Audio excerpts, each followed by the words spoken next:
Love. Written by Barbara Cartland. Narrated by Anthony Wren. Chapter 1, 1887. Yolisa Warren rode out from the woods and across the park towards the village. She had a message from her father to leave at one of the cottages before she returned home for luncheon. It was such a lovely day, and she had enjoyed every moment of her ride under the shady trees. The woods had always had a special attraction for her. She had trotted slowly along the mossy paths which twisted and turned under the silver elms. She felt as she did so that the elves and fairies were whispering to her. Because she was an only child, she often told herself stories that she had a companion with her, and he laughed at the same things as she did. She rode out of the great iron gates and came in sight of the thatched cottages. With their small flower beds in front of them, they looked pretty and attractive. It was her mother who had always encouraged people in the village to grow flowers in their gardens. She had herself created a large herb garden at the back of Warren Court. Yolisa now rode to the village shop, which supplied almost everything that anyone could want in every station of life. She dismounted. There were some boys playing at the side of the road, and she then called one of them over to hold her horse for her. "You know that Achilles is always good with you, Jim." Jim grinned. "I love these horses, Miss Yolisa," he said, "and when I'm big, I'm going to be a jockey." "Well, then you will have to learn to ride very well," Yolisa replied. "In the meantime, you must try very hard to understand horses, as a horse goes better when he and his rider are compatible with each other." Jim nodded, but she was not sure if he had followed what she was saying. He was a clever little boy of 8, and she had known him since he was born. She went into the village shop, and Mr. Hundle, when he saw her, hurried from where he was packing up a parcel. "Good morning, Miss Yolisa," he then greeted her. "What can I do for you?" "I've brought a letter from my father," Yolisa said, "and he wants me to thank you for the goods you sent us yesterday. They are just what we wanted." "That's what I like to hear," Mr. Hundle smiled. "And I do hopes, Miss Yolisa, you're feeling as good as you looks." "Rather better," Yolisa laughed, and went out into the sunshine. She was just going to mount Achilles again when a young girl came running up to her. She was petite and good-looking in a rather tousled way. "Oh, Miss Yolisa," she said, "please, I've something to ask you." Yolisa stopped. She knew only too well what was coming. "It be Ben," the girl blurted out, "and he wants to marry me, but, well, I can't make up my mind." "You can't expect me to do that for you," Yolisa replied. "'Tis just that I want you to look into the future, Miss Yolisa, as you've done for me before, and tell me if you thinks we'll be happy together." Yolisa did not reply, and the girl went on. "There be someone else who be after me, but I'm not be sure of him either." "It all comes," Yolisa said, "of being the prettiest girl in the village, Brenda."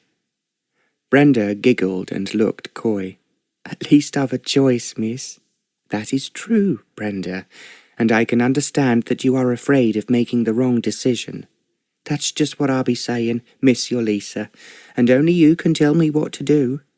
"I cannot answer for your heart," Yolisa said, "but knowing that Ben is a reliable man, I think you can at least consider him seriously." "I see what you means, Miss Yolisa, and perhaps the other one might be a bit flighty, well, so to speak." "You have to decide for yourself what you want," Yolisa said. "But a flighty husband can have a roving eye, and perhaps forget his family when he has other interests at heart." Brenda thought for a moment.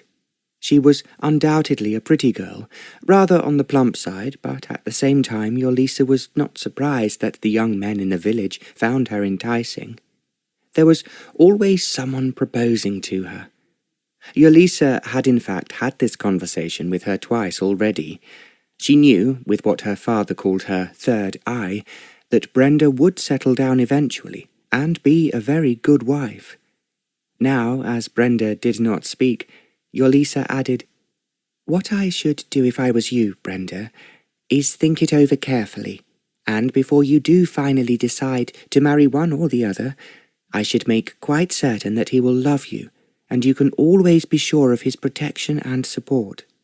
"I think that I understands what you're saying, Miss Yolisa," Brenda replied, "and that be Ben, right enough." "Then perhaps it had better be Ben," Yolisa said. "But if you are still worried, come to see me one evening when you finish work, and I will tell the cards for you." "Oh, I hope you'd do that, miss," Brenda cried. "Thank you, thank you. You knows how us relies on you." "That's what worries me," Yolisa replied. She knew, however, that Brenda was not listening, and she turned towards Achilles. Jim was patting his nose and talking to him in a low voice. She felt that the boy was right in saying that when he was older he would work with horses. "Thank you, Jim," she said, "and here is a penny to spend in the shop." "Oh, thank you, miss, thank you," Jim grinned, taking it eagerly. At the same time, he gave Achilles one last pat as Yolisa climbed onto the saddle. Then, as Jim ran into the shop, she waved to him and turned Achilles round and rode back towards the gates of her home. Ever since she was a child, she had had a strange intuition about the future of other people. Whatever she knew or told them invariably came true. Some people thought that it was uncanny, but as her father frequently said to her, "It is quite usual for people in Scotland to be fey, and your mother was a Scot. You have inherited that from her, not from me." "It often worries me," Yolisa confessed, "how they believe everything I tell them. I'm so frightened that I might be wrong." Her father looked at her for a moment before he replied, "I don't think that is quite true. When you are predicting the future for someone, I have the feeling that you are absolutely sure in your own mind that what you say will indeed come true." Yolisa laughed. "You are quite right, Papa. I am only covering my tracks in case anything really does go wrong." "It does not seem to have done so far," Sir John replied, "and you should wait until it happens before you start worrying." "I'm sure, Papa, that your advice is much better than mine," Yolisa said. Equally, she was aware that her predictions, as she always called them, came from a deep conviction that was so strange but compelling that she should not dispute it. She was only 3 when it had first happened. She had pointed to a man who had been taken on in the household by the butler to do odd jobs, and said, bad man, go away." Her nanny had been horrified. "That is very rude of you, Yolisa," she had scolded her. "Now say you're sorry to Jacob." Bad, Yolisa had persisted. She had then run away before Nanny could catch her. Only a week later, it was discovered that Jacob was systematically stealing things in the house. He was caught when Sir John remembered where he had put a small amount of money, and then found that half of it was gone. Jacob was naturally instantly dismissed, and after he had left, quite a number of other items were found to be missing.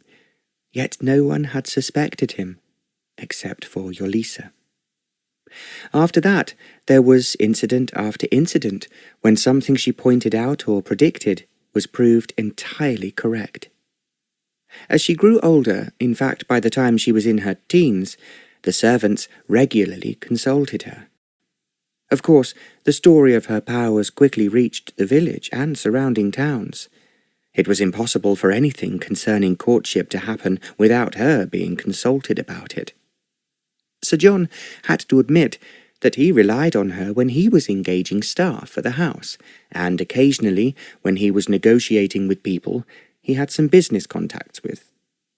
To Yolisa, it was a remarkable gift, as she insisted, from God, which she could not ignore. "If I can help people, then I am very fortunate," she had said to her mother before she died. "I'm just afraid, Mamma, that I might tell them what was wrong and perhaps damage their lives." "I am very sure, my dearest," Lady Warren replied, "that what you have is a gift from God. At the same time, I quite understand that you are afraid of telling those who consult you what is not right. But you must trust your own intuition and pray you will never make a mistake." "I always do that," Yolita murmured. "In that case, I am sure that God will not fail you," Lady Warren answered. Yolisa's mother had died in the middle of a very cold winter. She was weakened by a hacking cough, which went to her lungs and eventually turned to pneumonia. Yolisa was at first inconsolable. She adored her mother in the same way she loved her father, but with her mother she had a special affinity. It was so close that, when her mother died, she felt that half of herself had gone with her. Gradually, she came to realize that her mother was still there to guide her and help her as she had always done in the past. Yolisa did not talk to anyone about it, because they would not have understood. However, she was vividly conscious of her mother's presence whenever she was undertaking a task that was too big or difficult for her. Now, as Yolisa rode back home, she was thinking how fond her mother had been of everyone who lived in the village. They had loved her, and indeed 5 years after her death, her grave always had little bunches of flowers on it from those who lived in the nearby cottages. At times, Yolisa had seen the first fruits arranged on their leaves beneath the tombstone. "They have never forgotten Mamma," she said once to her father. "How could they?" Sir John had replied. "Just as she lives in your memory and mine, she lives in theirs." It was what Yolisa thought herself, and because she knew how much her father missed his wife, she would put her arms round him and kiss his cheek. "I am so lucky to have you, Papa," she would sigh, "and that, I know, is what Mamma would want." "I can say the same, my dearest," her father replied, "and she would want us to carry on making the house and the garden as beautiful as it was when she was here, and, of course, looking after other people as she did." "Which you do magnificently, Papa," Yolisa smiled. "Colin was telling me yesterday how you promised to help him set up his own business. That was very kind of you." "He's a good boy," Sir John said, "and his father and mother have lived on this estate for, over 50 years. "Then they certainly are one of us," Yolisa laughed, and kissed her father again. Now, as she rode nearer the house, she thought how lovely it was. It had been built in Tudor times, a black and white house with diamond-paned casement windows. Over centuries, it had been enlarged as the family increased in size, and yet it still looked as it had originally, and was listed as one of the best-preserved Tudor mansions in the country. There was a stream running below it, where swam a variety of ducks, some of them quite rare. They were Sir John's special hobby, and enthusiasts from all over the country came to admire them and consult him on their breeding. Now it was spring. The ducks were followed by their ducklings. They made a very pretty picture as they moved over the water that was sparkling in the bright sunshine. Sir John had always said that it was entirely due to the stream that Yolisa's eyes were of the same soft green flecked with gold. Her skin was very white, and she had hair which was such pale gold that it was the colour of the dawn.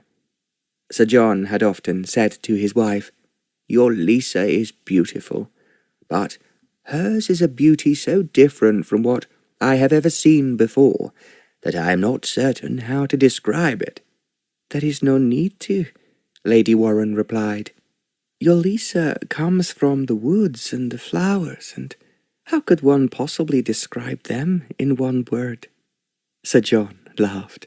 "That is very true, and it is to be expected. I would suppose that your daughter would be completely different from any other child." At first, after their marriage, it had been a great sadness to him that they could not have any more children, but as Yolisa grew older, he began to realize that it would be greedy to ask for anything more. He had a daughter who was so original and, in her own way, so lovely that she was definitely unique. It had been a surprise to him that she should have the gift of prediction. Many people exclaimed about it almost critically, as if it was grossly unfair that Yolisa should be so different from them. "I am a very fortunate man," Sir John often said to his contemporaries, and they had not argued with him. When Yolisa then reached the house, she did not dismount but rode to the stable-yard. There were quite a number of horses there, because her father was a brilliant rider, and he could never resist buying a horse if it was in any way exceptional. There was, therefore, in the stables, always a large choice of mounts for Yolisa to select from. But Achilles was her definite favourite. As she reached the stables, the head groom came hurrying towards her. "Achilles gave me such a wonderful ride, Jarvis," she said, "and we jumped all the hedges with at least 6 inches to spare." "I thinks you'd be a-doing that, Miss Yolisa," Jarvis replied, "and I be a-waiting for you to try the new horse, Robin, as Sir John calls him." "I will try him tomorrow," Yolisa promised. She had already heard a great deal about the new horse from her father. He had had a name before he arrived, but they had made a pact between them. It was all the new horses would be called after birds or insects that lived on the estate, and it was getting hard to think of new names. Yolisa thought that Robin was a good name for this particular horse, because he was a deep dark brown in colour. She patted Achilles before he was taken away, and then walked back to the house. As she went in through the front door, the elderly butler greeted her with a smile. "Sir John's in the study, Miss Yolisa, if you should want him." "Then I will go at once to see him, and warn him that it is nearly luncheon time," Yolisa replied. She knew that if her father was busy with the book he was writing, he would have no idea of the time. It was a history of his ancestors, and a very detailed account not only of the battles they had fought in, but of the houses that they had owned. The family had spread out over the country since Norman times, when the very first Warren had arrived with William the Conqueror. Although Sir John had been working on this book for nearly 2 years, he had not yet finished it. He had, in fact, turned up old manuscripts in every part of England, and Yolisa had teased him. "When the book is finished, Papa," she said, "it will be too large to go on any ordinary shelf." It was not the first book that Sir John had written, but it was one that he found the most absorbing. Yolisa knew now, as she opened the study door, that he had forgotten the time, and was totally immersed in his writing. She walked across the room to where he was sitting at the writing table in front of the window. She put one hand on his shoulder and pressed her cheek against his. "Where have you got to now, Papa?" she inquired. "Have I been born yet?" "Not quite, my dearest," Sir John replied, "but you will certainly appear in the next chapter." "Which must be the last," Yolisa said, "otherwise the book will need 3 men and a boy to carry it." Sir John chuckled. "It has certainly become rather a tome. At the same time, I am convinced that you will find it interesting, as well as informative." "I have indeed read most of it already, and found it enchanting," Yolisa replied. "But now, Papa, it is time for luncheon." "Luncheon?" Sir John asked vaguely, as if he had never heard of it. "I thought we had eaten it already." "If you are not hungry, I am," Yolisa said. "So please, Papa, put down your pen. I will be ready for you in just 2 minutes after I have washed my hands." She kissed him again affectionately, and ran from the room. Sir John looked after her with a little sigh. He often wondered what would happen to his daughter. Would there ever be a man who he would think was good enough to marry her? He had lived a very interesting life himself, and had mixed with a great variety of people. He was well aware that Yolisa was different from other girls of her age. So different, he was afraid that she would be hurt or upset by what went on outside her home. He could not imagine any man he had met so far to be in any way suitable for his lovely daughter. He was afraid that she might marry someone who would not understand her, and he would make her unhappy because he was incapable of appreciating how unusual and original she was. Sir John walked from his study towards the dining room. He was thinking, as he did so, that now spring was here, he ought to take Yolisa to London for the season. She was 18 and should be presented at court as a debutante. It was something he ought to have arranged before now, but because he had been so happy to have her with him, he had thought only of their horses, the estate, and his book.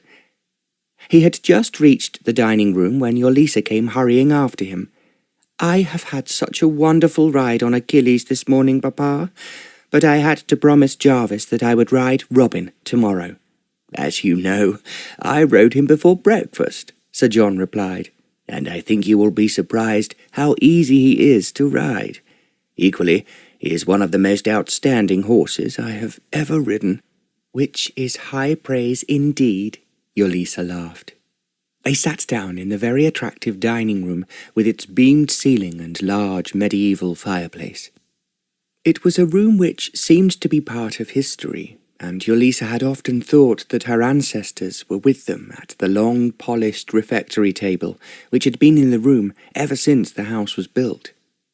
Because Sir John was a wealthy man, the food was delicious, and they were waited on by a butler and 2 footmen. "What are we going to do this afternoon?" Yolisa asked as they finished the last course. Her father did not answer, and she went on. "You're not going back to your book, Papa. You know that Mamma said it was bad for you to work for too long, especially when the sun is shining brightly. Let's go somewhere new and exciting." "I do think, my dearest," Sir John said, "what we actually ought to do is to plan a visit to London." "To London?"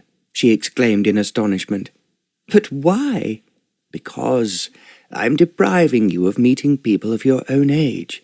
You should be attending balls and parties. In fact, becoming a social debutante. Your mother would certainly have expected it to happen were she to still be with us." Yolisa stared at him. Her father had been so desperately unhappy when her mother died, and she had therefore been so busy trying, in her own way, to fill the gap in his life that she had not thought of herself. She had dispensed with her governess 10 months ago. The last one, who had been with her for some years, had retired, and her place had not been filled. Yolisa had told her father that he was a lesson in himself, and so was the library, with its thousands of books on practically every subject known to man. Because it suited Sir John and certainly eased his loneliness, he agreed to everything Yolisa had suggested. But now he knew that the time had come when he must stop thinking about himself. "We are going to London," he said firmly, "and we will open the house up in Berkeley Square. Your cousin, whom I lent it, left, now I think about it, over 3 months ago." "Perhaps it will be really exciting to go to London," Yolisa said slowly. "But I am very happy here, Papa." "You have to meet new people," her father insisted, "and not just the same neighbours we see over and over again." "But we love them, and they love us in return," Yolisa answered. "To London people, we shall just be strangers." "Not quite as strange as all that," he argued. "Your mother and I made many friends there, who I know will be only too delighted to meet you. I will write to them before we arrive." Yolisa did not say anything, but he knew that she was listening, and went on. "We will start giving luncheon and dinner parties, which will be reciprocated by your having invitations to go to their houses." "I shall have to buy some new clothes," Yolisa sighed, "and start an entirely new life." She was now almost talking to herself as she continued. "I shall miss all the horses, the ducks on the stream, and of course the garden. Oh, Papa, are we doing a wise thing in going to London?" "It is most certainly wise for you, my dearest," Sir John declared. As he spoke, the door of the dining room opened, and the butler announced, "Lord Langford, Sir John." Sir John looked up in astonishment. "Harold?" he exclaimed. "I was not expecting to see you." "Am I too late for something to eat?" the newcomer asked. "I have been longer getting here than I expected. Quite frankly, I'm starving." As he was speaking, Lord Langford walked towards Sir John, and it was easy to see the resemblance between the two brothers. Sir John was the elder of the two by 3 years, but Lord Langford looked young for his age. Yolisa jumped up from her chair at once and ran to his side. "Oh, it's so lovely to see you, Uncle Harold," she said. "But we thought you were abroad."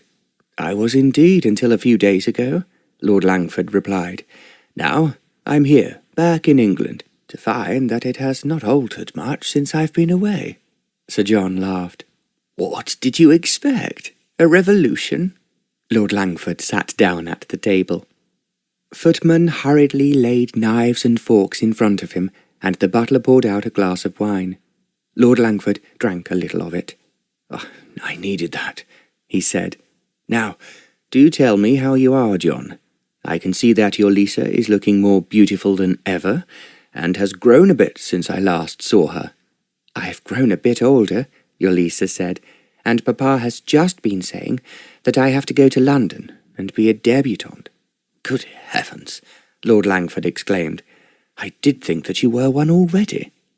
"Only here in our county," Yolisa replied. "So according to Papa I must do the right thing and enter the social world." "That might be a big mistake," Lord Langford said. "I have always thought of you being unique here in your little kingdom. I must tell you that your prediction about the man I brought with me the last time I came here was absolutely right. In fact, he was not only everything you said he was, but he was killed in a very unpleasant manner by one of the people he had deceived." Yolisa drew in her breath. "I saw that too," she murmured, "but I did not like to tell you exactly what would happen." "You told me enough to make sure that he was a villain, which he most undoubtedly was," Lord Langford replied, "and he received his just deserts." Yolisa gave a little shiver.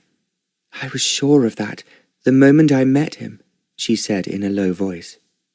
"I ought to apologize," her uncle sighed, "for ever doubting that you were right.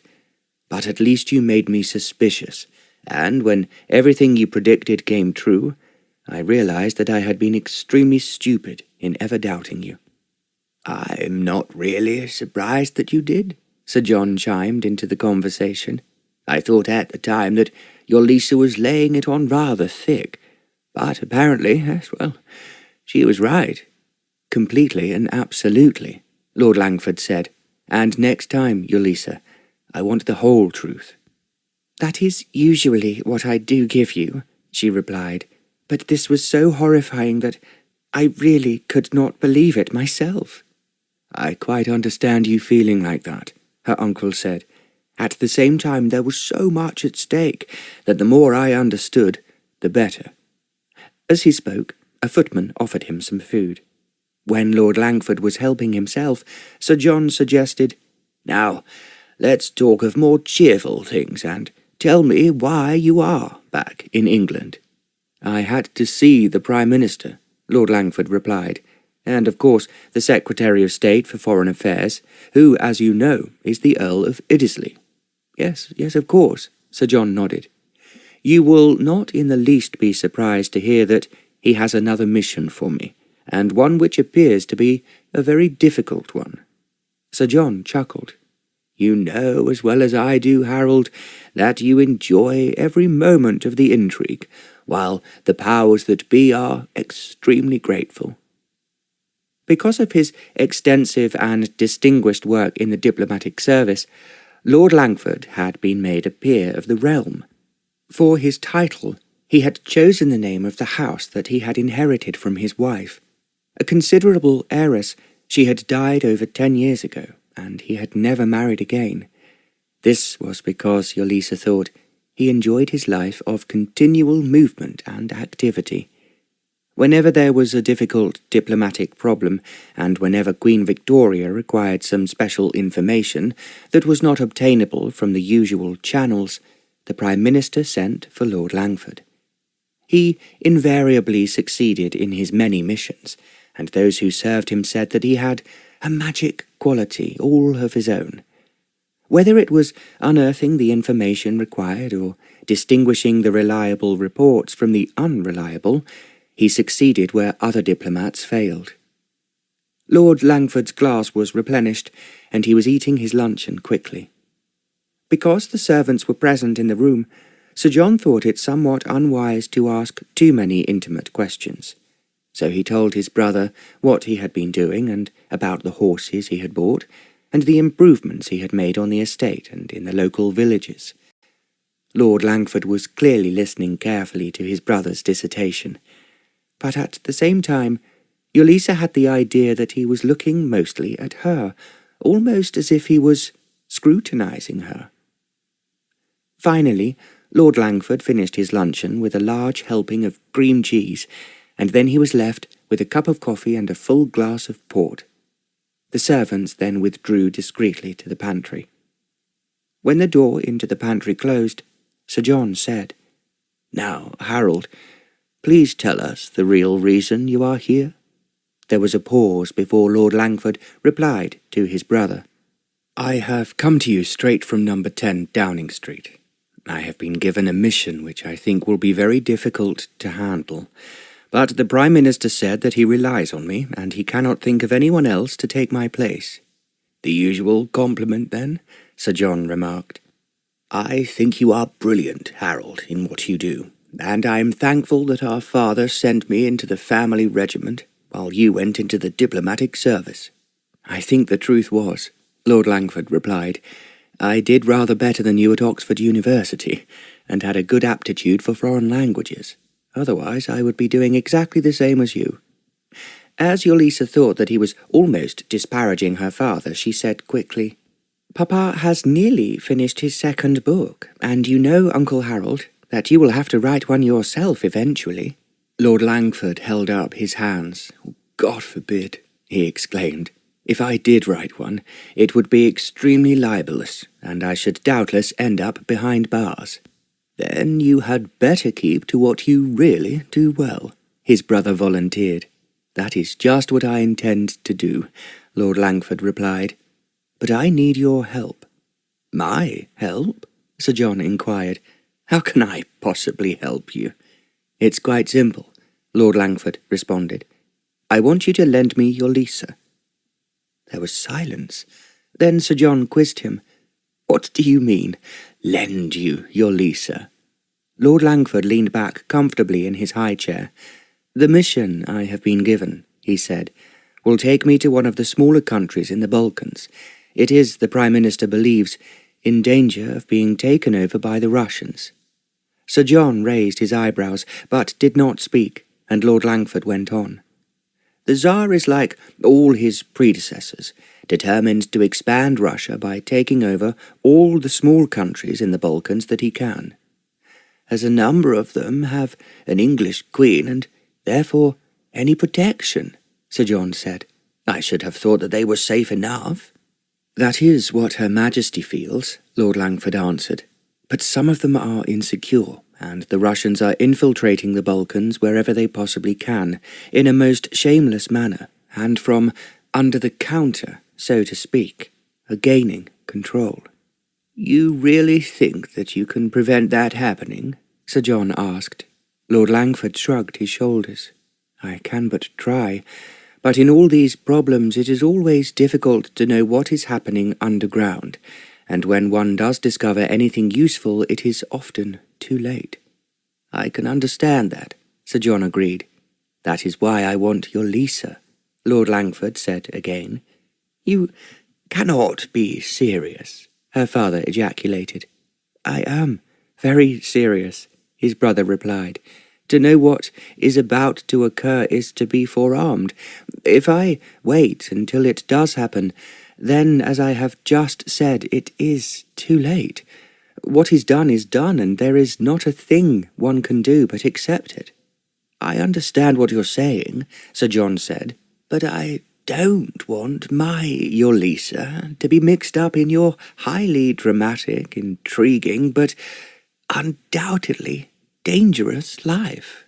She will not run into danger, I promise you that. She will just be able to identify for me the people I can trust and those I cannot. Quite frankly, I know enough about this Balkan country to realize it will be impossible for me to be absolutely sure of the truth, as things stand at the moment. There was a complete silence until he went on. It is just a question of time. If we wait too long, Russia will step in with armed force, and it will be too late to prevent her doing so without going to war. He paused to gaze at Yolisa before he continued. If, however, I know what is likely to happen before it does happen, then I have a chance, only a small one, I grant you, of preventing a disaster that both the Queen and the Prime Minister fear at the present time is very likely to happen. I can understand your reasoning, Sir John said, but very candidly, Harold, I don't want my daughter to be mixed up in all that sort of cloak and dagger drama at her age. I can appreciate your saying that about an ordinary young girl of 18, Lord Langford said, but Yolisa is different. You know just as well as I do that she has this amazing gift of knowing if a man is guilty or not guilty by just meeting him. He paused, but as his brother did not say anything, he continued. She can predict the future, which invariably comes true, and she has the advantage over every other clairvoyant, or whatever you may want to call them, of looking young, innocent, and very beautiful. I still think, Sir John said, she is far too young. She should be thinking of the compliments she will receive from the young men who will dance with her, rather than be occupied with sinister men in dark streets and predicting who intends to murder who. Lord Langford spread out his hands. Of course, you are right, John. Nobody can dispute that. But if I don't have Yolisa, how am I to carry out the instructions of Her Majesty and the Prime Minister? They are both desperate as to where they can turn to for help and save a prince from losing his throne in the Balkans to the traitorous Russians. There was silence. Then Sir John felt Yolisa's hand slip into his. I think, Papa, she said quietly, that Mamma would want us to help Uncle Harold with his problems. In fact, I know that she would.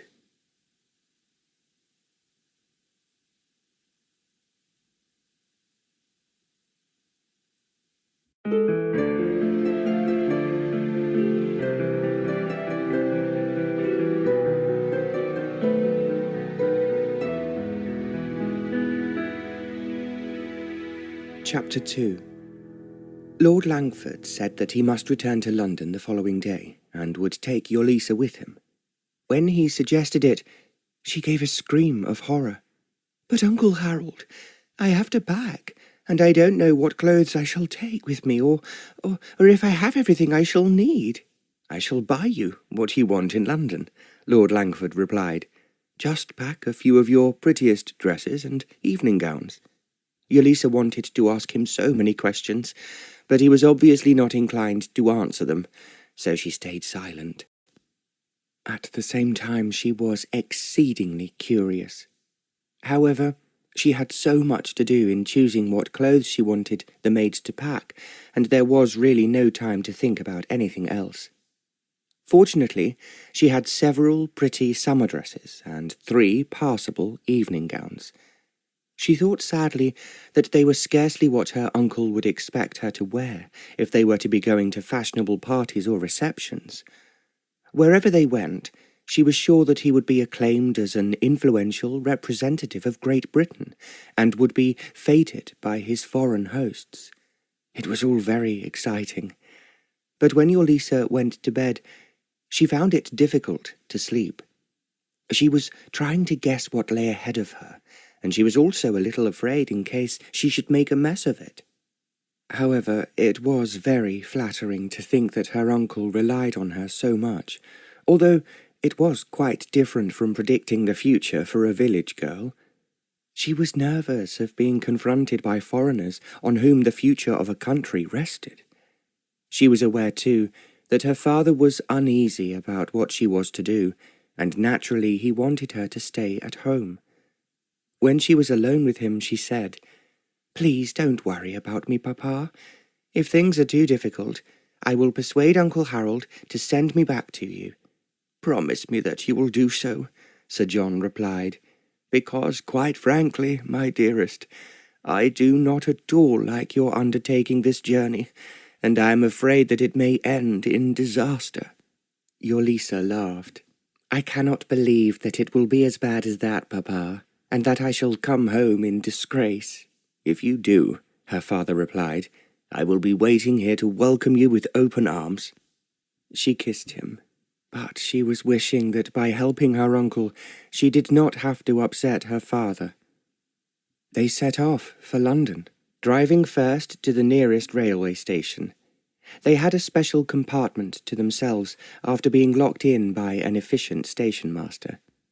He was obviously impressed by Lord Langford, and stood bowing on the platform as the train steamed out of the station. Only when they were well on their way did Lord Langford speak up. "I want to talk to you, Yolisa, and as this is a safe place to do so, come and sit beside me." Yolisa thought it was strange for him to use the word safe, but she did not ask any questions, and crossed over to his side of the compartment. She noticed that her uncle looked at the door which led into the corridor, as if he suspected that someone might be outside. Then he said, "Now, I have so much to tell you, and I want you to listen to it all carefully and intelligently, as it is extremely important." "I am listening, Uncle Harold," Yolisa answered. There was then a little pause, as if her uncle was choosing his words. "I don't know," he began, "whether you remember last year that there was a great commotion in Bulgaria. I think I remember Papa saying something about the Russians behaving very badly," Yolisa replied, "but I was not particularly interested." "Well, you have to be interested now, because what happened then deeply concerns you." Yolisa opened her eyes wide in surprise. "As I expect you know," Lord Langford went on, "after Bismarck unified most of Germany and made it into a vast empire, the Russians became determined to extend their own authority in Europe." "I'm aware of that," Yolisa murmured. "Tsar Alexander III, Lord Langford continued, is a very dangerous man. He has been furious ever since the Russian-Turkish War that his country failed to gain control of the Bosporus and the Dardanelles, and to dominate the Balkans." He stopped for a moment to say in a very positive voice, "What he wanted, of course, was direct access to the Mediterranean." Yolisa then made a little sound to indicate that she was following him, and her uncle carried on. Bulgaria, at the Congress of Berlin, was split into two sections, and the Tsar was determined to control the half that was ruled by his first cousin, Prince Alexander of Battenberg. "Now, I do remember something about that," Yolisa exclaimed. "The Russians could not afford another open war," her uncle said. "So the Tsar waged a secret underground campaign by stirring up trouble with all the established regimes." "How did he do that?" Yolisa asked. "In a multitude of different ways," Lord Langford replied, "but I need not go into that now. Sufficient to say that Russian embassy officials even paid crowds to start riots." "Which was cheating," Yolisa cried. "The Tsar tried dozens of different plots," her uncle said, "but he was still not successful, as Prince Alexander of Battenberg refused to act as a Russian puppet. What the Tsar wanted was to dispose of him, and then unite the two countries under a Russian prince. So what happened? Yolisa inquired. Russian secret agents began to stir up a mutiny in the Bulgarian army. They kidnapped Prince Alexander and forced him to abdicate at pistol point. He was taken by sea and deposited into the Russian port of Reni. How appalling, she exclaimed. What happened then? There was a tremendous outcry in Europe, and Her Majesty Queen Victoria said that the behaviour of the Russians was without parallel in modern history. In fact, there was such an outcry that the Russians were obliged to return the prince to Bulgaria. So he went back, Yolisa said. He went back, but he was so disillusioned by the treachery of the Bulgarian army that 2 weeks later he surrendered his throne. No, that is a wrong ending to the story. Exactly what I thought myself, her uncle replied. And of course the Tsar was elated and believed that he had won. As he had. Well, it was not as simple as that. The new regime in Bulgaria is led by a staunch patriot who is just as hostile to Russia as the prince had been. In fact, I am told secretly that Russian agents are now concentrating on murdering the new ruler. Just how can they behave so shockingly? Yolisa asked. Surely someone must stop them. The only country that Russia is at all frightened of, Lord Langford said, is Great Britain. That is why we have to prevent them from expanding, as they are trying to do all over Asia as well, adding thousands of square miles to the Russian Empire on a regular basis. Are we managing to prevent them so far? Yolisa asked. We're doing our very best, but what the Prime Minister and Her Majesty consider at the moment more important than anything else is that they should not gain access to the Mediterranean. How can we stop them from doing that? Yolisa wanted to know. That is exactly what I'm going to tell you, Lord Langford said. And now this is where you come into the picture. Me? Yes, you. Lord Langford glanced again at the door into the corridor. It was closed, and there was no one to be seen, and yet Yolisa knew that he was afraid of being overheard. Keeping his voice low, he continued. As everyone is aware, Her Majesty the Queen has supplied a number of English royal brides to the countries which are holding out against the Russian menace. Yolisa smiled. I have been told that Her Majesty is called the matchmaker of Europe. That is true, her uncle answered. And when they can fly the Union Jack beside their own flag, these small principalities feel secure, and then are not so afraid of the Russians as they would be otherwise. But now there is one particular small kingdom which is at this very moment in grave danger. Why is that, Uncle Harold? Because, her uncle replied, it is impossible for Her Majesty to give Prince Nikos of Kavalla all that he requires. Which is? A wife, her uncle answered. He saw that she was looking at him questioningly, and he explained. Kavalla is a small state, bordered on one side by Macedonia, on the other by Thrace, and on the south by the Aegean Sea. If the Russians can gain control of it, they will gain access to the Aegean and the Mediterranean. Oh, now I understand, Yolisa said, why Prince Nikos requires an English wife. It is the only safeguard that will defend him from being overrun, as most of his neighbours have been, by the Russians. Then why does Her Majesty not provide him with an English princess? Yolisa inquired. The answer is quite simple. The Queen has, for the moment, run out of relations of marriageable age.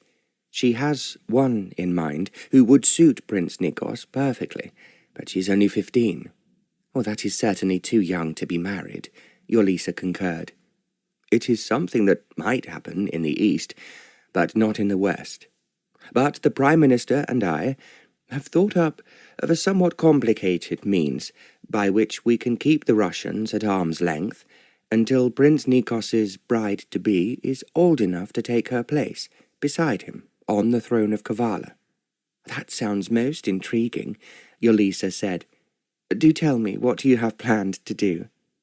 "It is rather involved, so listen intently." "I will, I promise you," Yolisa answered. At the same time, she was wondering how she came into this plot. If, as her uncle had said, he required her third eye to warn him of who was threatening the prince, it should not be too difficult. Obviously, any Russians actually in Kavalla would be suspect without he having to point them out. "Now, what we have to do," he was saying in a very low tone, "is to keep those Russians from interfering in Kavalla until his chosen bride has her 16th birthday.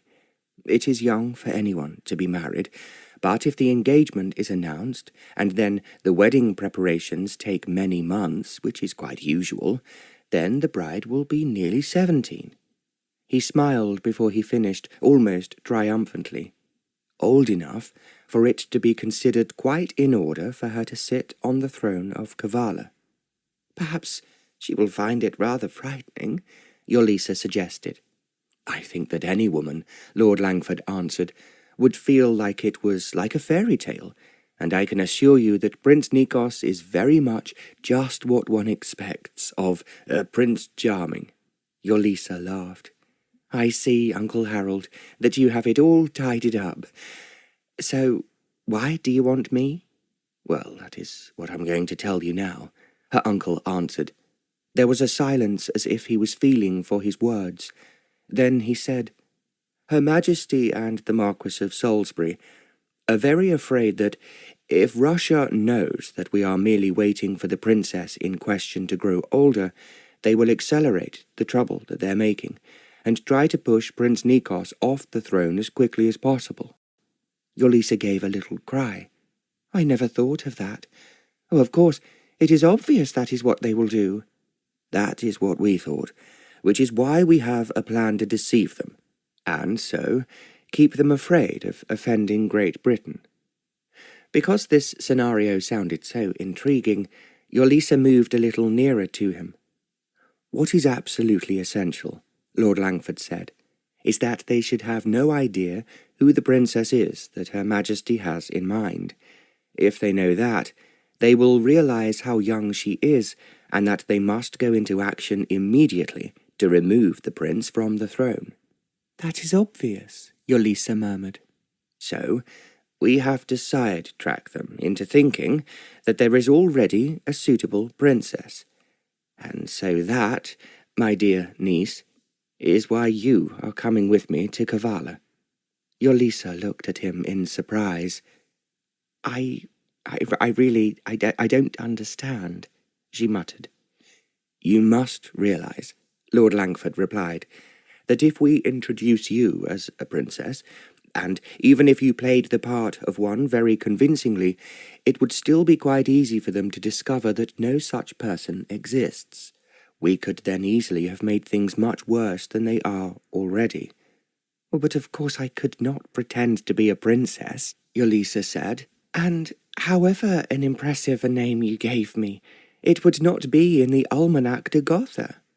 "That is exactly what we thought," Lord Langford replied. "So if you cannot produce a false princess," Yolisa said, "and it certainly cannot be me, what can you do?" "We're going to be a little more subtle," her uncle continued.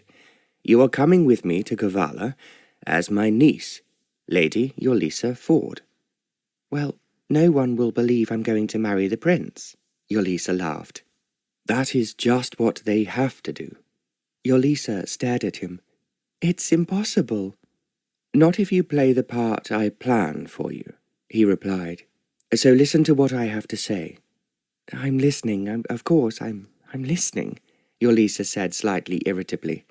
She was, however, entirely bewildered, and could not imagine in any way what her uncle was trying to tell her. "What you will do," Lord Langford said slowly, "is come to Kavalla, pretending to be only my niece, in order to meet Prince Nikos and make up your mind as to whether or not you will be his wife.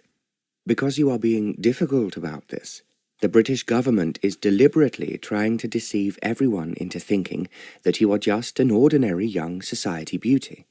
Yolisa gave a little laugh, and he went on. You are paying a visit to Kavalla with me, and so people who meet us will only think that you are charming and very beautiful, and it is not surprising that the prince is delighted to make your acquaintance. I still don't understand, Yolisa murmured. What those Russian spies, and there are a great number of them, will notice, Lord Langford said, is that you are treated with unusual respect by me and the rest of your party. He paused a moment before resuming. In fact, they will suspect that the two people who will be accompanying us on our journey are really a lady-in-waiting and a palace official who would, under other circumstances, have the position of your comptroller. Yolisa was staring at him in astonishment, but she did not speak, and he continued. They, as well as I, will be rather over-polite to a young girl who is supposedly only Lady Yolisa Ford, but they will occasionally stumble over addressing you as my lady, as if about to say, Your Royal Highness. He then gave a little laugh. The Russians will note all this, and they will be convinced that the Queen is providing Prince Nikos with what they fear is a British royal bride, who does not yet wish her identity to be revealed. Lord Langford eventually finished speaking. Yolisa stared at him, and then she said, It's impossible, Uncle. How could I play a part that is so difficult? And suppose they discover who I really am? There is no reason why they should, he assured her. They will be bewildered at first. Then, in their crafty minds, they will become certain that something is going on, and they have been very clever enough to become aware of it. I am beginning to understand now what you're trying to do, Yolisa said. The drawback is that we may fail. Then, as the prince will have to wait for so long for the real princess, the Russians may then strike quickly and somehow spirit him away. We shall do everything in our power to prevent that, Lord Langford said. Equally, it will be difficult for them to prove that you are not a princess incognito. He gave a little laugh again before he added, The Russians always suspect the worst. I assure you that it will not be difficult to make them suspicious as soon as we arrive. Then, all we have to do is to keep them at bay until the prince's engagement is announced, and the formalities can easily take considerably longer than is the usual case. I can see your plan much better now, Yolisa said, and I think it is very clever of you, Uncle Harold, but I am beginning to feel nervous about my own part in the drama. I think that what you have to do, my dearest, is simply to use your intuition. Your third eye will tell you who our enemies are before they can do us any damage. I hope I shall recognize them, Yolisa sighed.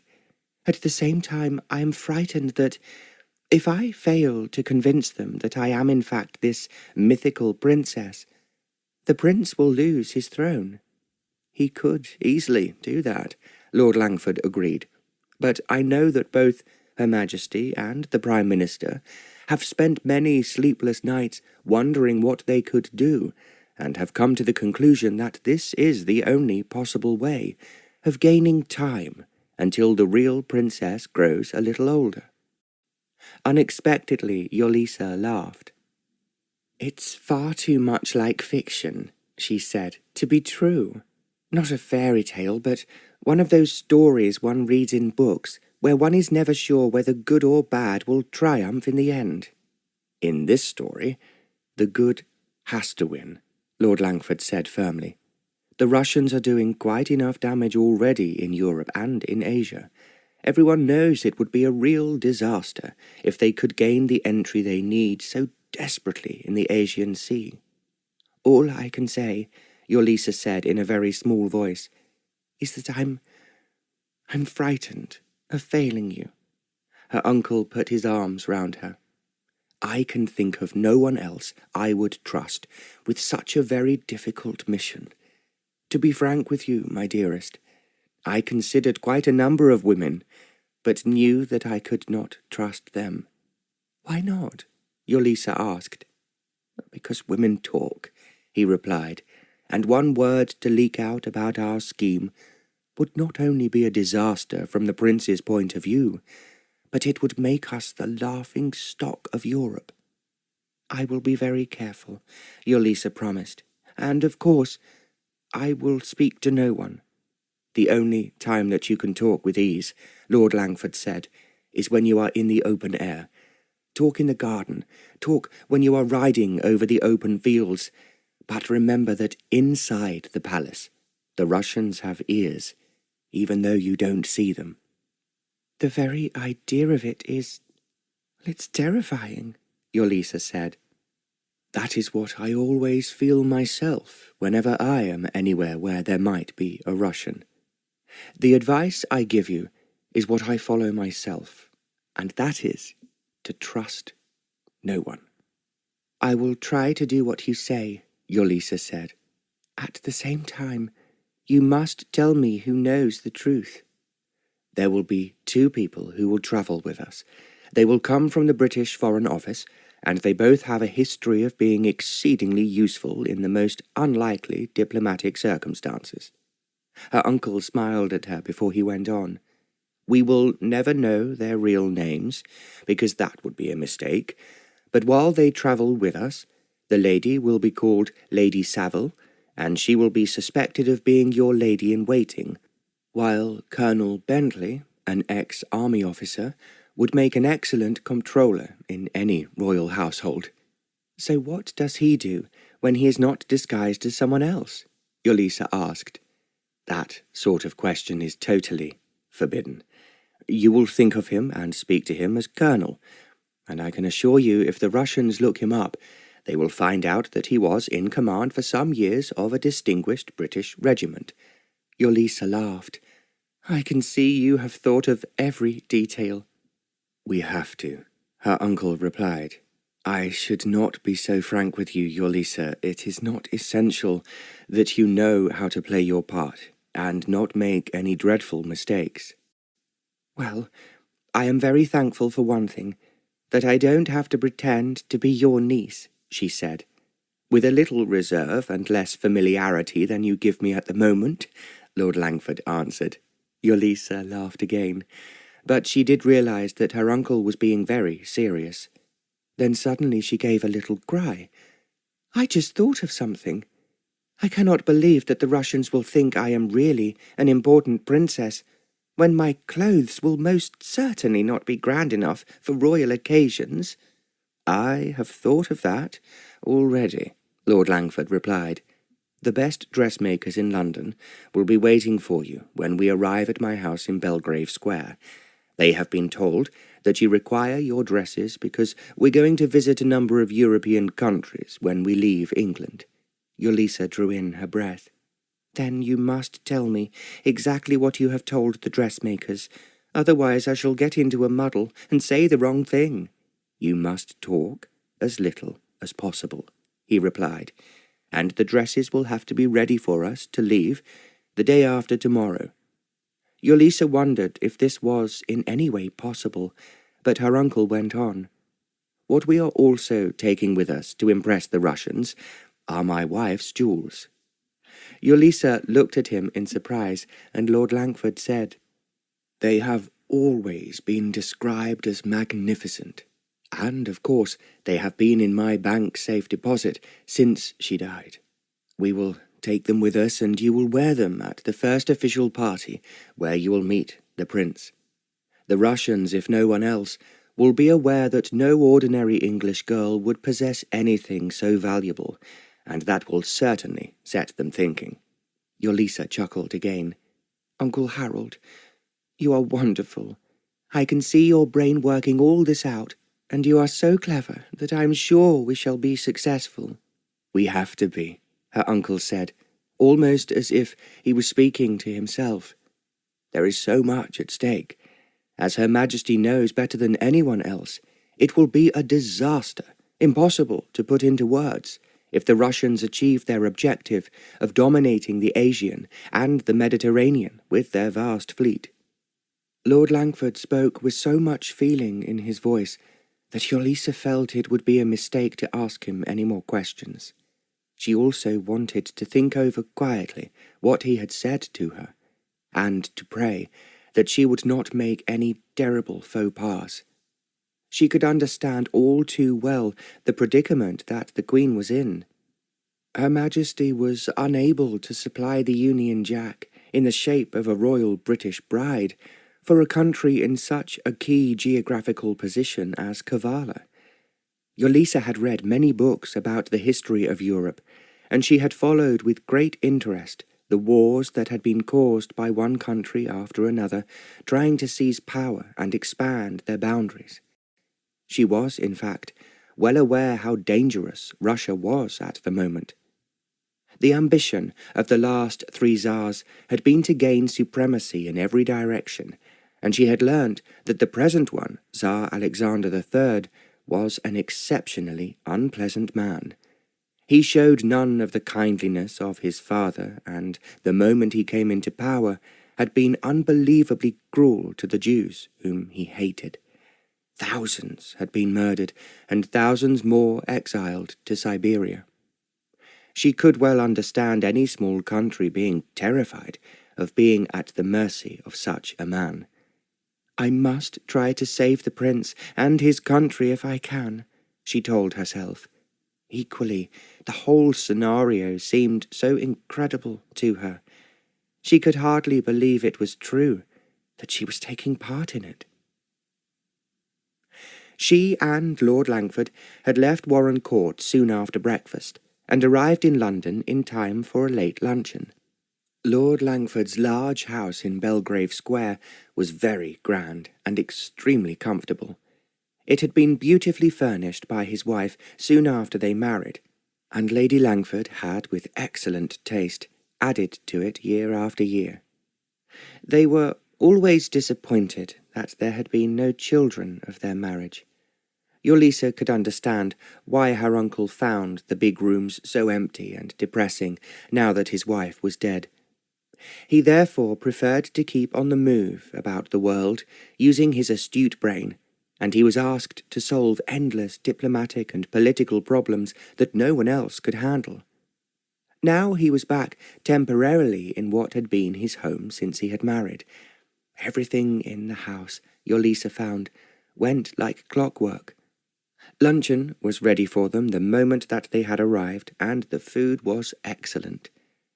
As soon as they had finished, Yolisa learned that the dressmakers from Bond Street were now waiting for her upstairs. "Do you want to see the gowns when I try them on, Uncle Harold?" Yolisa asked. "Of course," he replied. "I must make quite certain that they are a proper frame for your beauty, and will then astound those who see you in them." "Let's hope they will not be disappointed," Yolisa laughed as she left the room. When she saw the gowns which were ready for her to try on upstairs, she realized at once that her uncle was determined to make her look spectacular. Her mother would have thought that they were far too elaborate and over-decorated for a debutante. She went downstairs, first in an evening gown that glittered with diamante, and she twinkled like a star with every movement she made.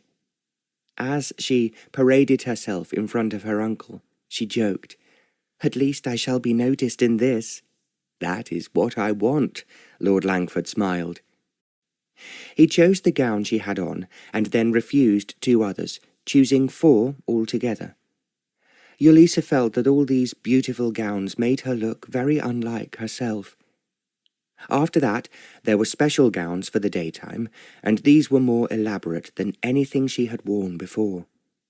There were, of course, an array of suitable hats to match them. When Lord Langford was finally satisfied that she had enough of everything, Yolisa said nervously, "I'm sure that you're going to have an enormous bill for all this, Uncle Harold, and I think that we should ask Papa to pay for some of it." "This is to be my party," he replied, "and whatever it costs, I believe it to be in a very good cause." So let's now forget that pounds, shillings, and pence are involved, and think only of how beautiful and impressive you are going to look. Then I will just say a huge thank you for a very exciting present, Yolisa enthused. She kissed her uncle's cheek. As there was no one in the room, he said to her, "You are a good girl, and I know I have been very wise in begging you for your help. There is no one else I could turn to at this particular moment, and I will be very careful not to fail you," Yolisa answered. When the dressmakers finally left the house, it was almost time to change for dinner. Yolisa enjoyed a bath in her bedroom, and then put on one of her own gowns to go downstairs. As she entered the drawing-room, Lord Langford was thinking how lovely she was. In fact, she was so beautiful that he wondered if he was doing wrong in involving her in what might turn out to be a dangerous charade. No one could foresee what the Russians might do next, and if it involved a murderous revolt or just a plain kidnapping, they would not hesitate. If it suited their purpose, they were not afraid of any repercussions. "But perhaps I'm taking an unnecessary risk," Lord Langford muttered inaudibly to himself as Yolisa walked towards him. "I'm very hungry, Uncle Harold," Yolisa said as she reached him, "but after dinner I'm going to go straight to bed. As we are leaving tomorrow morning, I feel that I will want all my wits about me." "You most certainly will," Lord Langford replied. "At the same time, my dearest, I am very grateful to you for helping me. I only hope that is what I can do, Uncle." He put his hand on her shoulder and said, "From this moment, we will never mention it again. When you wake up tomorrow morning, you are a princess incognito, and when you speak to me, unless we are alone in the open air, you are talking to a man who is escorting you, on Her Majesty's orders, to a strange country where you will decide whether or not you will marry the reigning prince." Lord Langford spoke very seriously. Yolisa listened to him with her head on one side, looking very attractive as she did so. When he had finished, she bent forward and kissed his cheek. "I love you, Uncle Harold," she said, "and I admire you more than I can say. I only wish that you had a son who was following you into the diplomatic service." "It is something I always wanted. But then I should always be worrying about him, far more than I worry about myself." Yolisa laughed. "I can believe it, but you have to admit that you have had an exceedingly exciting life, while many of your contemporaries have just sat at home and achieved very little." Her eyes twinkled as she went on. "They watched their crops in the country, or risked a fortune at the gaming tables, as they had nothing better to do." Lord Langford threw back his head and chortled. "I very much doubt if any of my friends would be complimented on what you have just said, my dearest one, although, well, it is undoubtedly true. Now we are going into battle, side by side, and don't forget that after tonight you should not kiss me indiscriminately." Yolisa laughed again. Then, as the butler announced dinner, she slipped her arm into her uncle's, and they walked together towards the dining room.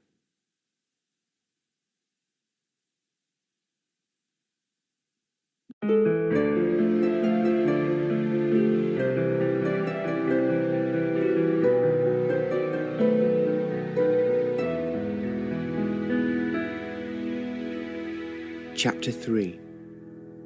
Lord Langford had said that he would be ready to leave the house at 11 o'clock. Yolisa had not slept very well. She was worrying as to what she should say and what she should do on the great adventure to save Kavalla. However, the sun was shining brightly in the sky, and the birds were singing in the trees. She put on one of the day dresses that her uncle had chosen for her, and thought that it was extremely pretty. It was pale green of spring leaves and matched her eyes, and it also enhanced her fair hair and her white skin. With the dress was a little jacket to match, and an extremely pretty hat trimmed with flowers. When Yolisa went downstairs, she only wished that her father could see her. Lord Langford was waiting for her in the hall, and when she appeared he said, "There is no need for me to tell you that you look really lovely, and our carriage is waiting." Yolisa thanked the butler and footman for looking after her. They had carried down the stairs all the smart new trunks that her uncle had provided for her. As they both climbed into the carriage, he handed her what looked like a large and expensive jewel case. "You will have to carry this yourself," he said, "for the simple reason that we have not dared to bring a lady's maid with us." "I wondered about that," Yolisa said. "Lady Saville will help you in every way that she can, and my valet, who I forgot to tell you is completely and absolutely trustworthy, will help you in any other way that you may require." He smiled before he went on. "I would hate to tell you of how many dangers and difficulties Dawkins had saved me from in the past. Quite frankly, I would never go anywhere without him, in the same way as I always carry a revolver." "Now you're making me nervous," Yolisa cried. "Are things going to be as terrifying as that?" "No, of course not. I was only trying to make you laugh. I could see a worried expression in your eyes, and I suspect that you have been awake half the night." "If I have, do you blame me?" Yolisa inquired. Again, "Of course not. Now is the last time we can laugh and talk to each other without being afraid of being overheard." "There has been so much to talk about," Yolisa said, "that I have not asked you how we are travelling to Kavalla." Lord Langford smiled. "Would you be at all surprised to learn that it is in a battleship?" "A battleship?" Yolisa exclaimed in astonishment. Her uncle's eyes twinkled. "That in itself will cause quite a sensation," he said. "Although I do realize that I am quite important, I am not usually given anything as large as a battleship." Yolisa recognized at once that their arrival in such state would certainly give anyone who might be suspicious about them plenty to think about. The battleship was indeed duly waiting for them on the Thames a little below Tower Bridge, and Yolisa was so thrilled at the chance of seeing and actually travelling in one. The arrangements were all definitely made in style, and the captain himself was waiting for them at the top of the gangway as they were piped onto the battleship. "Let me welcome you aboard HMS Victorious, my lord," he said to Lord Langford. "I am very delighted to be your passenger," Lord Langford replied. Turning to Yolisa, he said, "May I introduce Captain Graham, who commands this fine battleship. I believe that it is the very latest new addition to the British Navy." "That is true, my lord," the captain agreed, "and I and my crew are looking forward to sailing on the longest voyage we have undertaken so far." Lord Langford smiled. "Our other guests, my lord," the captain went on, "are waiting for you in the saloon." He then led the way, and Lord Langford deliberately stood back to let Yolisa go first. When they entered the saloon, the two people who were waiting for them quickly rose to their feet. Lord Langford greeted them both warmly, and then introduced them to Yolisa. Lady Saville was a small, good-looking woman of nearly 40. She made a distinct movement as if to curtsy, and then correcting herself, shook Yolisa by the hand. Colonel Bentley, who looked exactly as an army officer should, bowed lower than he would have done ordinarily. Lord Langford then turned to the captain. "We are ready to go to sea, Captain, as soon as you are. I have learned from our ambassador to Kavalla that they are eagerly looking forward to our arrival, and it would be a mistake to keep them waiting for too long." The captain laughed. "I will certainly try not to do that, my lord, but no one can be certain what the sea will be like in the Bay of Biscay, but after that it should be plain sailing." He then left the saloon, and Lord Langford chatted casually with their two fellow passengers. Yolisa noticed, however, that they did not sit down before she was seated, and they spoke to her in a most respectful manner. As soon as the battleship moved into the middle of the River Thames, Lord Langford suggested to Yolisa that she might like to go down below and see her cabin. "I have told Dawkins to unpack for you," he said, "but you must tell him exactly what you will require on the voyage, and what can remain in the trunks until we arrive at our destination." Lady Savile moved towards Yolisa. "I will help you, Lady Yolisa," she said, correcting herself, "in every way I can." "Thank you very much," Yolisa replied. She smiled to herself, thinking that it was unlikely anyone would overhear them aboard a British battleship at sea. They were, however, obviously rehearsing the way they would behave when there were likely to be Russian spies watching or listening in on them. She then went below with Lord Langford and found that she had been given the captain's cabin, which was the largest and the most comfortable of the many cabins in the whole battleship. She knew that if she had been travelling as herself, her uncle would have taken that one, and she would have had a smaller cabin. She did not make any comment, but she saw the twinkle in his eyes, and knew that he was aware of what she was thinking. As the battleship was new, everything was spick and span and very up-to-date. Yolisa had heard her father speak of the many new gadgets and the different type of lighting that had been introduced recently into British battleships. She made a mental note to ask her uncle to show her all the innovations when he had the time. Now she found that Dawkins was unpacking one of her trunks, and sitting down on the bed, she told him what she thought she would require on the voyage.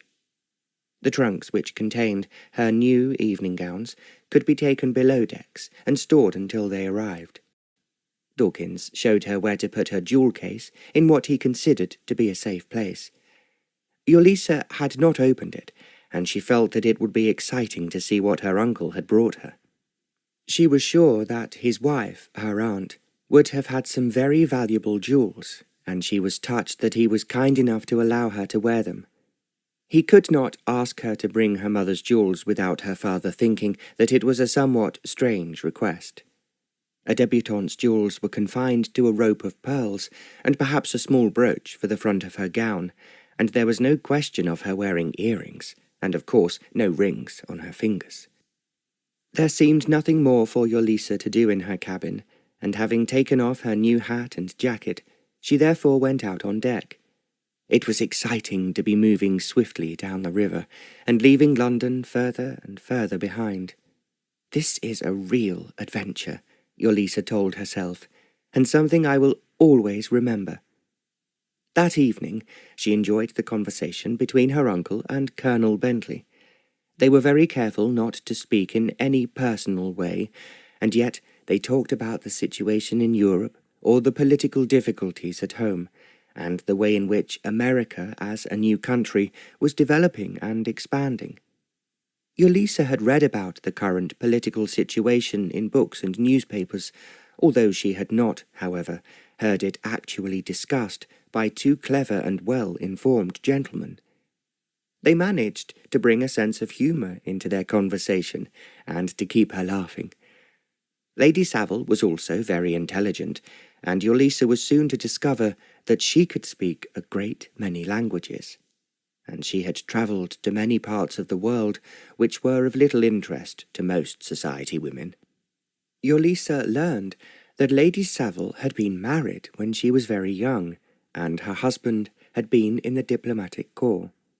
When he had died prematurely, she had then made herself indispensable to the corps, and because she was so good at languages, she knew a great many secrets that were kept from the outside world.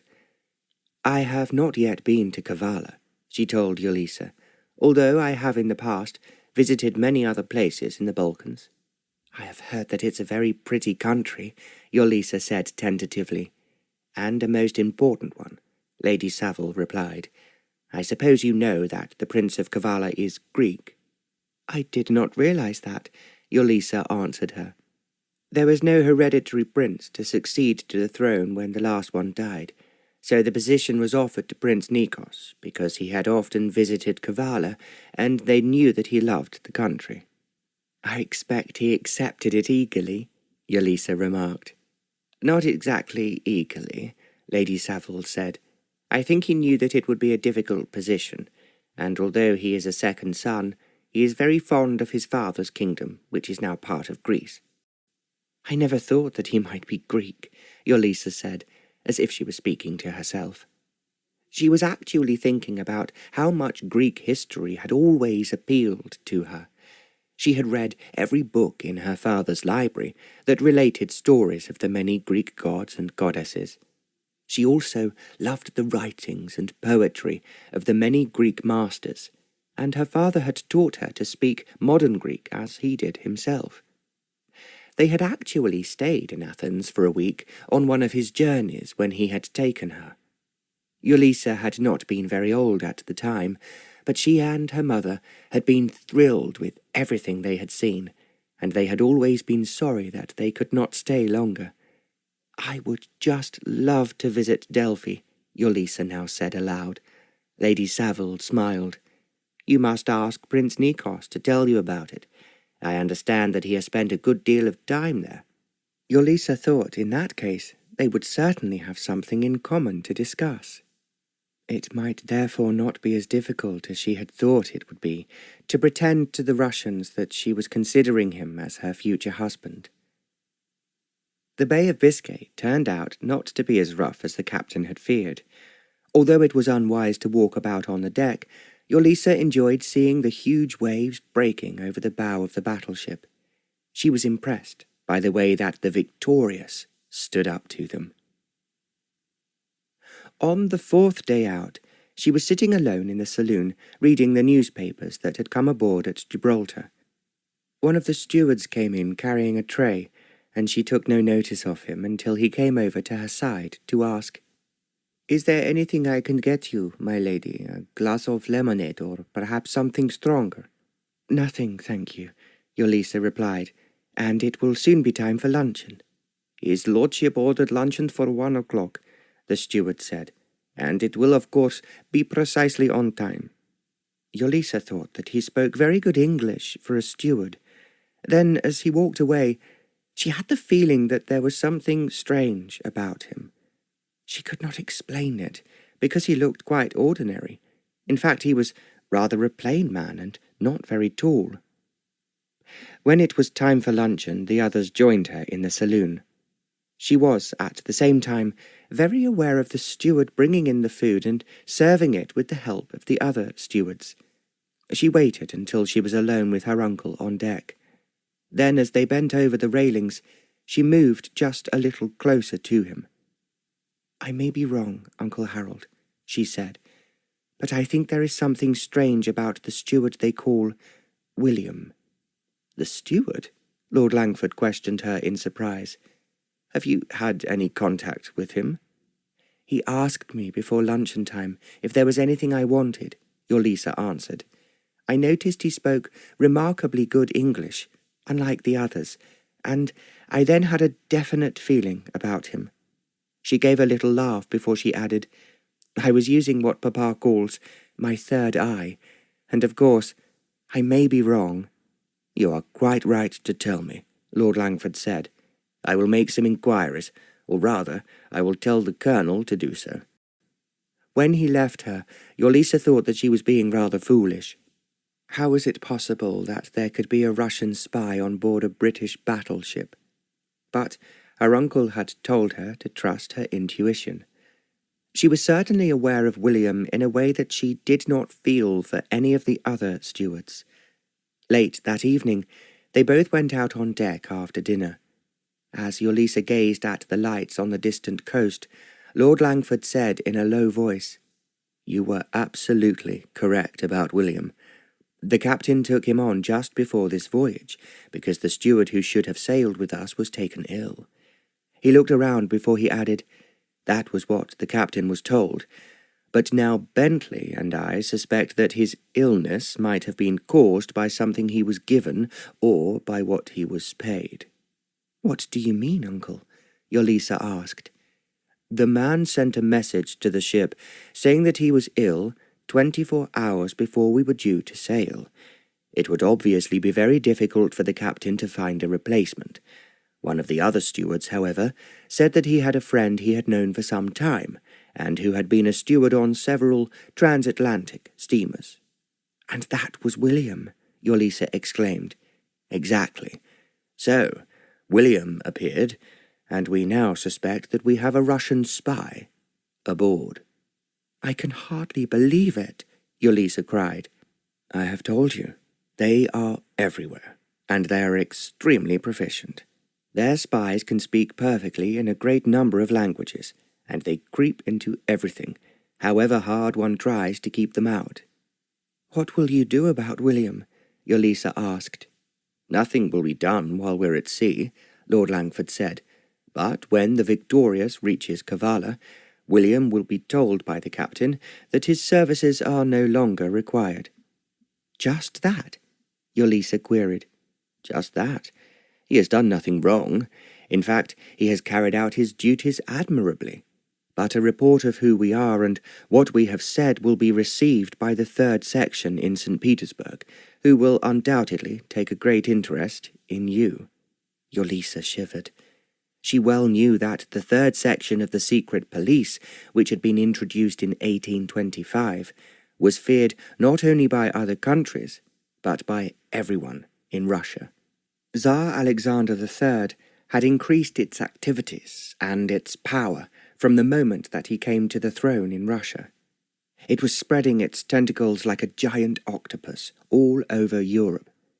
The mere fact that a Russian was on board created an atmosphere that Yolisa was extremely conscious of. For the first few days of the voyage, she had thought that her uncle gradually became less intense, and Lady Savile and Colonel Bentley were really at their ease and not just pretending. But after they had learned that William was suspect, they became a great deal more wary, and especially more careful of what they said at meal times. Yolisa saw that they were all on their guard in the saloon and elsewhere on board ship, just in case a listening device had been installed without anyone's knowledge. It gave her a creepy feeling. When she went to her own cabin, she wondered if that too had been tampered with. "Perhaps I am exaggerating the whole threat," she tried to think. At the same time, she knew if she was honest that she only felt free when she was in the open air. As her uncle had insisted, it was the only safe place where she could speak without being afraid. Now, as they were in a hurry to reach Kavalla, the battleship moved ahead at full speed. They did not call at Malta or any other port on their route. Yet Yolisa hoped that there would be a chance of going ashore at Athens, but they only stopped to pick up fuel, newspapers, and letters. No one except the captain was allowed ashore. "I hoped that I would be able to see Athens again," Yolisa said to her uncle rather wistfully. "Perhaps you will do that on our return home," he answered. "Oh, let's try to go ashore then," Yolisa begged him. "Perhaps it will be a prize for being a good girl," her uncle answered. "Because that is important. I will make it an added inducement." "Added?" Yolisa quizzed. "To what?" Her uncle smiled.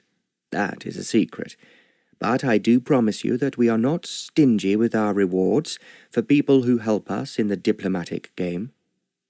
He would not say anything more, but Yolisa knew that he was pleased by the way she had acted so far. Because they were now suspicious of William, they put on a special performance for his benefit.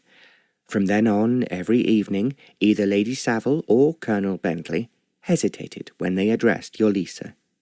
When she said good-night or left the saloon, they hurried to their feet, and once Lady Savile stumbled, as if she was about to curtsy, when she hoped she would sleep well.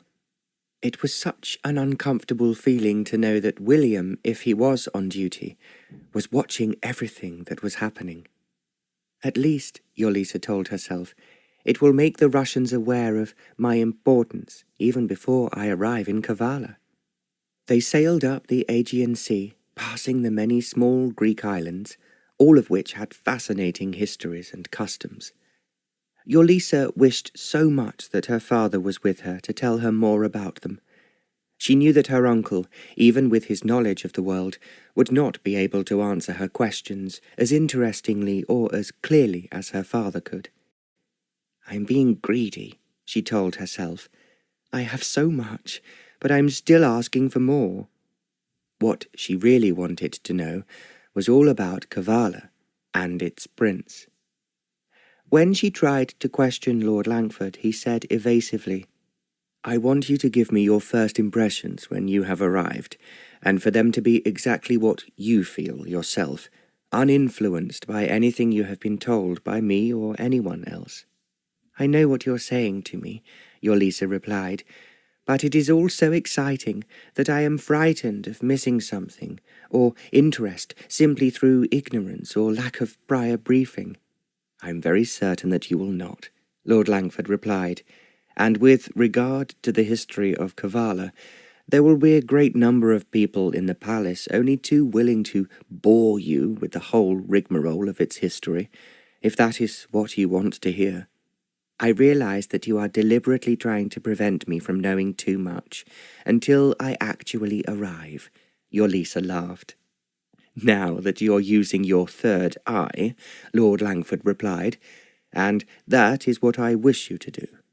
I want you to come fresh to the whole problem which lies ahead, and perhaps that will help you to be cleverer than we have been." "I think you are making it rather more difficult than it needs to be," Yolisa complained. "After all, we know who our enemies are, and any Russian, rich or poor, is clearly under suspicion. It's not as easy as it sounds, Yolisa. For instance, while William is undoubtedly working for the Russians, he is not actually a Russian." Yolisa looked surprised. "I thought that he must be." "That is where you're wrong. He is an extremely clever Pole, who has found it to his advantage to work for the Russians. I would not be surprised if he is not in some way a part of the third section."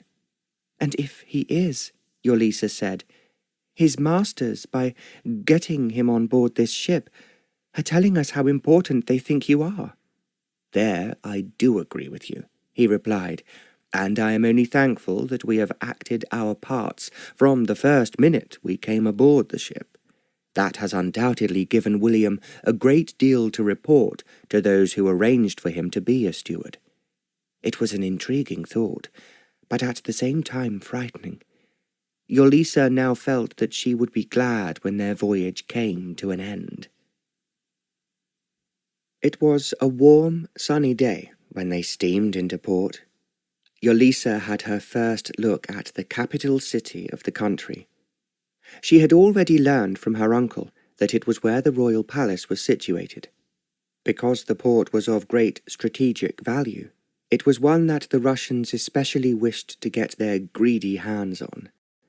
Ostensibly, it was Lord Langford who was the most important visitor.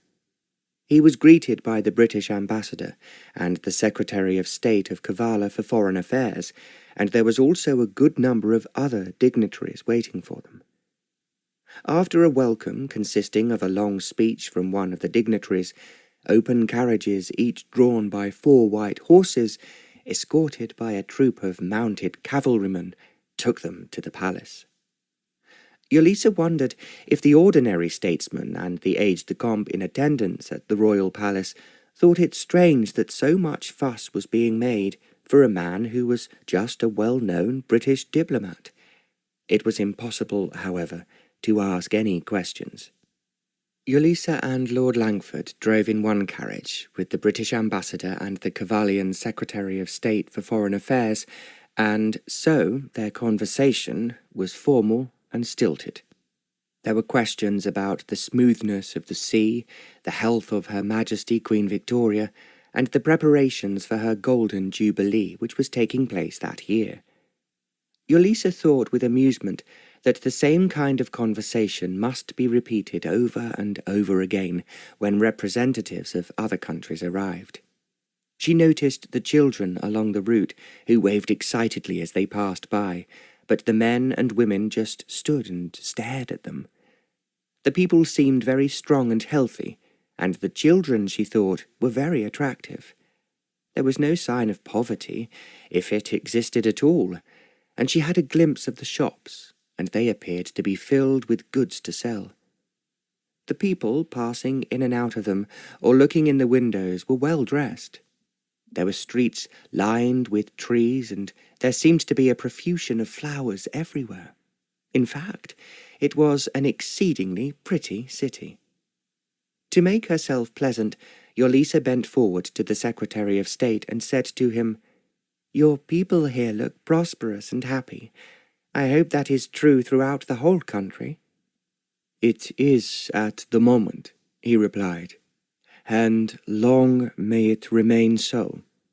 There was unmistakably a note of doubt in the way he spoke. They drove on, and at last Yolisa had her first sight of the palace. It was situated high above the city, and painted white, and half encircled by exotic trees which were all in bloom. It was so lovely that she gave an exclamation of astonishment, and the Secretary of State told her proudly, "Everyone is thrilled when they see our palace. In fact, a number of royal visitors have been jealous, because it is finer than the palaces they have themselves." "I think it is so beautiful," Yolisa enthused. She became even more impressed when they drove nearer. In the gardens, which sloped down from the palace to the road, there were 4 huge fountains throwing their water up to the sky. There was a long flight of steps from the palace down to the road beneath it. But they did not have to climb them. Instead, they drove on up a road that led up to one side of the palace. At a most impressive entrance, there were sentries on duty and a red carpet over the steps. Inside the front door, there were a great number of extravagantly liveried servants in attendance. The Lord Chamberlain himself was waiting to greet them. "Welcome, my lord," he boomed. "It is delightful to have you with us again in Kavalla." "My niece and I are most grateful," Lord Langford replied, "to be the guests of His Royal Highness." "Prince Nikos is most impressed by Great Britain," the Lord Chamberlain answered, "and is a great admirer of Her Majesty Queen Victoria. He has a special present for you to take back with you on your return home, when I understand that she is celebrating the 50th year of her reign." "That is true," Lord Langford agreed, "and I am sure that Her Majesty will be delighted to receive a present from Kavalla." The Lord Chamberlain led them into a great hall where there were more officials to greet them. Yolisa noticed that most of them were very good-looking men, and taller than she had expected. Then they were ushered through a number of large and well-furnished rooms, until they came to what Yolisa guessed were the private apartments of the prince. By this time, their extensive entourage had shrunk considerably, and they were now being led only by the Lord Chamberlain and the British ambassador. Meanwhile, Lady Saville and Colonel Bentley were being looked after by other officials. There were 2 footmen standing outside a door that was surmounted by the royal emblem of Kavalla. When the procession appeared, they flung open the door, and another servant inside bowed. The Lord Chamberlain then went ahead, and they followed him. As Yolisa had expected, it was quite obviously the prince's private study. It was furnished with comfortable chairs and sofas, beside a great display of flowers. The prince was at the far end of the room, sitting in a chair reading a newspaper, and as the Lord Chamberlain entered, he rose to his feet. As he walked towards them, Yolisa was aware that her uncle had been absolutely right in describing him as Prince Charming. He was tall, dark, and exceedingly handsome. In fact, one of the best-looking men she had ever seen. As she moved towards him, she was aware that he was not only smiling, but his eyes were twinkling. She knew that he was thinking, as she did, that this whole charade was quite unreal and part of a fairy tale. "May I present your Royal Highness," the Lord Chamberlain was saying, "Lady Yolisa Ford, who has just arrived from England." "I am very delighted to see you, Lady Yolisa," the prince declared and put out his hand. As she took it, Yolisa swept into a deep curtsy. At the same time, because she was feeling nervous, her fingers trembled in his. Then, as she looked up into his eyes, she knew that he was different, very different from any man she had ever come across before. "May I also present," the Lord Chamberlain was saying, "Lord Langford, whom your Royal Highness has met before." "Of course I have," the prince replied, "and it is so delightful, my lord, to welcome you back to Kavalla." "I'm not only charmed to be in your beautiful country again," Lord Langford said, "but to bring with me my niece, who has already been admiring the beauty of the city and its inhabitants." "Which I do hope includes me," the prince smiled. "Come and sit down, my lord. Give me the latest news from England." He walked towards the chair where he had been sitting before they had arrived, while the Lord Chamberlain faded into the background. They then sat down, and the prince started to ask questions about the Queen's Jubilee and the celebrations being arranged in London. As Lord Langford answered him, Yolisa was aware that he was gazing at her. She was not certain whether it was because he was curious or because he wanted anyone who was watching him to be aware of his interest in her. She had previously asked her uncle if the prince knew what they were doing. "Of course he does," he asserted, "but no one else in the palace has the slightest idea that there is any ulterior motive in your visit to Kavalla. So everyone but the prince will assume that you have brought me with you as your niece, as just a plain, ordinary visitor." "Exactly. It would be impossible to tell any one of his people without telling them all," Lord Langford said. "And if only one of the statesmen told his wife because it was such a good story, she would be unable to keep it to herself." "I think that is unkind, but I expect it's the truth," Yolisa laughed.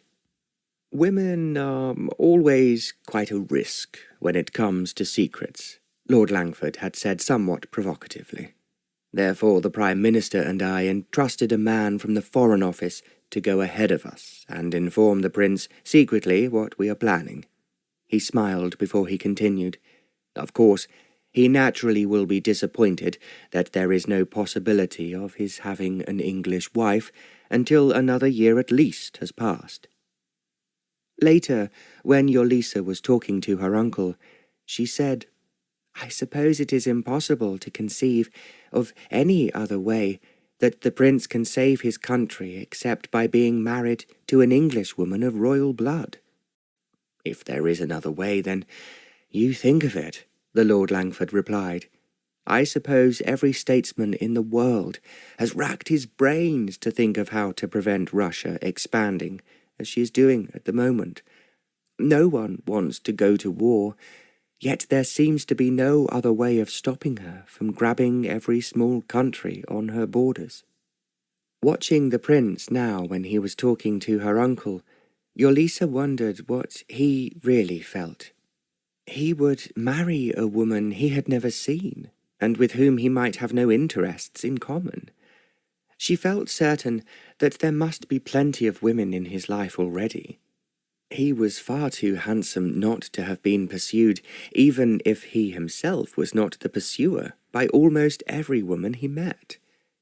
He knew from what she had read that the Greeks had a special charm which most women found irresistible. What country could be more romantic? She asked herself. Unexpectedly, the prince turned to speak to her.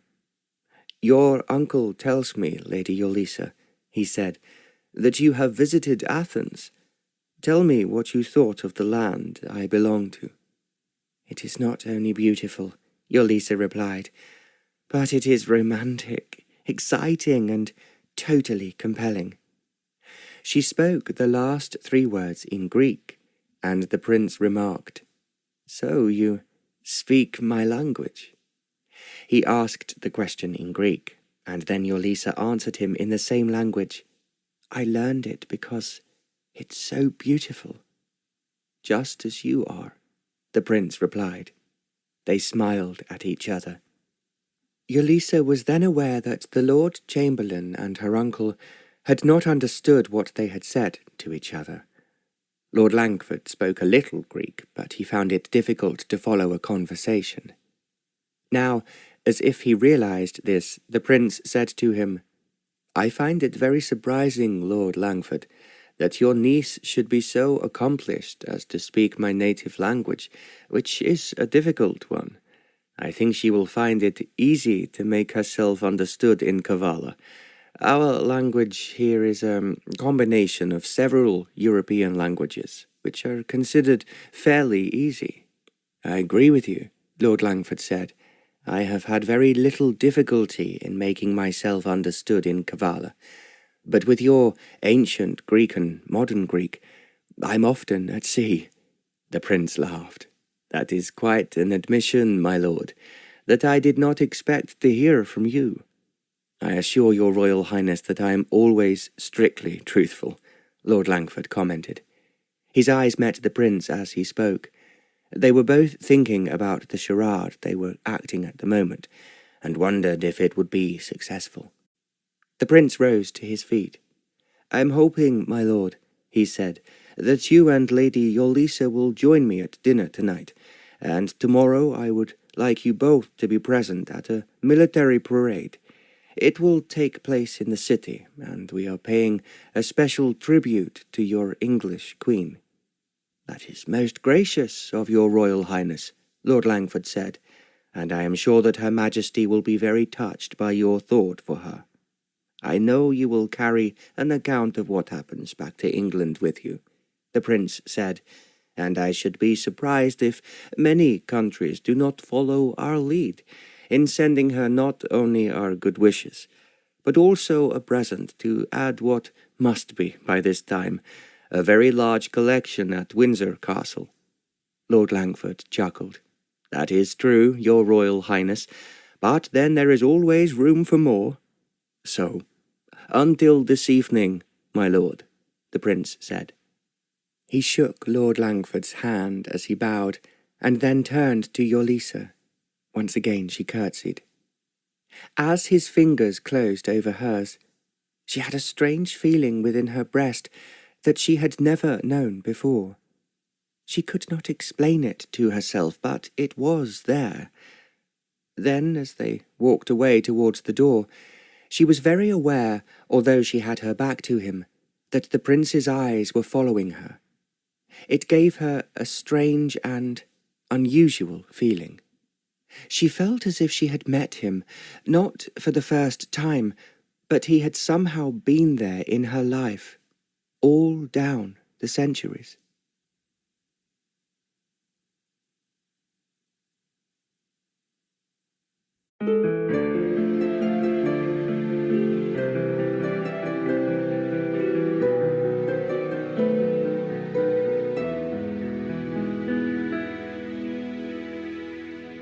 Chapter 4. When they went up the stairs to change for dinner, Yolisa was surprised to find that they were in the royal apartments. She realized that it was so because there were 2 sentries on duty outside the door, and she had not seen them in the other parts of the palace. She was aware, without his saying so, that her uncle was amused. The royal apartments were more spectacular than the rest of the palace, and they were situated at one end of the huge building. As they were taken upstairs by an aide-de-camp, Yolisa could see that the pictures were even finer and more spectacular than she had seen elsewhere in the palace. It seemed to be particularly quiet, and almost as if the aide-de-camp knew that she was surprised, he told her, "Only His Royal Highness's special friends stay in this part of the palace, and you and your niece, my lord, are the only guests we have had here for, well, this last year." "Then of course we are indeed very honoured," Lord Langford replied diplomatically. The top of the stairs led them into a wide corridor. It was furnished with the most exquisite chests, inlaid with mother-of-pearl. The aide-de-camp opened a door halfway down it. "This room is for you, my lady," he said to Yolisa, "and your boudoir is next door." Before Yolisa could enter the room, the aide-de-camp crossed the corridor to a door opposite. "And this, my lord," he added, "is your room. I think you will enjoy knowing that it is named after one of the great heroes of Kavalla." "Then I hope I will emulate him," Lord Langford grinned. Yolisa had a brief glimpse of Dawkins unpacking her uncle's trunks, and then turned towards her own room. As she did so, the aide-de-camp suggested, "If there is anything you require, my lady, you have a bell in your room which rings for the housekeeper. And of course, if for any reason you are nervous, there are always sentries on duty at the entrance to the apartments." "That is very comforting," Yolisa replied, and she could see that he was looking at her with admiration in his eyes. She smiled at him before she added, "Thank you very much for looking after us." "It's a great pleasure," the aide-de-camp said, "and I can promise that the whole city will be waiting to see you tomorrow." Yolisa smiled at him again, and then went into her own room. There were two maidservants busily unpacking her gowns and hanging them carefully in a beautifully carved wardrobe. They rose as she entered and bobbed her a curtsy. She greeted them a little hesitatingly in their own language, which she had been studying on the journey. It was, she found, a mixture of Greek, Hungarian, and, she thought, a bit of German. It was therefore not very difficult for her to say at least a few words that the maids understood. They were delighted, and one of them clapped her hands and exclaimed, "My lady speaks like us.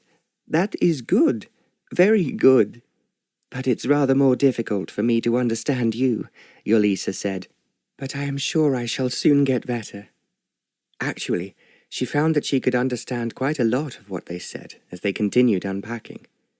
She had learned a good deal from Lady Savile, and she would be able to rely on her for help if she could not make herself understood. Now it was very obvious that only her uncle and she were to be privileged enough to be staying in the royal apartments. Lady Savile, therefore, might well be sleeping some distance away. "I'm sure I can manage," Yolisa told herself. As there was now plenty of time before dinner, she then explored her boudoir. It had a communicating door opening out of her bedroom. It was a large and very attractive room, containing some outstandingly beautiful furniture, and here, too, there were pictures that she knew her father would have loved to have seen. There was also a bookcase at one end of the room. Yolisa told herself severely that she must not look at the books now. If she did, she would undoubtedly be late for dinner. When she went back into her bedroom, the maids had finished unpacking. They were now bringing in the bath that they were setting down in front of the fireplace. They then helped Yolisa undress and waited on her while she bathed, while she thought that whoever ran the palace must be very efficient. There was a scented oil to pour into the water, and the bath was exactly the right temperature, and the towels to dry herself were soft and absorbent.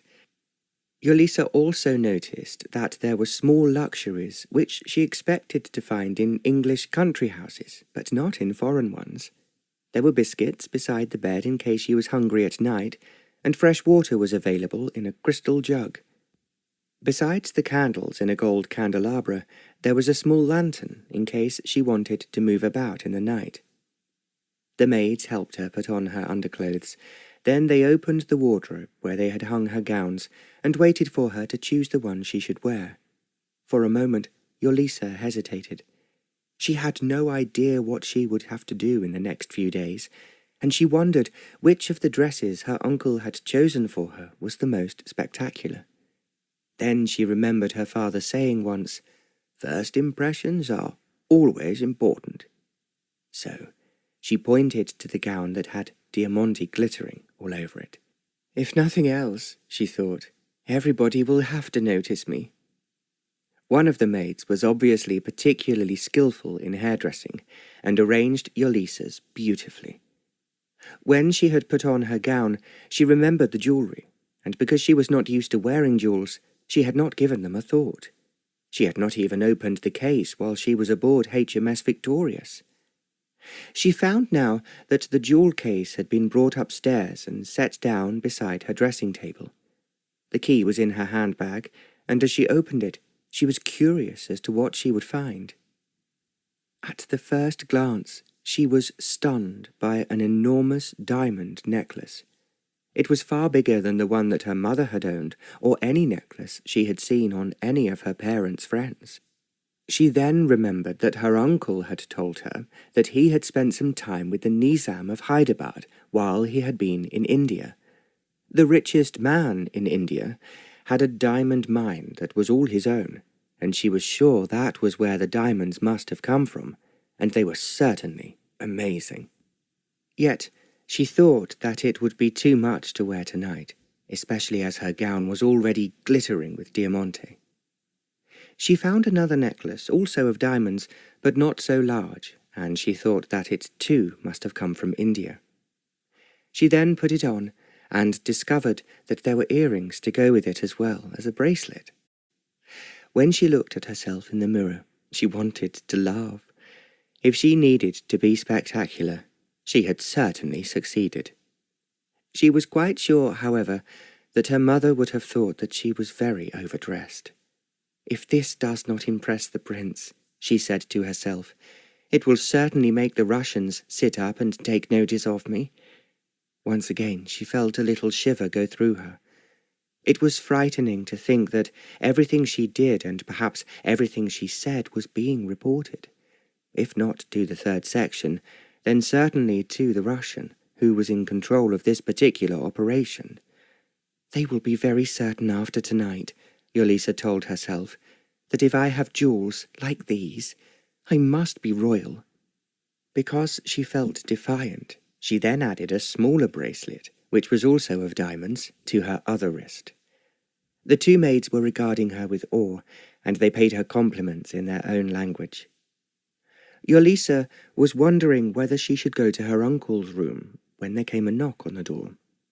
"May I come in?" Lord Langford asked. "Yes, of course, Uncle Harold."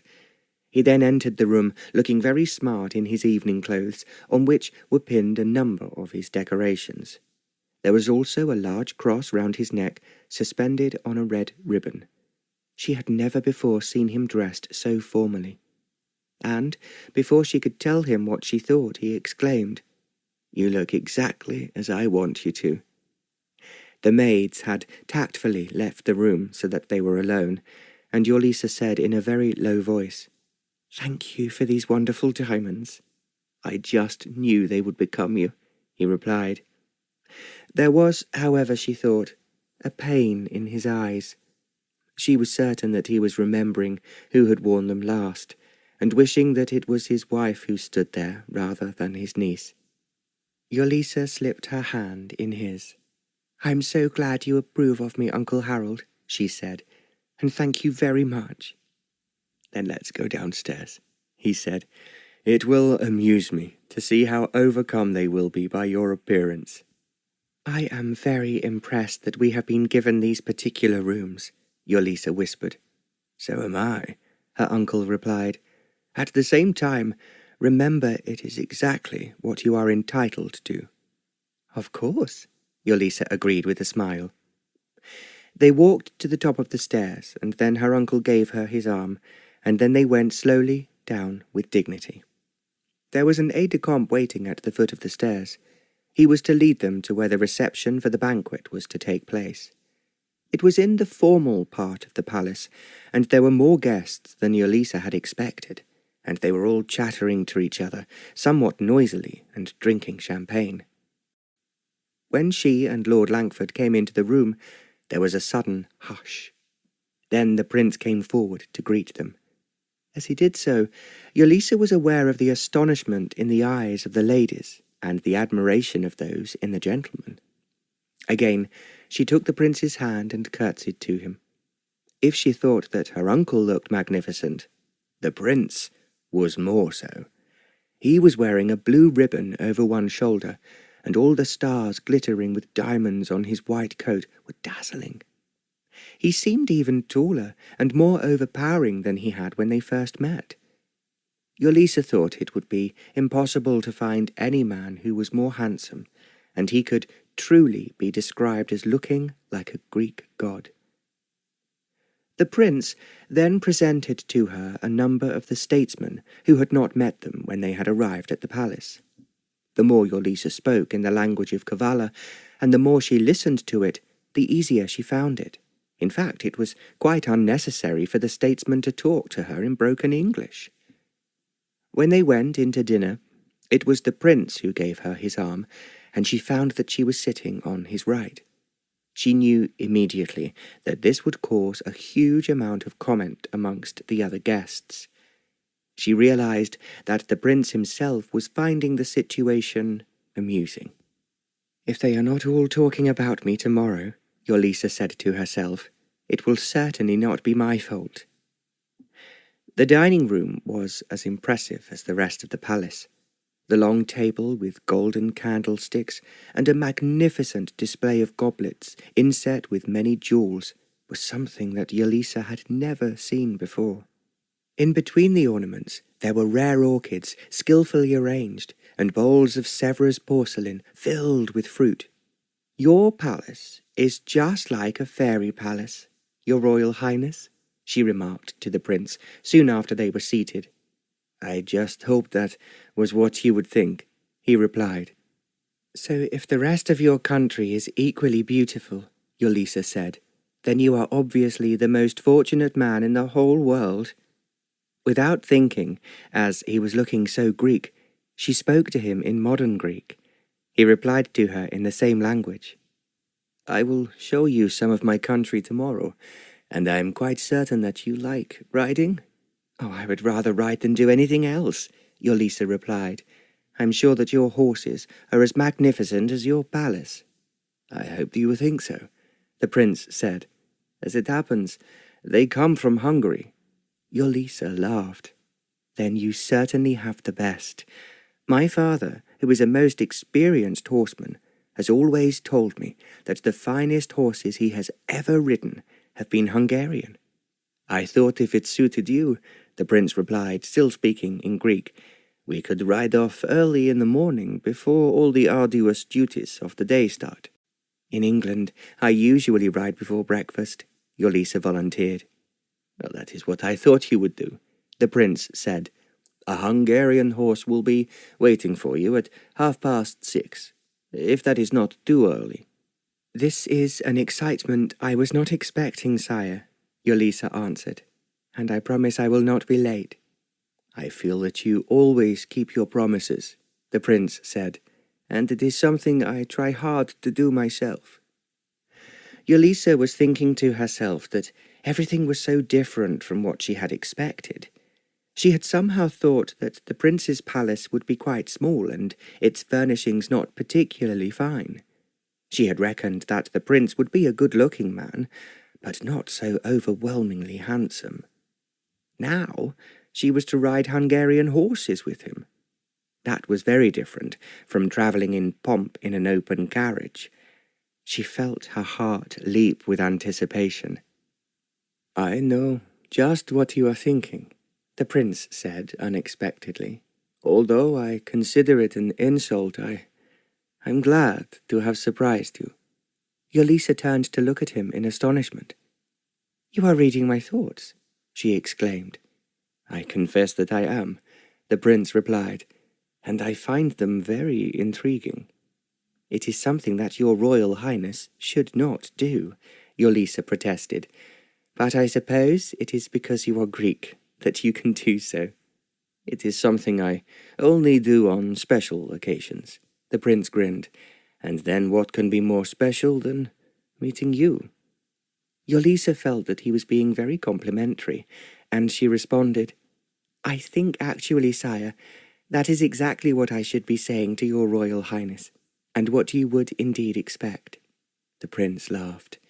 "Now you are pretending to be modest, which is quite unnecessary. Do tell me what you felt when you first touched my hand." Yolisa's eyes widened. "Why do you ask?" she questioned. "Because I knew at once that you felt what you did not expect, and I felt the same."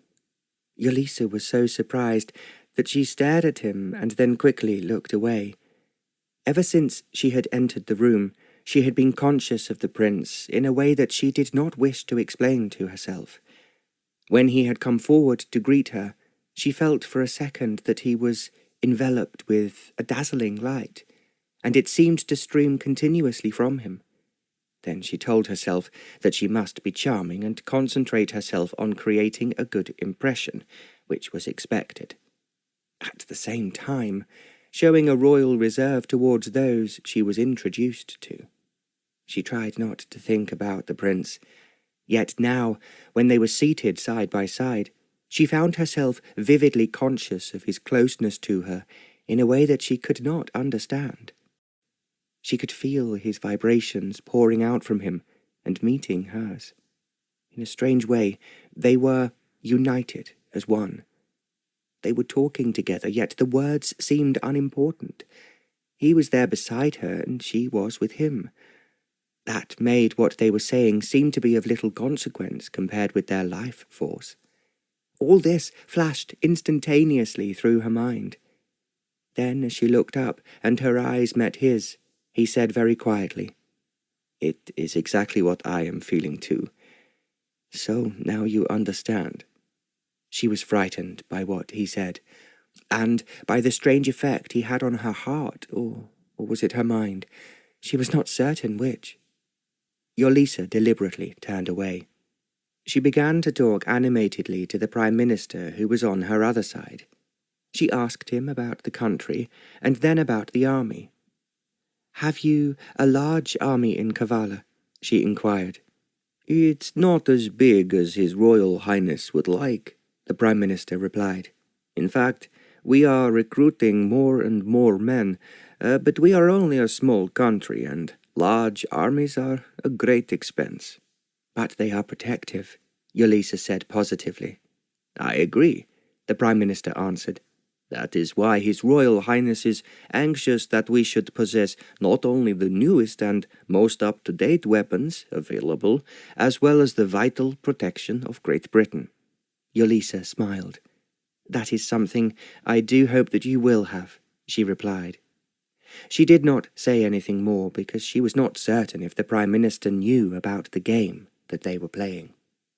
He might easily have been deceived in believing that she was, in fact, a princess in disguise. Whatever it might be, Yolisa realized that she had already aroused a great deal of curiosity amongst the other guests. She thought that if this was what her uncle desired, he had certainly been successful. Like the French, but unlike the English, the ladies and gentlemen left the dinner table together. They moved back to the large reception room in which they had met before dinner, and now there was a small orchestra playing, although no one was expected to sit down and listen to it. The ladies were all very anxious to talk to Yolisa, and she then moved amongst them, trying to make herself agreeable. Equally, she appeared to be somewhat aloof if asked questions that were too intimate, and it was quite a difficult part for her to play. She was relieved when it grew late enough for the prince to withdraw. He said good night to Lord Langford, and then he turned towards Yolisa.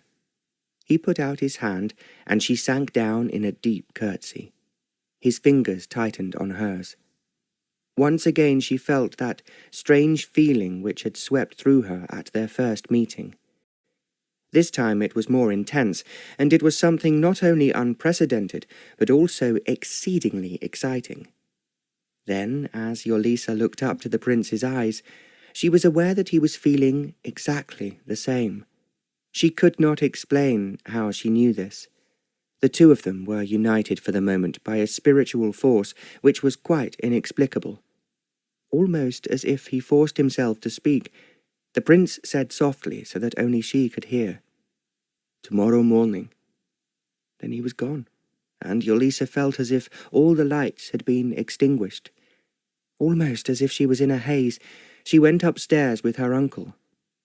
Everything was very quiet in their apartments once they had passed through the door guarded by the uniformed sentries. Her uncle walked into her bedroom behind her.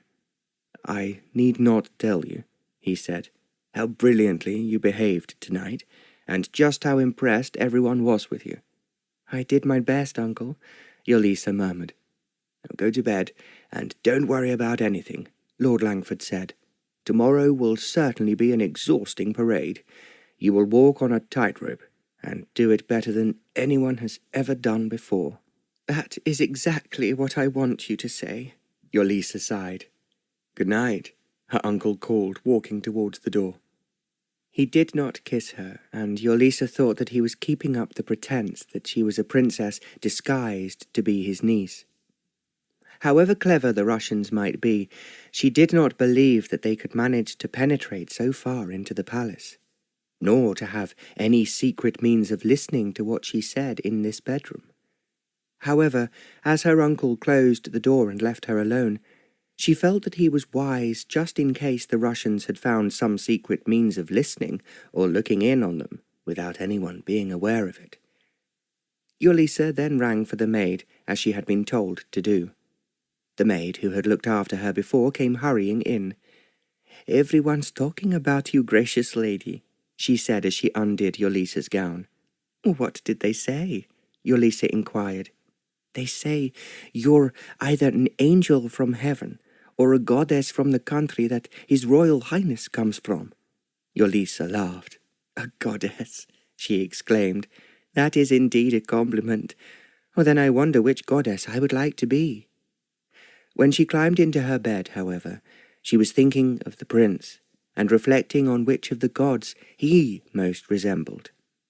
She felt certain that the women in his life, and of course there must have been a number of them, would have told him that he looked like a Greek god.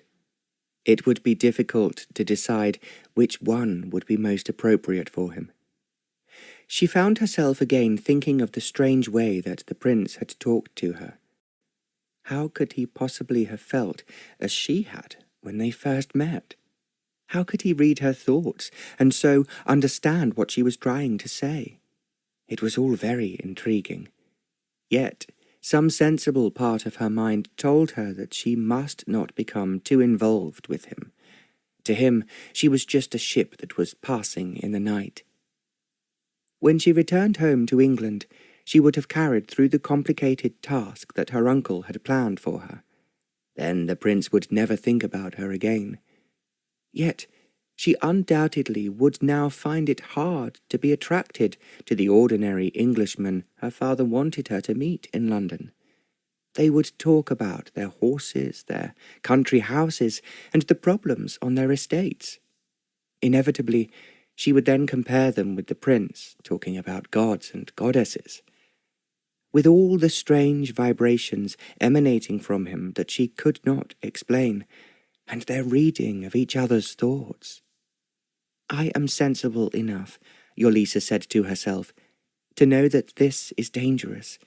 If I did fall in love with the prince, which is something I would never have imagined doing in 1,000 years, I shall then go back to England a Miss Nobody, who has left her heart behind in a small but politically important country."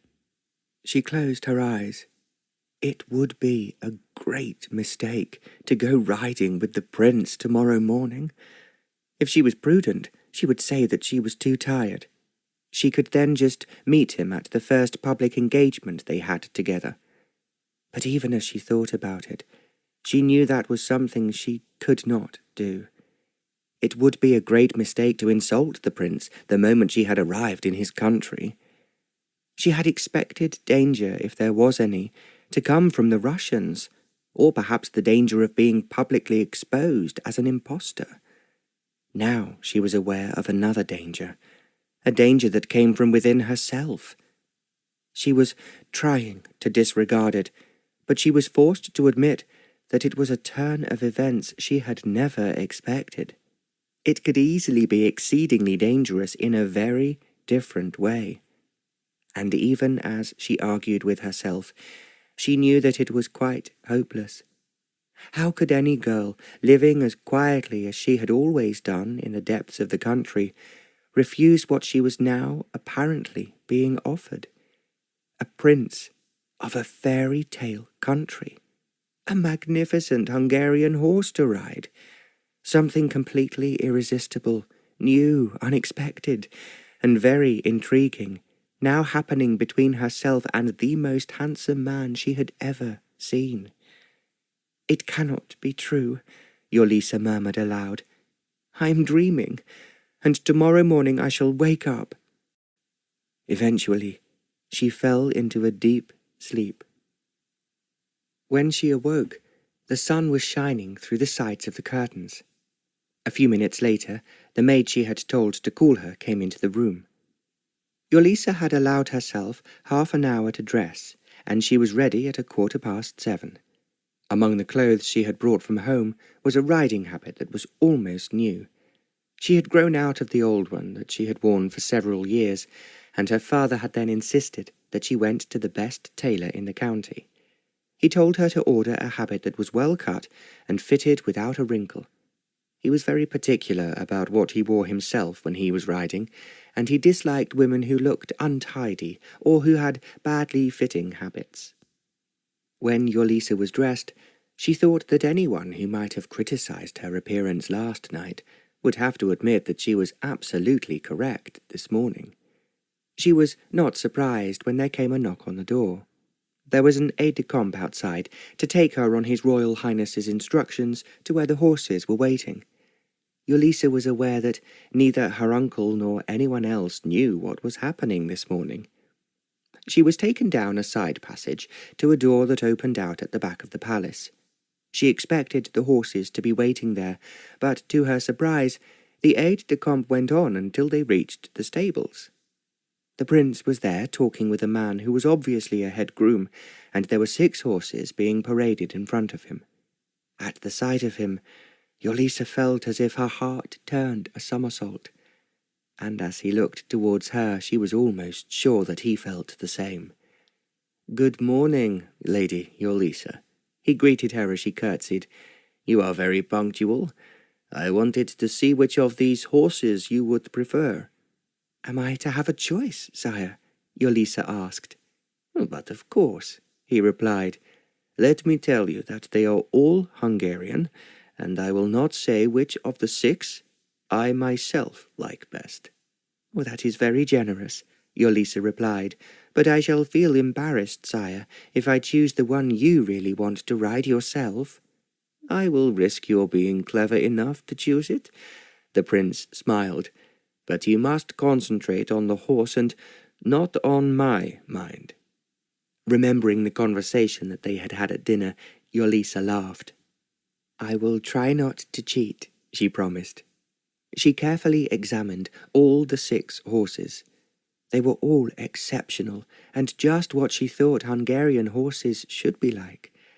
She had always longed to ride one, and she had thought that perhaps she could persuade her father, once he had finished his book, to take her to Hungary. Now, incredibly, part of Hungary had come to her, and she knew that it was an event that she would not forget when she returned home. She looked at the horses in considerable detail. There was silence as the prince waited for her to give him her verdict. Finally, she said, "These are 2 horses which, to my mind, although of course I may be wrong, are finer than the others."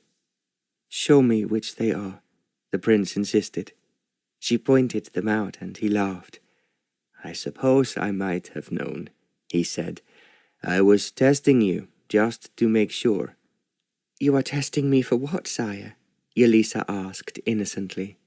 "To see if you would choose the 2 horses I would have chosen myself," he replied. "And may I ride one of them?" Yolisa inquired. "Whichever one you like," the prince answered. She chose one with a star on its forehead, and again the prince laughed. "Why are you laughing at me again?" Yolisa asked. "Because I knew that was the one you would choose, and I was right." He did not wait for her to answer, but ordered the groom to have the horse saddled. They then mounted and rode out of the stable. It was by a different door to the one that appeared to be the main entrance, and then Yolisa was aware that there were 3 men mounted on horses following behind them. She did not have to ask the question because the prince informed her. "I am forced to take an escort with me, but they will keep well behind us and will not infringe on us in any way." Of course you have to be protected, Yolisa said. I know that you are always in danger. As they were now in the open air, she knew that they could speak freely. The prince waited until a gate had been opened for them, and after they had passed through it, they were on open ground.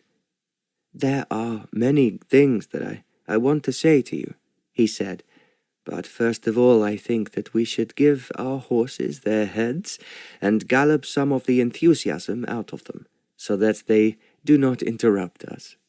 Yolisa smiled and set her horse off to a gallop. They were then racing over the level ground, which seemed to stretch away towards a distant horizon. There she could see very high mountains with their peaks glistening in the morning sunshine. The horse she was riding was straining to beat the horse ridden by the prince, and Yolisa realized that she was moving faster than she had ever done before. It was very exhilarating. She was aware that the prince rode magnificently and seemed to be part of his horse. They must have ridden for well over a mile before the prince pulled in his reins, saying, "Now we can relax and talk about things without being afraid of being overheard by anyone, unless the bees have long ears, and will buzz what we say in communication to the third section." Yolisa could not help giving a little laugh. At the same time she said, "You do realize that they are trying to take your country away from you?" "Of course I realize it," the prince replied.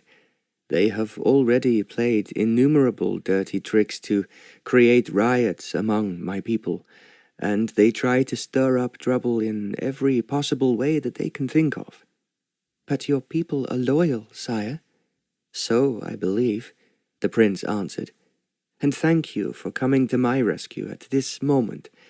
I just could not believe that Her Majesty the Queen would fail me." "She has no wish to do so," Yolisa answered. "And as you well know, sire, Great Britain has done everything it can to prevent the Russians from gaining access to the Mediterranean." "I know that," the prince said, "but I cannot survive without the assistance of your country." "That is why I'm here," Yolisa replied. "But I am only a drop in the ocean, and you need a great deal more than just me." "A very beautiful and a perfect drop," the prince said.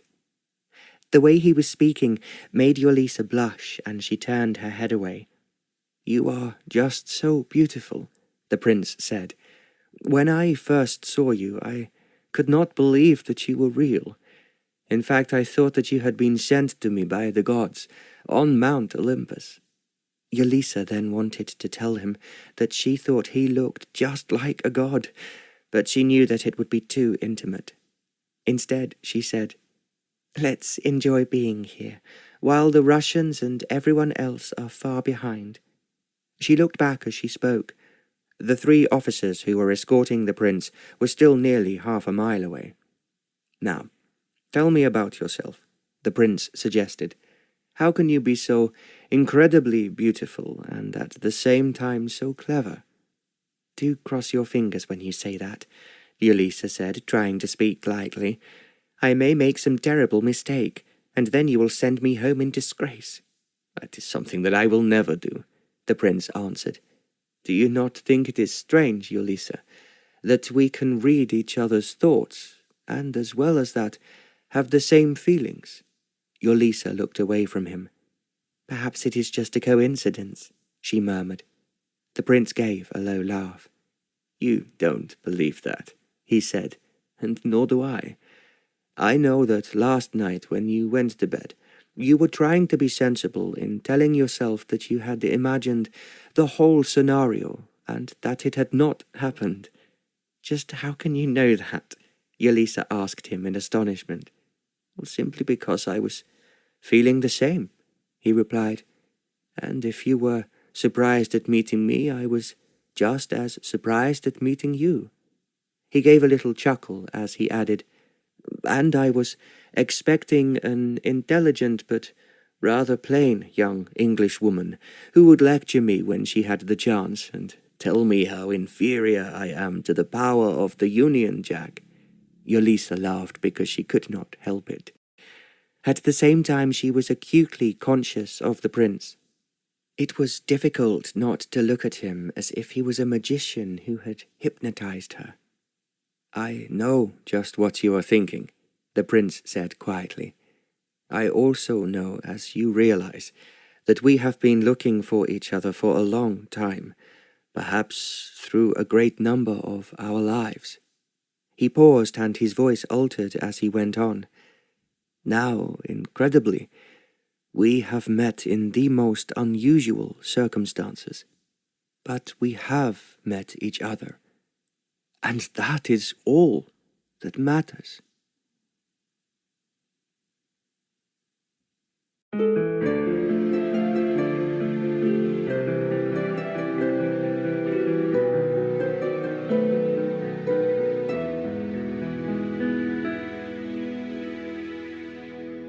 Chapter 5.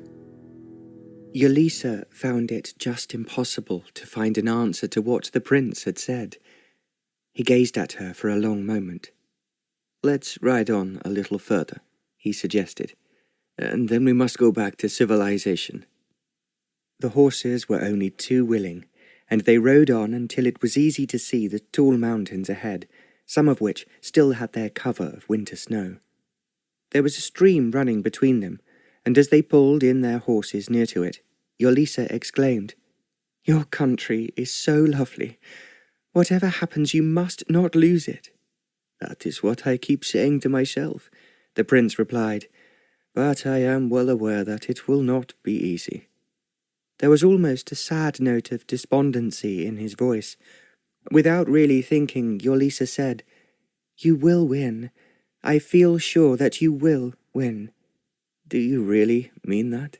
the prince asked. "Or are you just trying to cheer me up?" "You well know," Yolisa replied, "that it would be impossible for me to lie to you." He grinned. "Yes, I know that." "Then believe me when I say that every instinct I have ever had tells me that you will be triumphant, even though you have had to fight for what you now own." The prince smiled at her. Then, when he was about to reply, he realized that the 3 officers who had been following them were now drawing near. Impatiently, as if he resented being interrupted, the prince turned and faced them. "What is it?" he asked sharply. "I think, Your Royal Highness," one of the officers answered, "we should turn back. You have an important conference with the cabinet in 2 hours' time." "I had forgotten," the prince replied. "Very well. Her ladyship and I will ride ahead and you can follow." He set off with Yolisa, and she realized that the officers were waiting until they were some distance from them. She could well understand the prince's resentment at always having to be followed by a protective escort, but it was essential. He must not suffer, too, the dreadful fate that Prince Alexander of Battenberg had enjoyed at the hands of the Russians some years earlier. They rode on very swiftly, without speaking to each other. Only when the palace came into sight, gleaming white in the sunshine, did Yolisa say, "Thank you very much, sire, for what has been a most wonderful and exciting ride." "It is something we will do again and again," the prince answered, "as long as fate and our enemies allow us to do so." "So, what will we be doing this afternoon?" Yolisa inquired. "We are making a great fuss about your arrival by having a parade in the city square as a special tribute to Queen Victoria." He smiled a little mockingly as he added, "As Her Majesty's representative, although we do not say so openly, you will accept on her behalf the gold statue that Kavalla is presenting to her on the occasion of her golden jubilee." Yolisa chuckled. "I will try to look royal, but I warn you that I am a very amateur actress." "I think that you have done splendidly so far," the prince said. "And since you look like Aphrodite, who could possibly challenge your antecedents?" Yolisa laughed again, and she felt a warmth within her heart. He thought her to be as beautiful as Aphrodite, the goddess of love. "Tomorrow morning," the prince went on, We will ride off in a different direction to where there is situated an ancient temple, which is very like those that once stood at Delphi." Yolisa's eyes lit up. "I would love to see it," she said. "Please, oh please don't forget to take me there. I find it impossible to forget anything for you, or about you," the prince replied. There was a note in his voice that made Yolisa feel shy, but as they rode on in silence, she told herself that she was now playing a really dangerous game. "He is so attractive and so charming," she thought. "It would be impossible for any woman not to be entranced by him." It was even more difficult for her because she had met so few men, and only in her dreams had there been anyone who, in any way, resembled the prince. They drew nearer to the palace, and when they had almost reached it, the prince turned to her and said, "You may not realize it yet, Yolisa, but you have encouraged and inspired me. I now know what I want, and what I intend to have." "I told you that you would win," Yolisa said. "Of course there will be many difficulties on the way, but you will overcome them all." "As long as you help me, I know that is what I will do." There was no chance of saying anything further, as they had reached the gates and the sentries were saluting. They rode to the palace stable from where they had started out, and there were grooms hurrying to the horses' heads. Yolisa would have slipped from her saddle without any difficulty, but the prince was too quick for her. He dismounted from his horse rapidly, and while she was still putting down her reins, he waited to lift her to the ground. For a moment, Yolisa hesitated. Then, as he reached up to put his hands round her small waist, she felt him draw her towards him.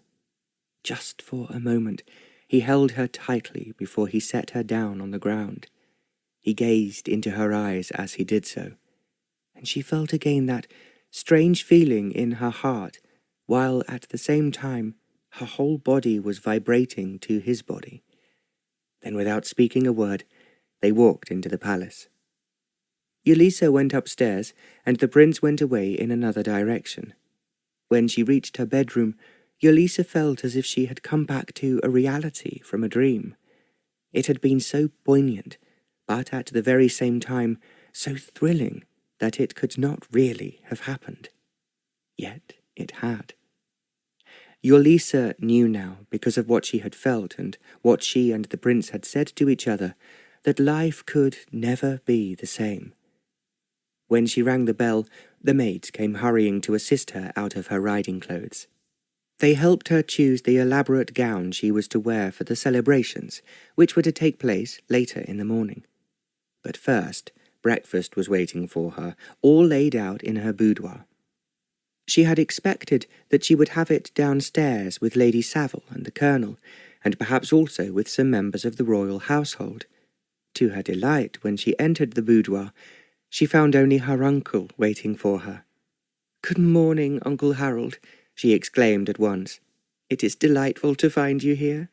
"You are late," he replied, "and I suppose you have a very good excuse for it." Yolisa knew by the way he spoke, and the look in his eyes, that he was teasing her. "You know where I have been," she said.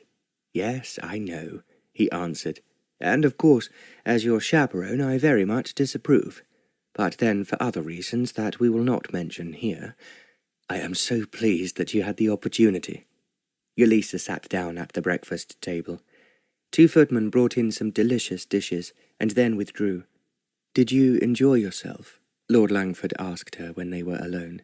"It was wonderful, absolutely wonderful," Yolisa replied. She could not help there being a rapt note in her voice. Her uncle looked at her sharply before he said, "Now you are worrying me. If what I suspect has happened, it could, my dearest child, eventually make you very unhappy." "I realize that," Yolisa answered, "but everything is so different from what I expected." She felt that she could not explain it clearly. As if Lord Langford did not want to worry her, he began to talk of the parade that she was to attend. "It was the prince's idea," he began, "and a very clever one.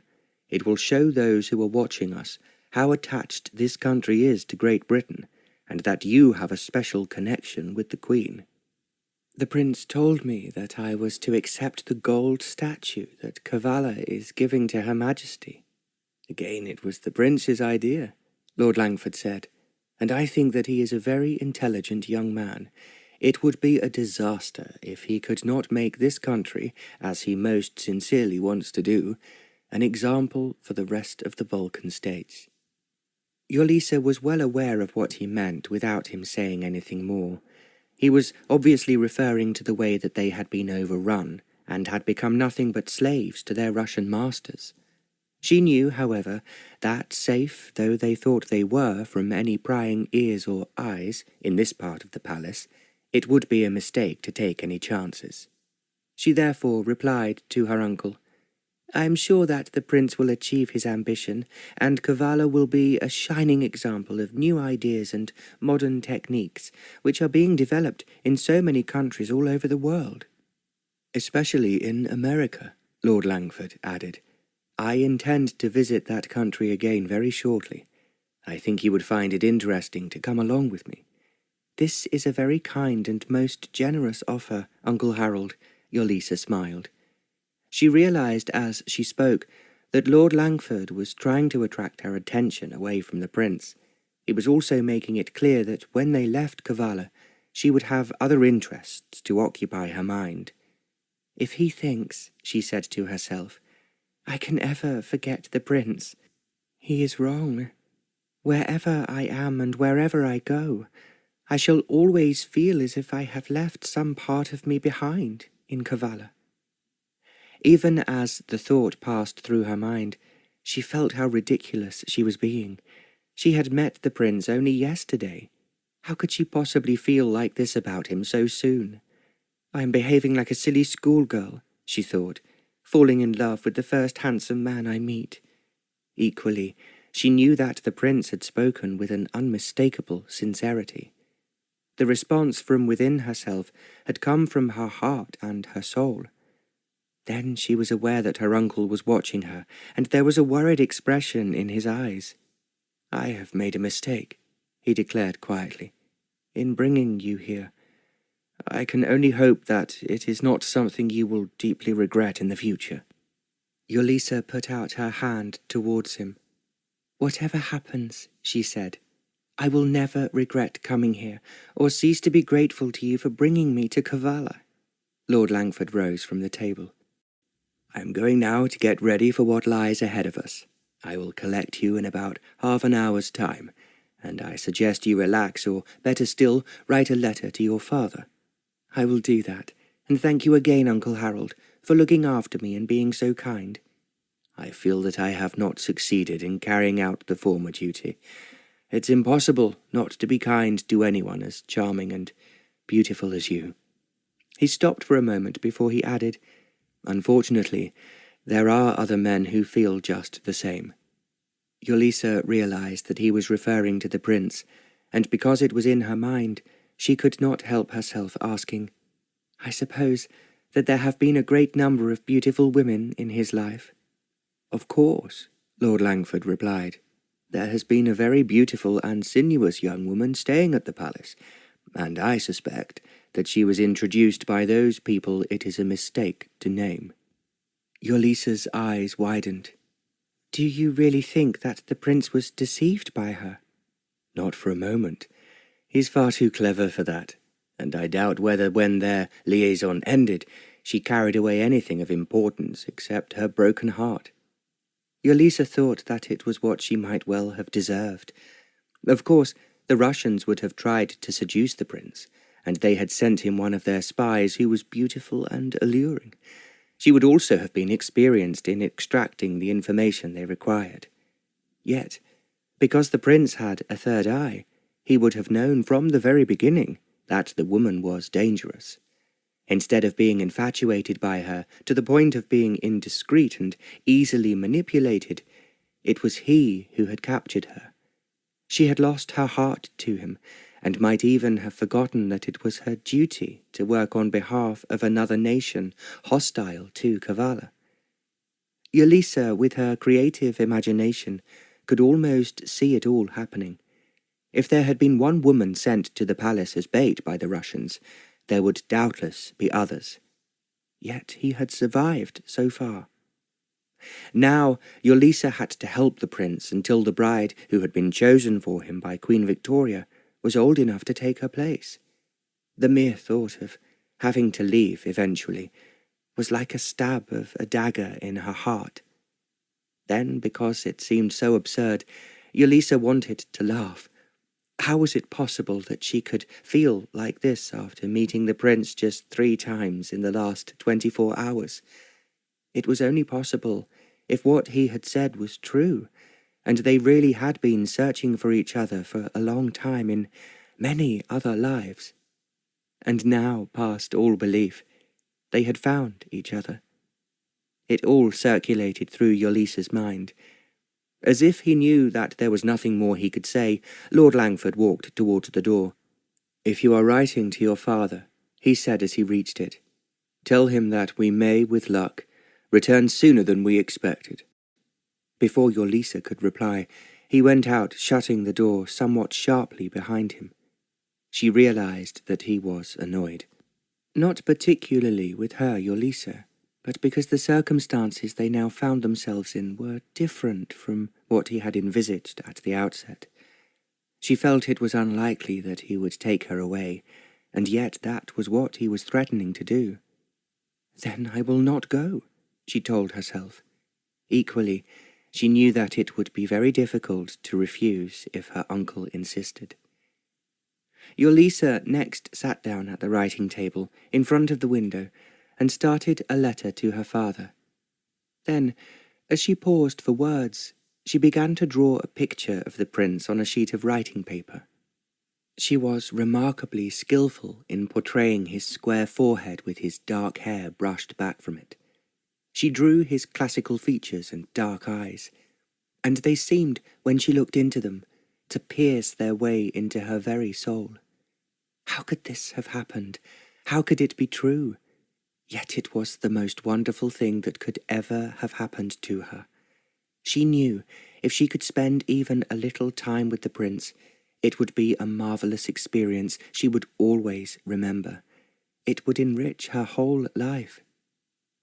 Later, Yolita went downstairs with Lord Langford, and those who were waiting for them in the hall seemed to glitter. The red coats of the officers, the decorations and gold braid of those in authority, and the gowns of the ladies were a panoramic kaleidoscope of intense colour. Yolisa's dress was the blue of the summer sky, and her hat was trimmed with little ostrich feathers in the same colour, which fluttered in the breeze. She was wearing lovely jewellery that would have enhanced any gown, however plain it was. It made hers seem even more glamorous. Lord Langford had once given his wife a Christmas present of the most beautiful set of turquoises covered with diamonds. There was a small collet for her neck, and a large brooch to wear on her shoulder, and bracelets, rings and earrings to complete the collection. Yolisa was well aware that other women looked at her with envy. There was an expression in the prince's eyes that she did not dare to translate. He arrived after everyone waiting for him had been talking for nearly 10 minutes. When he did finally appear, the ladies sank in deep curtsies like the waves of the sea. His Royal Highness was most certainly dressed for the part. He was wearing a white uniform coat, which was massed with decorations, and he carried a feathered hat in his hand.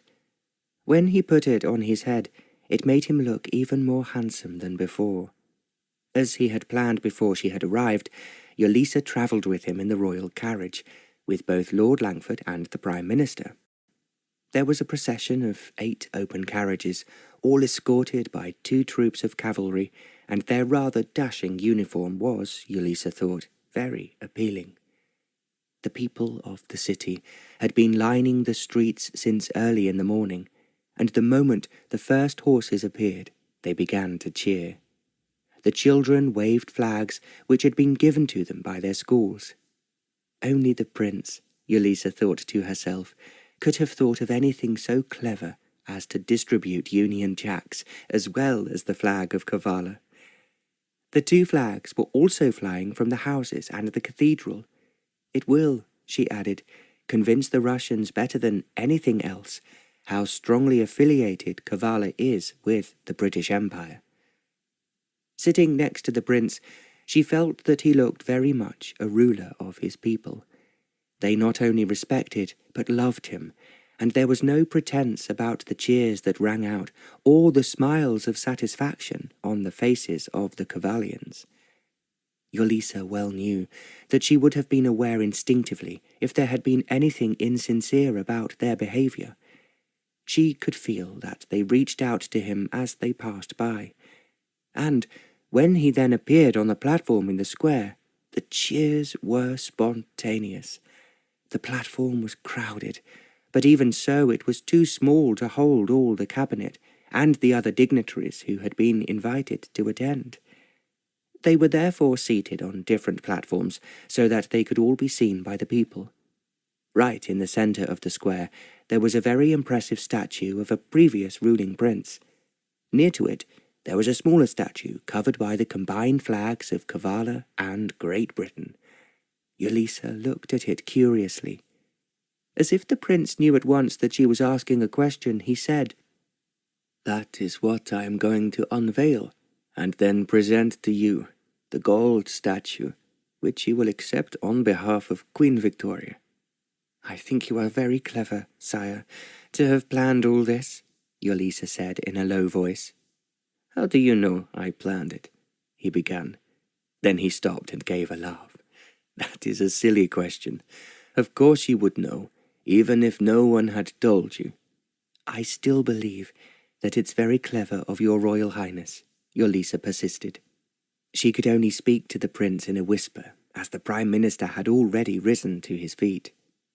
He was telling the people why they had been asked to come here, and why it was very important to Kavalla to have the close friendship of Great Britain and her powerful monarch, who had reigned for 50 years. He spoke clearly, and the people listened attentively to every word he said. Then, when the prince rose to his feet, the cheers broke out again. As the women waved their handkerchiefs and the men their hats, Yolisa thought that it was very touching. Only when the prince held up his hand was there complete silence, and he then told them briefly what great admiration he held for Queen Victoria, and how they were honoured in having as their guest today Lord Langford, who had a great affection for their country. He had brought with him his niece, Lady Yolisa Ford, especially to represent Her Majesty the Queen on this auspicious occasion. As he spoke, Yolisa saw some of the women and 1 or 2 politicians look at each other with surprise. They were obviously finding it hard to understand why someone so young and of no particular importance should be Queen Victoria's representative. As soon as the prince had finished speaking, he was escorted down into the centre of the square. Then, as he reached the covered statue, he started to speak again. He explained how he had considered what would best represent the British Empire and its achievements over the world. He had finally decided that nothing could be more appropriate than a statue of St. George killing the dragon. As he spoke, it was obviously an innuendo pointed at the Russian menace. Yolisa wondered if his speech was too dangerous, but at the same time it obviously appealed to the crowd. As the prince swept the cover of the statue, they cheered and cheered again. It was, Yolisa could see, very cleverly constructed, as only, she thought, a Greek sculptor could achieve. Mounted on his horse, St. George was piercing with his sword the dragon snarling beneath him, while his horse was rearing up. Then the prince once again held up his hand for silence. He explained that this statue commemorated Queen Victoria's Jubilee, and they were sending it to her as a special present from Kavalla, with their love and respect. He was now asking the distinguished guest, Lady Yolisa Ford, to give it in person to the Queen when she returned to London. There were cheers again as Yolisa walked slowly down from the platform to join the prince. She knew as she did so that he was watching her intently. She almost felt as if his eyes pierced through her body to her heart. When she reached him, she curtsied. They then turned round to face the crowd before they walked side by side back to the platform. Once again they stood together, and then the people cheered and cheered. Finally, the band that had played before their arrival broke into first the national anthem of Kavalla, and then God Save the Queen. It was, of course, completely unknown to most of the Kavallians. It had been sung for them by the choir from the cathedral, and most of them pronounced the English words a little strangely. They had, however, obviously taken great trouble in learning it, and Yolisa thought it was very moving. Only when the music died away did the prince say a few more words to the people.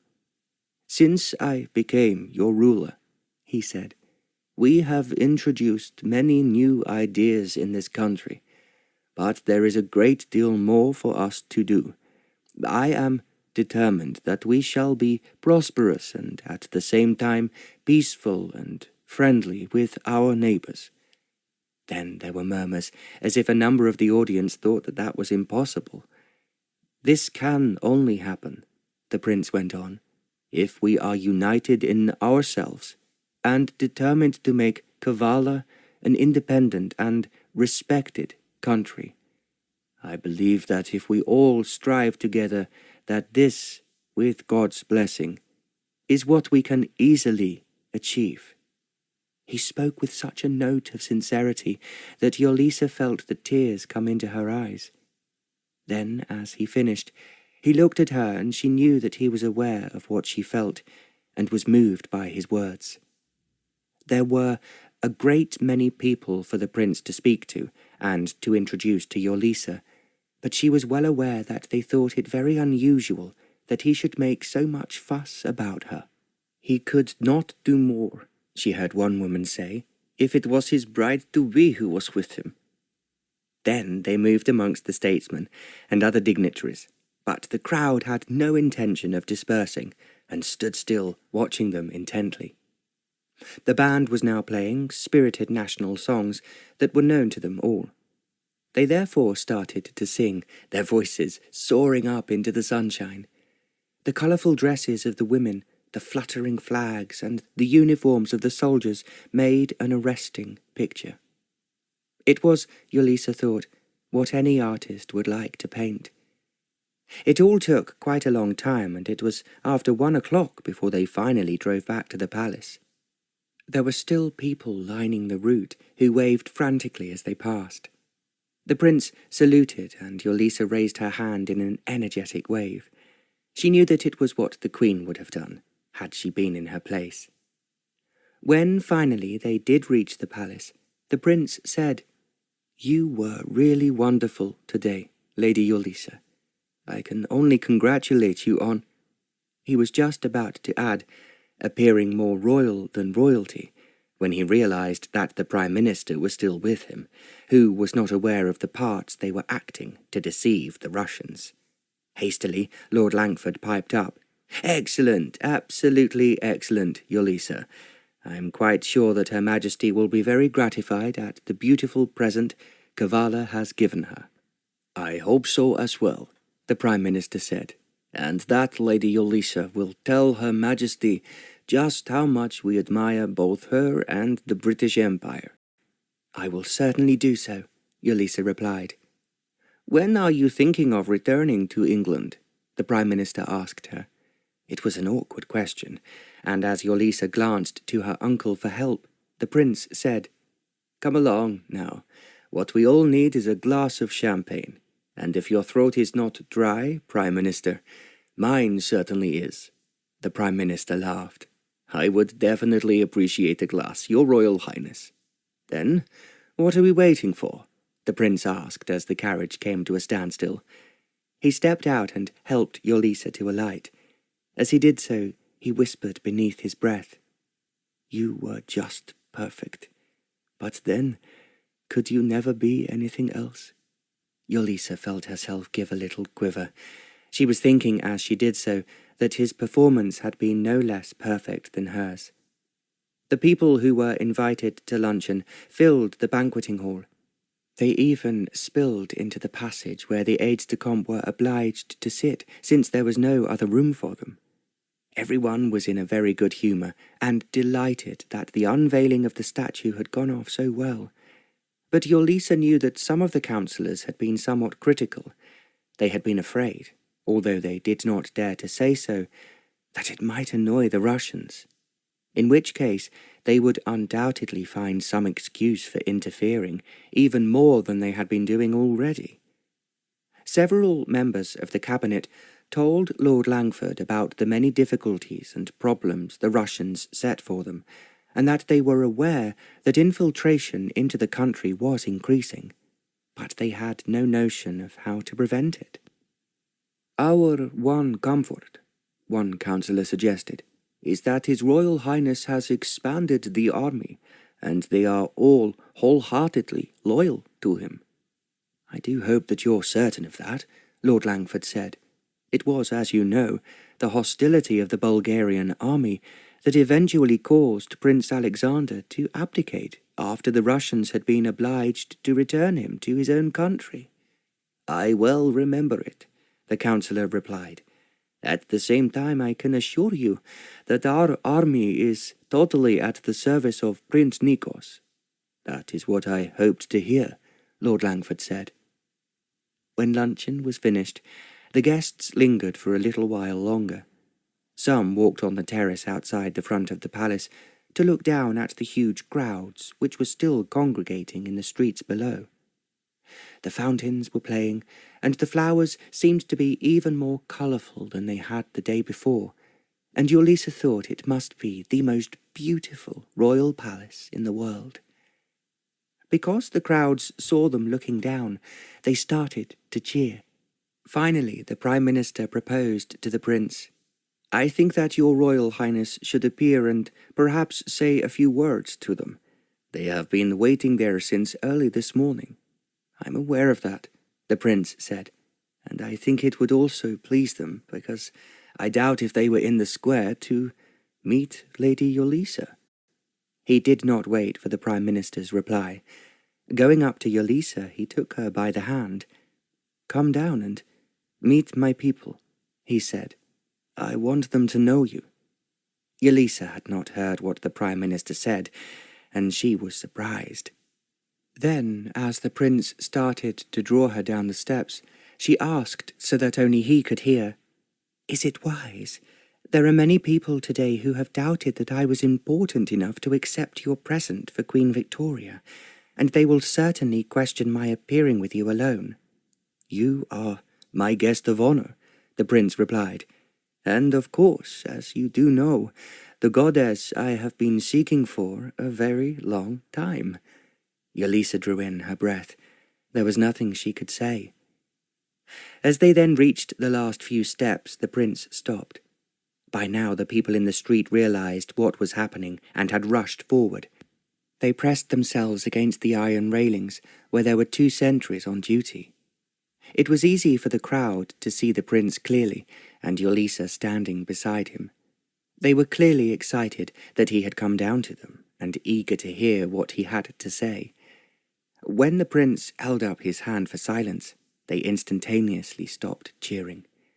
He thanked them for showing such an interest in this important day, and he told them, as he had done in the square, how Kavalla was sending a very special present to Queen Victoria on her Golden Jubilee. Then he said, "This present is being taken to London by our very special English guest, who we welcome not only because she is a representative of Queen Victoria, but because she is in fact the most beautiful woman in the world." As he spoke, Yolisa gave a little gasp and looked at him in astonishment. The crowd was delighted and cheered loudly before the Prince added, "As you know, I am Greek by birth, and to me the most superb of the goddesses is Aphrodite, the goddess of love. Love is what I think we in Kavalla can give to the world, which is in such constant trouble with one country fighting against another. He paused for a moment, and he then went on. "Let's see, if we can have here in our own beautiful land the special love that is identified with that goddess, and believe that just as we are sending a present to Queen Victoria, she has sent us a sublime representative in Lady Yolisa." As he finished speaking, he lifted Yolisa's hand to his lips, and as she quickly curtsied, he kissed it. The crowd was delighted. They cheered and shouted until at last the prince turned round. Offering Yolisa his arm, he walked slowly up the steps. Halfway up, they stopped to wave to those cheering below, and again when they reached the top step. Only as she saw the expressions on the faces of those guests who had heard what the prince had said did Yolisa feel embarrassed. It was, however, impossible for her to say anything. With a sense of relief, she realized that in order to be rid of his guests, the prince was now retiring. He did not say farewell to anyone except the Prime Minister. He just walked off the terrace and into the palace and disappeared. Yolisa looked for her uncle. When he came towards her, they too slipped away from the other guests and went up to their rooms. "All I can say," Lord Langford said when they were alone on the wide landing, "is that the prince has a very good sense of a romantic." "I had no idea he would say anything like that," Yolisa murmured. "Nor did anyone else," her uncle replied. "They were all astonished, and I dare say that a great number of the ladies present are ready to scratch your eyes out." Yolisa laughed. "I hope they will not do that, at least not until after I have left." "That is another question we have to answer," Lord Langford said. "Surely we cannot leave," Yolisa suggested, "until Her Majesty can name the princess to whom the prince will be betrothed." "I realize that, Yolisa. At the same time, I cannot allow you to be embroiled in, or shall I say bemused and even besotted, by what is happening here. We have to help him, Uncle Harold. We have to," she cried.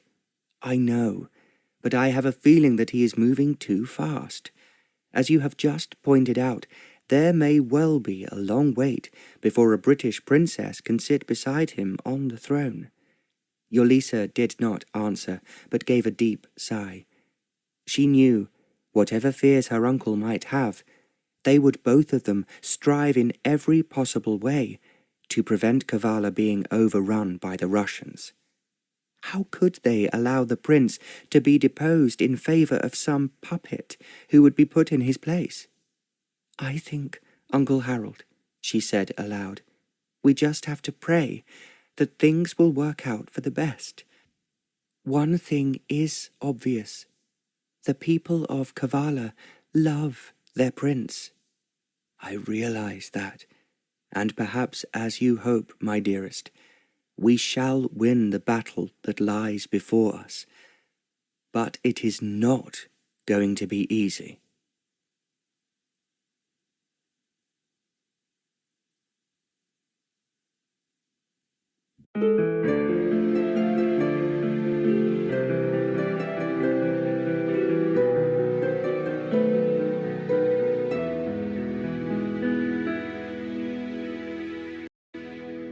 Chapter 6. Yolisa woke with a start. For a brief moment, she could not think what was happening. Then she realized that she was in bed and had been asleep. Before she had retired to bed, she had pulled back the curtains so that she could see the stars. The brilliant moonshine was pouring in through the windows, turning everything into silver. She stared at it for a moment. Then she was aware that it had been a voice that had called her. She knew, almost as if someone had told her, that the prince was in danger. Without considering or thinking of what she should do, she jumped out of bed.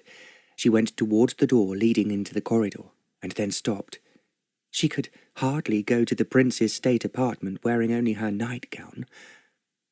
On the chaise longue by the dressing table were her underclothes for the next day, arranged neatly by the maid who had helped her to undress.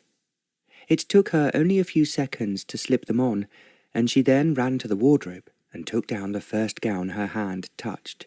It fastened down the front. She was still doing up the buttons when she crossed the room again towards the door. Only then did she wonder if she would be able to see her way.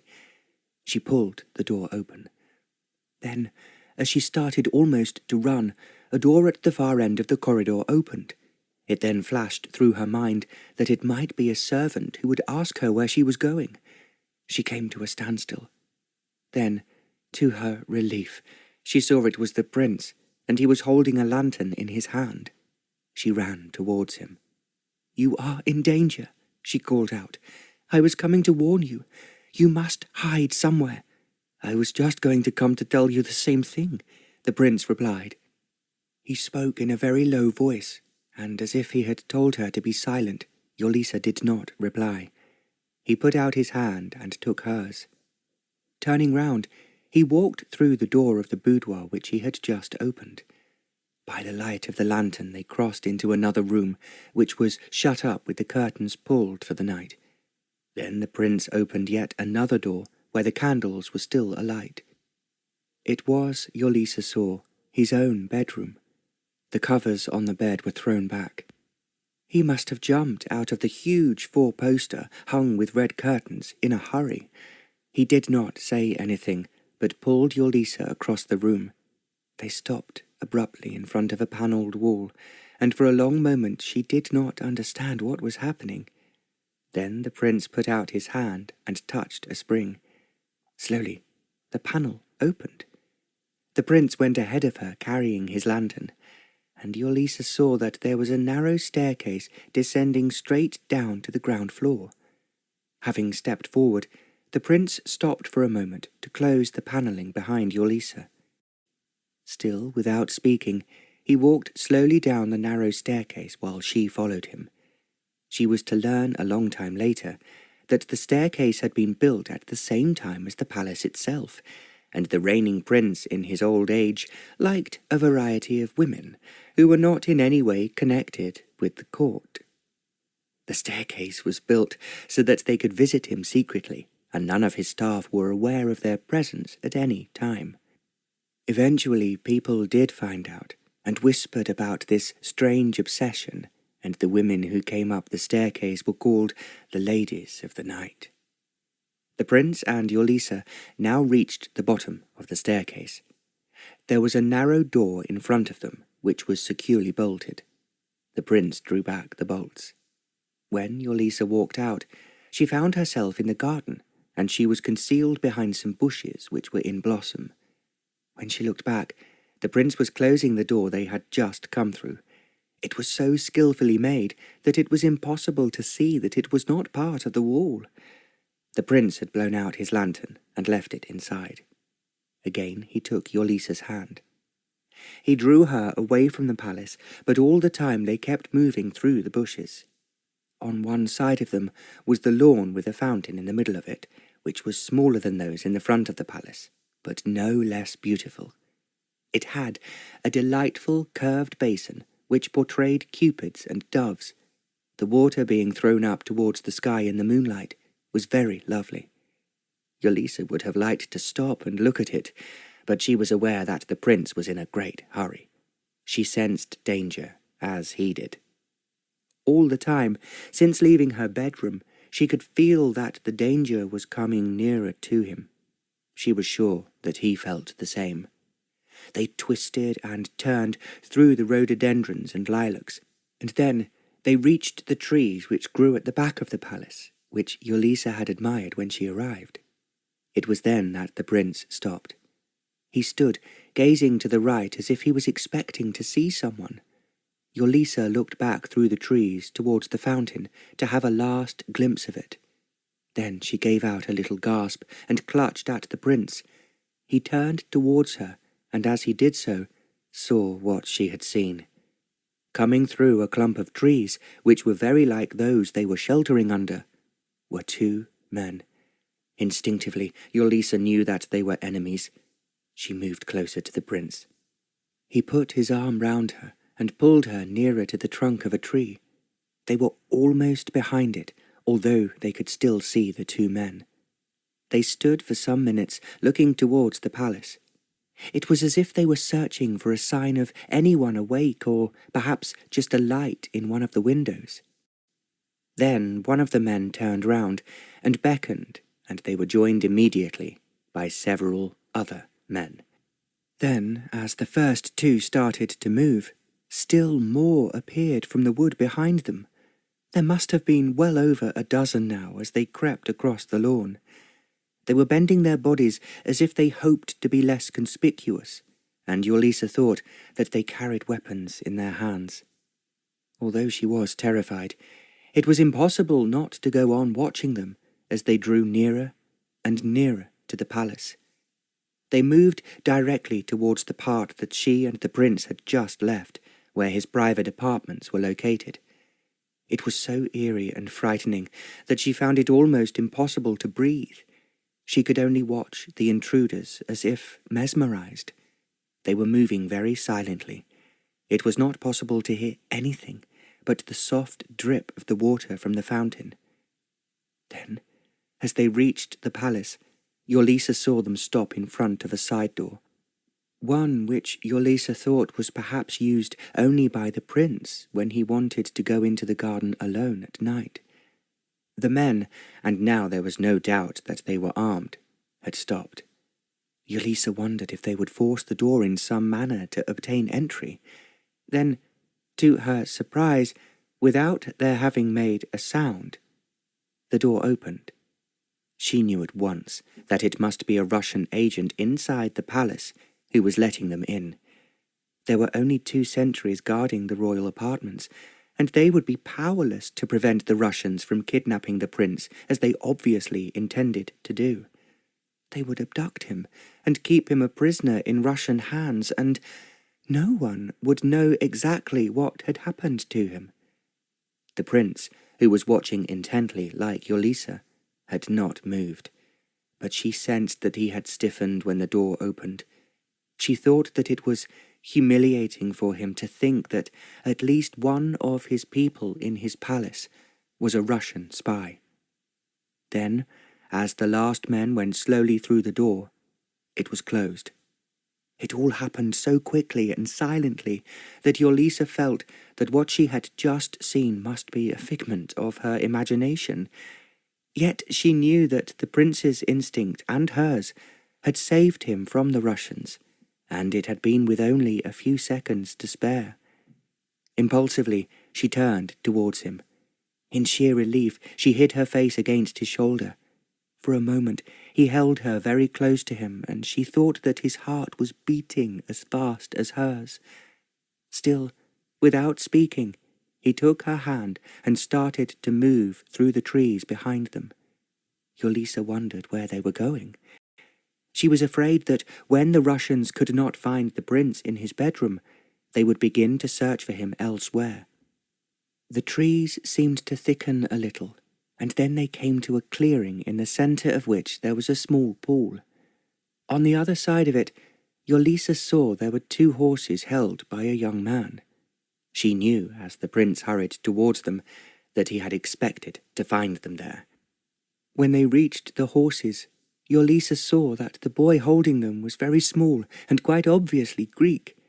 As the prince saw him, he said, and it was the first time he had spoken, "Thank you, Ajax. I knew you would not fail me. You were only just in time." "The gods were with us," Ajax said, answering in Greek. The prince then picked up Yolisa and set her on the saddle of one of the horses. She saw that it was a side saddle, and realized that the prince must have been certain that she would be going with him. He mounted the other horse. "Warn the guard, Ajax," he said. "At the same time be very careful you are not seen, or that anyone else realizes that you have informed them." "Don't worry, master," Ajax replied. He gave a salute as the prince turned his horse to go deeper into the wood. Yolisa followed him, and they were obliged to ride in single file. It was quite a long time before they emerged from the trees onto open ground. Now, at last, Yolisa thought she would be able to speak to the prince. But to her surprise, he pushed his horse forward into a gallop and she had to do the same thing to keep up with him. It was only then that she realized with a shock that she was most inappropriately dressed for riding. She had taken the first gown that her hand touched in the wardrobe.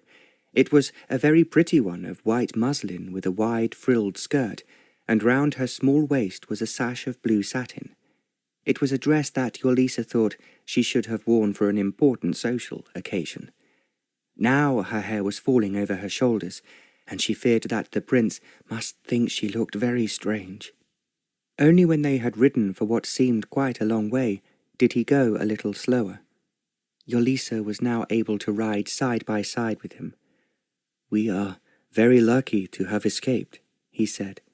"If you had not been dressed and ready for me when I came for you, we might have been too late."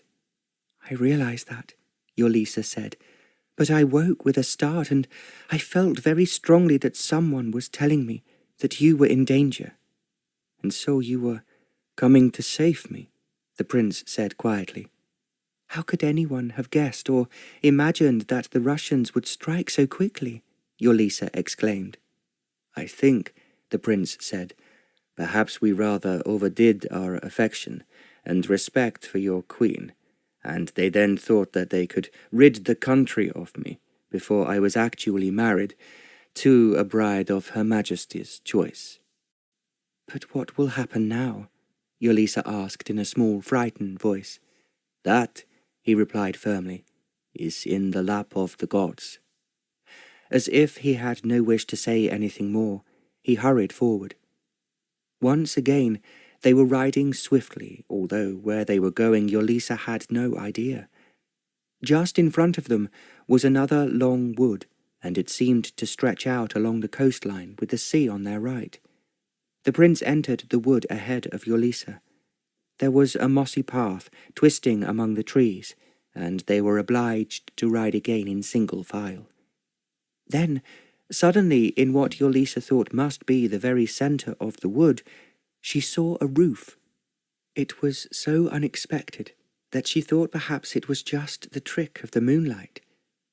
As they moved further on and the trees thinned, she saw in front of her that there was a church. It was only a small church which appeared to be built of wood. There was a cross over the doorway and steps up to a large oak door.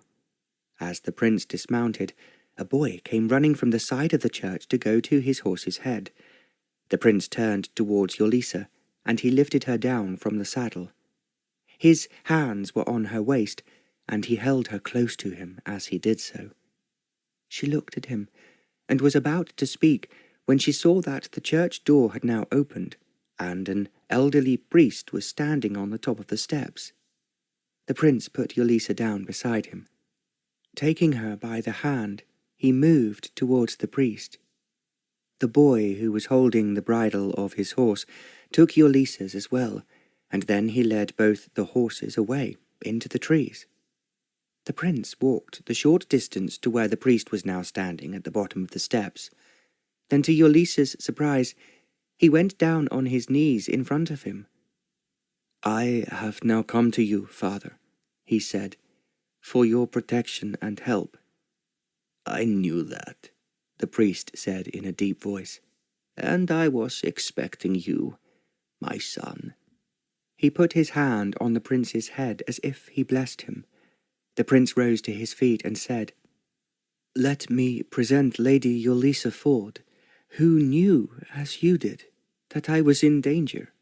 "So, she too hears the voice of God," the priest smiled. "Now, my children, you are safe for the moment." "We are very grateful," the prince said, "and it will make me very happy if you would marry us immediately." Yolisa gave a little gasp of sheer amazement. The priest bowed and replied, "It will give me great pleasure, my son. It will only take me a short while to be ready for you both." "I will take Yolisa into the house," the prince said. Taking her hand, he drew her round the side of the church. She saw behind it that there was a small house. It also was built of wood and was very picturesque. As they moved, She was aware of small rabbits running ahead of them on the path, and there were squirrels looking down at them from the trees. The prince opened the front door of the house, and they walked into a small but attractive room. There was a large fireplace, a few comfortable chairs, and a large collection of books in the shelves. As the prince took his hand from hers, Yolisa, who had been silent from sheer shock, murmured, "How can you ask the priest to marry us? You know I cannot marry you." "But I intend to marry you," the prince declared firmly. "But you must not. You know that you have to marry royalty. The bride Her Majesty has chosen for you she will come to Kavalla as soon as she is old enough." The prince made a wide gesture with his hands. "In the meantime, my darling, I am a prince without a throne, escaping from an enemy that I have not been able to conquer. The only thing I have to offer you is my heart." I love you," Yolisa said. "Of course I love you. At the same time, I cannot do anything so wrong as to let you marry me when I know that the only way you can save your country is by having the protection of England." The prince smiled. "The Union Jack cannot protect me at the moment," he said. "The only people who I can really trust are you and my guardian and teacher, Father Stavros." "So he taught you," Yolisa said, "and he has a third eye because he knew that you were coming to him." "To him it is the voice of God. When I woke as you did, and realized that danger was encroaching upon me, I was quite sure that Father Stavros would be expecting us." "It is all very strange and wonderful," Yolisa sighed. "Equally, please be sensible. You must not marry me." "Yet you say that you love me," the prince said in a deep voice. He moved a little nearer to her as he added, "The moment I saw you, I just knew that you were the woman I had been seeking all my life, and in my dreams." "I felt the same," Yolisa said, "but I fought against it because I knew that I would have to go back to England, though it would be impossible to forget you." "I have no intention of allowing you to forget me. So as soon as Father Stavros is ready for us, we will be married.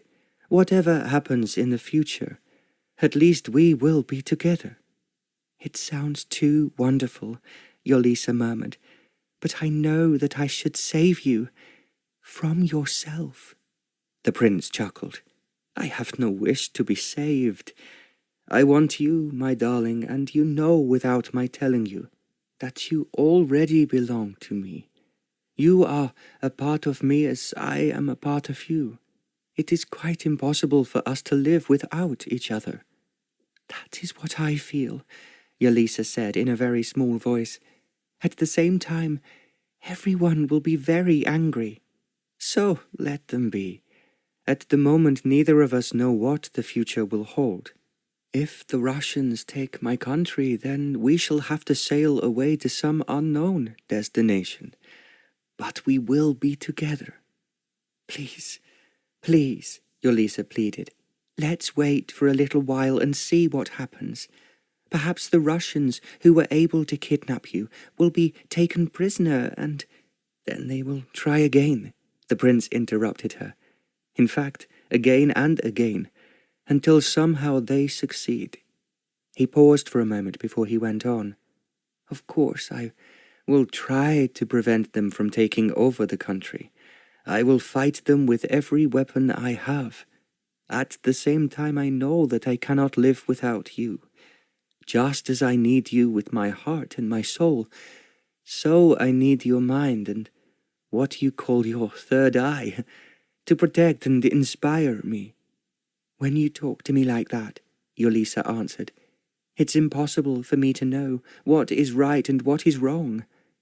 "What is right is that you should follow what Father Stavros calls the voice of God," the prince said firmly, "which will tell you that you belong to me." Yolisa did not answer, and after a moment he continued, "Do you really think, my precious, that I can stay here alone with you and not make you mine? I have no wish to shock or frighten you, but you must understand that is what I might do, even if you have no wedding ring on your finger." "I love you. You know how much I love you," Yolisa said breathlessly. The prince smiled. "Father Stavros is waiting for us." Yolisa put her hand up to her hair. "How can I be married like this?" she asked. "Very easily," the prince replied. "The only onlookers to criticize you will be the squirrels and the birds of the forest, which are very attracted to Father Stavros, as they were to St. Francis, and which worship as we will in the church I built for him." He looked down at Yolisa with an expression of love in his eyes that made her draw in her breath. "No one," he said quietly, "could look more beautiful. I am prepared not only to love you, my exquisite, perfect bride, but to worship you." As the prince finished speaking, he drew her across the room. They went out through the front door of the little house, and then walked back through the trees in silence. They climbed up the stone steps into the church. While they had been away, Father Stavros had lit 6 candles on a table in front of the high screen, and there were 2 large ones set on gold stands on either side of it. The church itself was very lovely. It had been carved, Yolisa was to learn much later, by the loving hands of great craftsmen, and their talent had been handed down from generation to another in one special district of Kavalla. Unlike most churches, the stained glass windows that were small, long, and pointed were open. Coming in through them from the wood were birds and squirrels. They sat on the beams and windowsills and watched totally unafraid as the prince then took Yolisa up the nave on his arm. There were a great many wild flowers arranged on the table and in other parts of the small church. Yolisa was to learn later that they were brought as thank offerings by the children Father Stavros taught. Their parents were woodcutters and guardians of the woods. Father Stavros was at the altar now wearing a beautiful embroidered vestment. When the prince and Yolisa stood in front of him, he began the marriage service. He spoke very quietly and sincerely, and Yolisa felt that she must listen to every word, as the birds and squirrels seemed to be doing. The moment came for the priest to bless the ring. The prince took his signet ring from his little finger, and when it was blessed, placed it on Yolisa's 3rd finger. It was a small but very beautiful ring, and she saw in the centre of it that there was an emerald which gleamed in the candlelight. Then, when they knelt, Father Stavros blessed them. As he did so, Yolisa knew that a shaft of dazzling light encircled them. The blessing came not only from the priest, but from God himself. Then, as if to show that the service was finished, Father Stavros went down on his knees in front of the altar. The prince drew Yolisa to her feet, and slipping her arm through his, they walked back to the door. Yolisa was deeply moved by the ceremony and by the light that she had seen encircle them both. She felt that she could hear the angels singing, and they had passed from this world into another. The prince took her through the trees back to the little house. When he opened the door, he went through the sitting room. There was a small passage beyond it, which led, Yolisa found, to a bedroom. "I built this for myself," the prince said in a deep voice, "so that when I wanted to escape from the difficulties of the throne, I could come here to Father Stavros for help." He paused to look down at Yolisa and went on. "Now I have come, as I have always wanted to, with someone I love, someone who belongs to me and who is mine for all eternity." As he finished speaking, he put his arms round Yolisa and kissed her very gently. It was the first time he had done so, but she knew that it was what he had longed for. She felt her heart leap towards him. Every instinct in her body quivered as he touched her. He held her captive for a long moment, and then he said, "I love you, my precious, adorable wife, and I want to tell you how much. Get into bed, and I will not be long." Almost before Yolisa could realize what was happening, he took his arms from her. He walked away out through another door, leaving her alone. For a moment, she was so bewildered that she wanted to run after him. Then she understood that this was her bedroom, and he was undressing next door. There was a candle burning on one side of the bed, and there was no other light except for the moonlight which was streaming in through the open window. Hastily, because he had told her what he wanted, Yolisa took off her pretty white dress. She thought now that it had been almost appropriate as a bridal gown. There was a cupboard where she could hang it up, and then she took off the other clothes which she had put on so hastily in the palace. Suddenly she realized that she had no nightgown. She felt shy and at the same time a little frightened. She slipped into the bed. As it was big, it took up most of the room. There were fresh muslin curtains hanging from a small corolla at the back of it, and the sheets and pillowcases, as in the palace, were edged with lace. This was the prince's bed. Now she was in it, because she was his wife.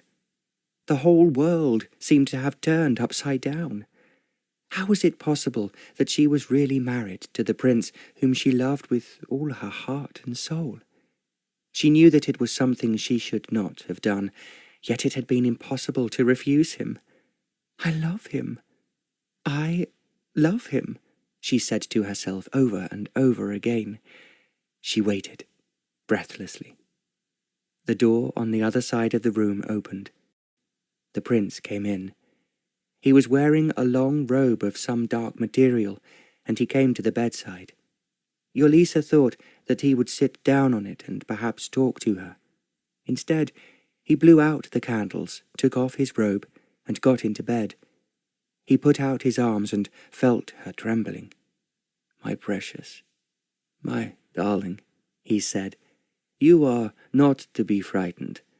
What we have done is, I know, what is right and good, and I cannot allow you to regret for one moment that you are now my wife." "I'm not regretting it," Yolisa managed to whisper. "It is just that it seems like a wonderful dream that cannot possibly be true." "I will make it true," the prince asserted in a deep voice. He drew her a little closer.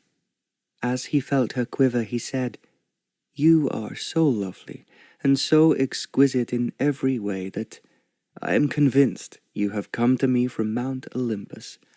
I am only afraid that you will disappear and I shall have lost you." "How could you ever love me?" Yolisa asked. "How is it possible that all this has happened so quickly?"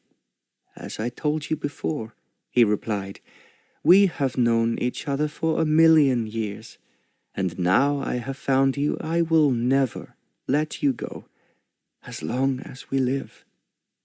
As he finished speaking, he kissed her, not gently as he had done before, but possessively, as if he wanted to be quite sure that she realized she was his. To Yolisa, it was as if the moonlight from outside swam through her body. The stars twinkled in her breasts. She felt that she was no longer on earth, but floating in the sky above the bright blue sea. As the prince continued kissing her, his hands were touching her body. Their hearts were beating against each other. She felt an ecstasy that was beyond anything that she had ever known or imagined, and she knew that the prince felt the same. The stars beyond the window became more insistent, and the moonlight turned to the warmth of the sun. As the prince then made Yolisa his, they moved into a heaven that was especially made for lovers. Yolisa stirred, and the prince asked her, "Are you awake, my darling?" "How could I possibly sleep when I am so happy?" she murmured. "I thought, when you were loving me, that if we died tonight, we should have known everything that was perfect, and had found a special heaven all of our own." "That is what I thought, too," the prince replied, "but I was afraid of hurting or frightening you." "How could you do either, when you have made me so happy? All I want to do is to make you happy too." "How could you imagine that I am anything else?" the prince asked. "I have been very lonely at times, my precious one, even though I love the people I rule over, and many of them I know love me. It's not the same as having someone who thinks and feels as I do, and of course loves as I do." The last words were almost a question. "I love you. I adore you," Yolisa sighed. "You will be tired of my telling you so, but I want to go on saying it over and over again." "Which is just what I want you to do," the prince said, "because it makes me not only the happiest man in the world, but the luckiest." "Do you think that everyone will be very angry with us?" Yolisa asked in a low voice. "If they are, what does it matter?" the prince asked.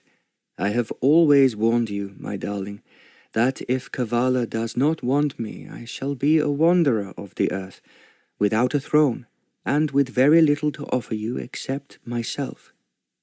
"Do you think I want anything else?" Yolisa replied. "Even if we are very poor, I will look after you, and our love will be even stronger than it is already, because we have to fight the world to survive." The prince was so touched by what she said that he could not answer her. He just kissed her again. Their hearts were beating fiercely, and they clung to each other as if the world was trying to pull them apart. "You are mine, mine completely," he cried. "How could I have guessed that a tiresome young woman who was coming from England to pretend to be my future wife would be you?" Yolisa gave a little laugh. "It does seem absurd, and I'm afraid that Uncle Harold will be very angry." "I don't think so," the prince replied. "Your uncle is a very intelligent man, and he may understand, where a great many other people would not, that we just cannot live without each other." "That is true, and I am just so happy to be with you, that perhaps Uncle Harold and everyone else will forgive me." "If they do not," the prince asked, "you will have to be content with me." Yolisa put her arms round his neck, and the prince drew her close to him. "All I want is you," she whispered. "And if the women of Kavalla think that I have stolen their prince from them, there is nothing they can do about it." "You have stolen me from no one," the prince insisted, "and I know that there will never be another woman in my life. But you, how could there be, when I have found utter perfection, and no man could ask for more?" There was no need for Yolisa to reply to him. She could only let him kiss her and go on and on kissing her. Once more they were flying towards the sky. The world was left behind, and they were enveloped in the light and love of God.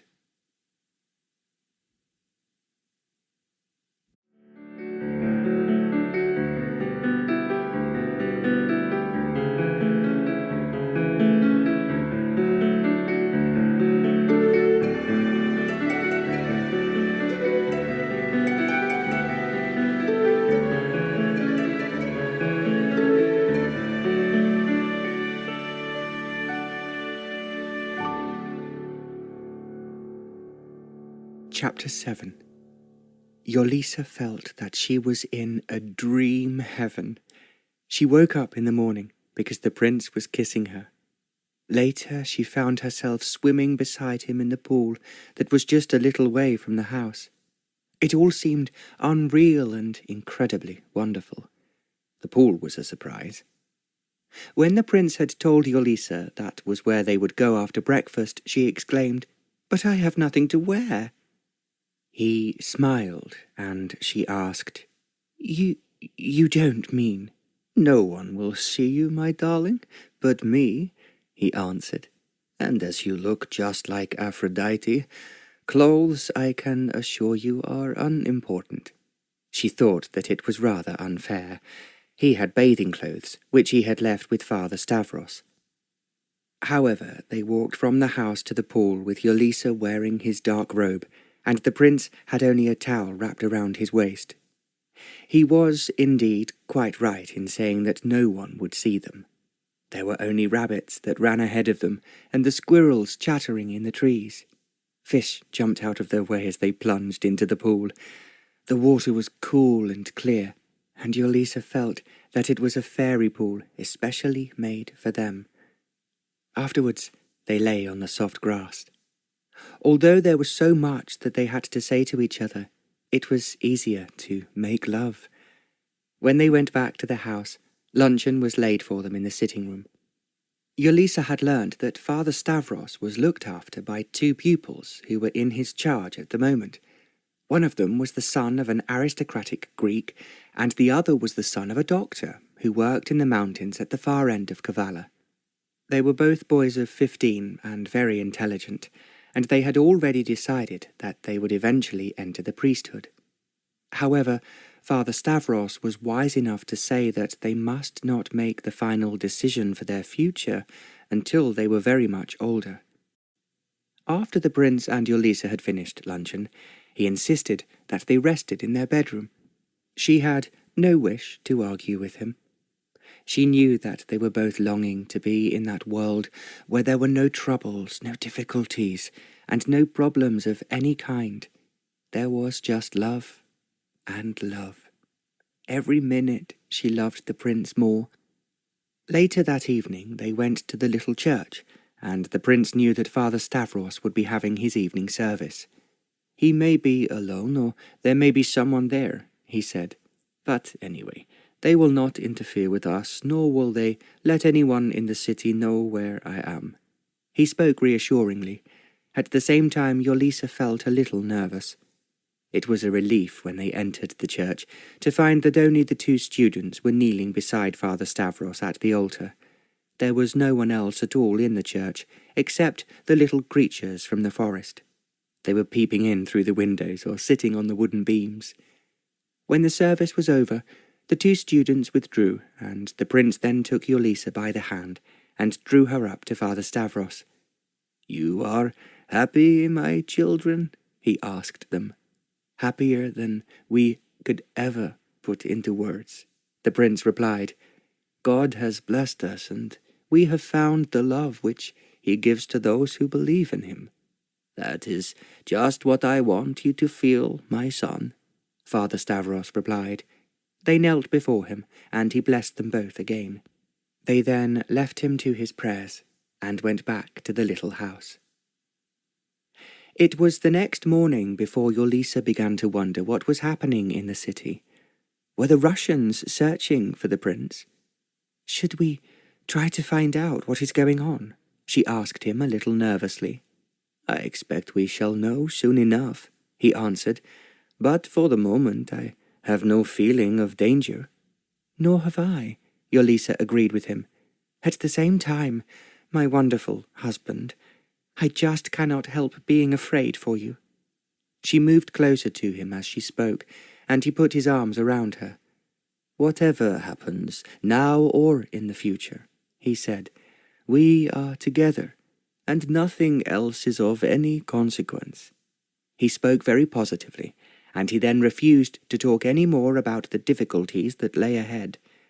All the same, because she was afraid for him, Yolisa could not help worrying.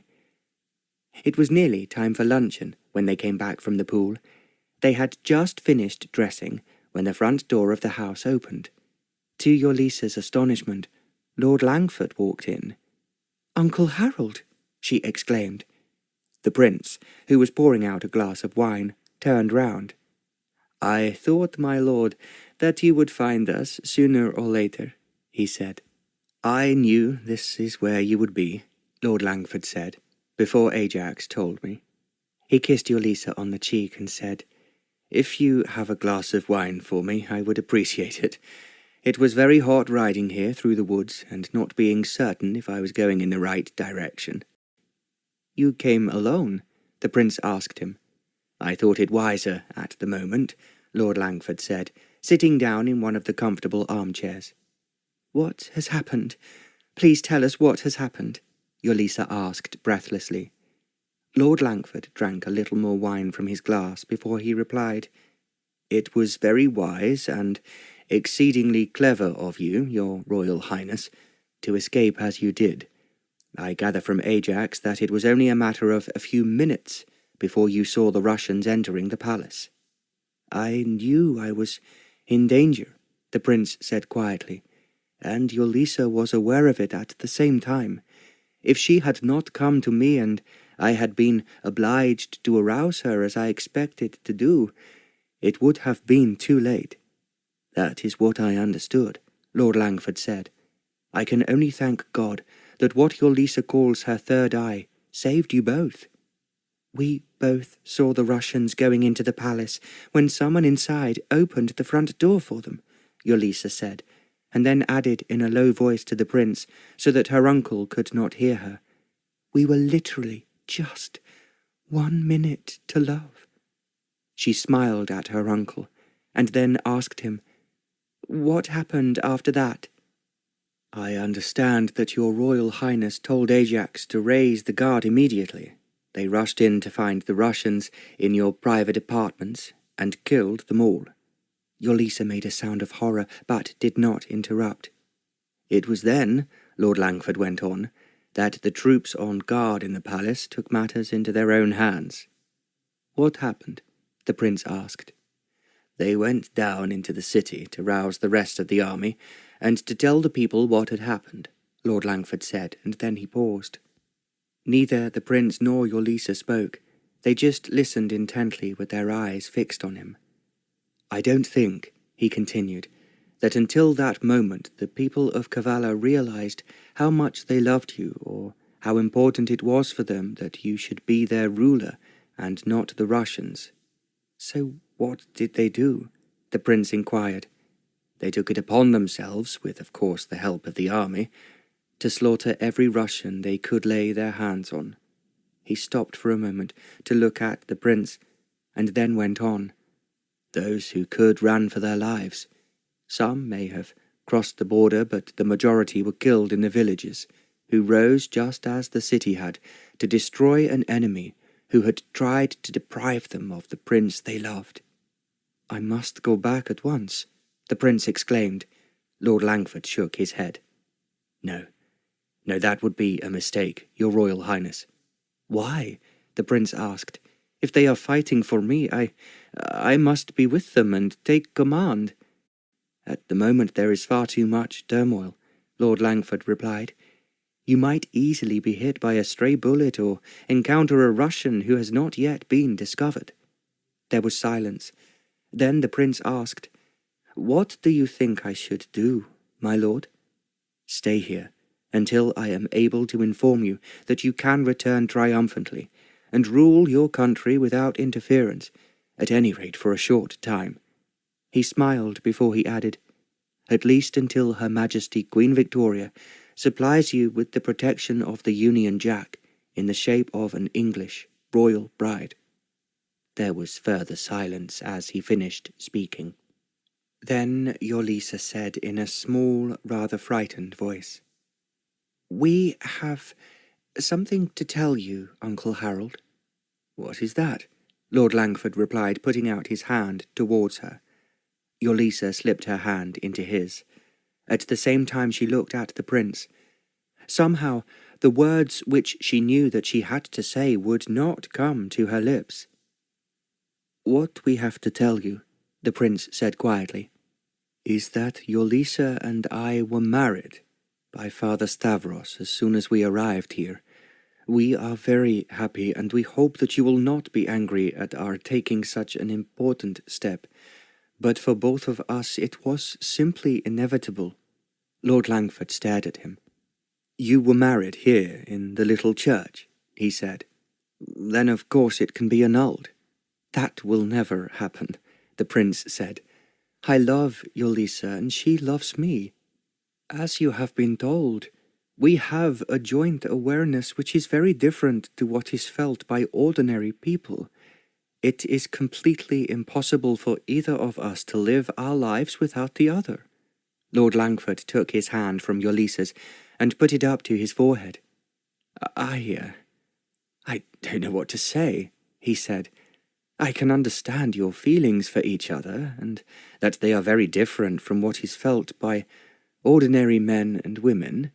He paused before he went on more firmly. "Equally, if Kavalla does not have the protection it needs from England, the Russians will strive over and over again to destroy you, because, as we both know, the one thing they must achieve is access to the Mediterranean by any means." "I know all that," the prince said, rising to his feet and walking across to the window. "But Yolisa is my wife, and I will never, under any circumstances, marry anyone else." "I suppose," Lord Langford said in a low voice, "it could be a morganatic marriage." "No," the prince asserted sharply.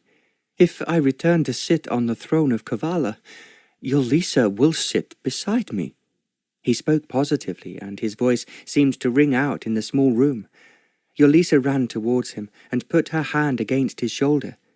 "You have to think of your people, darling," she said. "Perhaps if I kept in the background, no one would be aware that I was here." The prince smiled.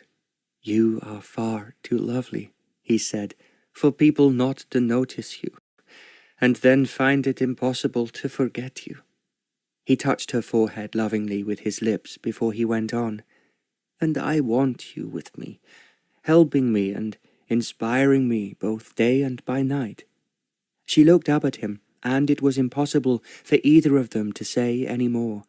The love in both their eyes and on their faces was very moving. Lord Langford said almost beneath his breath, "There must be something we can do." "Surely," the prince replied, "in your Lisa's long family tree, such as all your countrymen appear to have, there is some ancestors of hers who is related to royalty, even if it is only distantly." Yolisa gave a little laugh. "Mamma was a steward, but I doubt if the Queen would be impressed by that." To her astonishment, Lord Langford sprang to his feet. "A steward?" he exclaimed. "But of course, the Stuarts provided Scotland with 5 kings well before King James VI of Scotland became King James I of England." "I remember Mamma talking about it," Yolisa said. "What is more important," Lord Langford continued, as if she had not spoken, "Walter Stuart married Princess Marjorie, daughter of Robert the Bruce, King of Scotland, and from them descended the royal house of Stuart." "But I have always understood from Mamma," Yolisa said, "that the Queen, because they are Catholic, will not accept the Stuarts or have anything to do with them." Lord Langford smiled. "You are out of date, my dearest," he said. "There are 3 dukedoms held by the Stuarts, and the Dukedom of Albany was bestowed on her 4th son, Prince Leopold, by his mother, Queen Victoria." "Cannot that make things very different for us?" the prince asked. He looked at Lord Langford and added pleadingly, "Surely, my lord, if no one else can help us, you can." "I promise your Royal Highness I will do everything in my power, and I just cannot think why I was so stupid as to not remember the Stuarts myself." Lord Langford picked up his glass of wine, finished it, and then said, "Give me some more wine, and something to eat quickly, before I return to the city." "What are you going to do?" Yolisa asked him. "I'm going to the British Embassy to put through a coded message to Queen Victoria and to the Prime Minister, the Marquis of Salisbury," Lord Langford said. "You must pray that the answer I hope to receive as soon as possible will be what we require." Lord Langford spoke with the enthusiasm for his task that had made him so successful in everything he undertook. He left the prince and Yolisa about 20 minutes later, taking one of their horses to ride back. The horse he had ridden there would be tired, and the quicker he reached the city, the sooner he would be in touch with Her Majesty the Queen. Yolisa kissed him goodbye. "Thank you so much, Uncle Harold, for being so understanding," she said. "Nikos was sure that you would appreciate where other people would not, what we mean to each other." Lord Langford smiled. "I have never seen two people look happier or more radiant," he said. "So please do pray that I shall bring you good news." He rode away, and Yolisa moved into the prince's arms. "How could you be so clever," she murmured, "as to make me remember the royal line of the Stuarts?" "I think once again that it was the voice of God," the prince replied. "So, my darling, let's go into the church and thank God for his inspiration, and ask him to make sure that we achieve what we want." The church was empty, and they knelt and prayed at the altar. As they did so, although her eyes were shut, Yolisa felt as if the light that had enveloped them at their marriage was streaming over them again. She was sure that it was a sign from God that all would be well, that she could be the wife of the prince without leaving the country at risk from the Russians.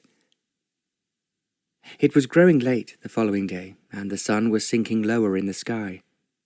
Yolisa, looking through the window, now said, "There is someone approaching on horseback." The prince came immediately to her side and put his arm round her shoulders. "Let's hope," he said, "that it's your uncle." "I'm sure it is," Yolisa whispered. It was a few minutes later before the rider she had seen in the distance canter through the trees towards them. It was indeed Lord Langford. Yolisa and the prince knew before he dismounted that he had good news for them. "You are back, Uncle Harold," Yolisa exclaimed.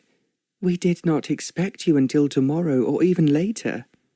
"I managed to speed up all the thinking and talking at Windsor Castle," Lord Langford laughed, "which is a victory in itself." He dismounted. One of the stewards came running to take the horses from him to lead it to the stable. They walked in silence into the house, and only when they were in the sitting-room did Yolisa burst out, "Tell us, Uncle Harold, what has happened? I cannot wait politely to hear what you have achieved." "What I have arranged," Lord Langford said, "is that you will be married in 2 days' time, in the cathedral. And it will be an excitement that will take the Kavallians' minds off recent events in the city." "Married?" the prince exclaimed. "But we are already married." "No one is to know that," Lord Langford said, "because it would spoil the happiness of those who saved you from the Russians, and who are waiting fervently for your return to the palace. And we can be married with the blessing of Her Majesty the Queen?" the prince asked. Because it was such a vital question, Yolisa held her breath. "Her Majesty has understood the importance of Kavalla, coming immediately under the protection of the British Crown," Lord Langford declared solemnly. "She has therefore given her blessing for the marriage to take place between the reigning prince and the Duchess of Sion." The prince and Yolisa both stiffened, as if turned to stone, and stared at Lord Langford. "The Duchess of Sion?" Yolisa asked. "But whoever is she?" "She is someone, my dearest, who has descended from the royal Stuarts, and whose dukedom is now added to those of the royal dukes of Albany, Rothesay, and Lennox." The prince gave a gasp, and Lord Langford went on. "There is no direct male heir, but as you know, being a Scot in Scotland, a woman can succeed to a peerage. So you, my dearest niece, now become the Duchess of Sion.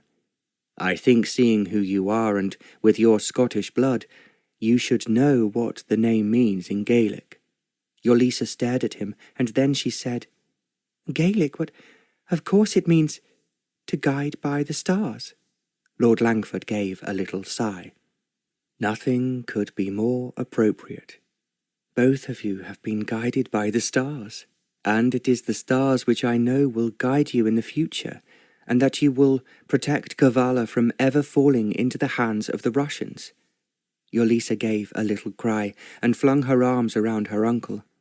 Thank you, Uncle Harold," she cried out. "How can we ever tell you how wonderful you are?" "And I shall give you the highest award available in Kavalla," the prince proclaimed. "But I think, my lord, your real reward will really lie in the fact that you have made two people ecstatically happy." Lord Langford put his hand on the prince's shoulder. "You and your country, sire, are of great importance to the British Empire, and I assure you that it will stand by you in the future." "I just don't know what to say," Yolisa said. "It is so wonderful, and something I know that only you, Uncle Harold, could have achieved for us." "Now, we have to act very quickly," Lord Langford said. "It is absolutely essential that no one should know that you have been here together, or, of course, that you are already married." Yolisa's eyes widened. "What do I have to do?" she asked a little anxiously. "A British yacht which is owned by a friend of mine, whom I can trust with my own life and your reputation," Lord Langford said, "is at the moment anchored offshore very near to here." He smiled at them both before he went on. "You and I will go aboard at once, and we will arrive at Kavalla late on Friday evening, just in time for you to be fitted with the gown you will wear on Saturday, when you are married in the cathedral." "Can everything possibly be ready in time?" the prince asked. "The Prime Minister has been working feverishly on the arrangements, because he was confident that there would be no difficulty at gaining Queen Victoria's approval, and the whole city, having disposed of the Russians, will be preparing to give you the most exciting and joyful wedding that anyone has ever known. I have always heard that you are a very fast worker, my lord," the prince said. "I feel now as if I am in an express train which is breaking all the records." "You will certainly feel like that in 2 days' time," Lord Langford said. "And you must forgive me if I now take Yolisa away from you, just in case some nosy Parker is a bit more intelligent than the rest, and thinks of searching for you here. They all know that you are in hiding, and you can imagine that every citizen in the country wants to be the first to tell you that the Russians have been driven out and will never again be accepted in Kavalla." He gave them just 5 minutes to say goodbye to each other before he and Yolisa set off towards the sea. It was not a long way, but it meant that they first had to travel through the woods and then over some open land before they reached the yacht. The prince had held her very close in his arms. "I love you and adore you," he sighed, "and it is going to seem like 1,000,000 years before you are close to me like this again." "Then we never need to be parted again," Yolisa said. "Oh, my darling, wonderful Nikos, how lucky we have been, and how good God has been to us." "I shall stay with Father Stavros tonight," the prince told her, "and talk to him of what we shall do in the future. I know that he has many ideas he wants put into action, which will be of great benefit to the country, and how can we reject any of them, considering what he has done for us?" I love you, Yolisa whispered, "and to be married to you will be very exciting. But I think sometimes, when we have been working hard, we must come back here, just to be alone and bathe in our special pool when no one can see us. We will do that every year, and each will be an extra honeymoon," the prince said.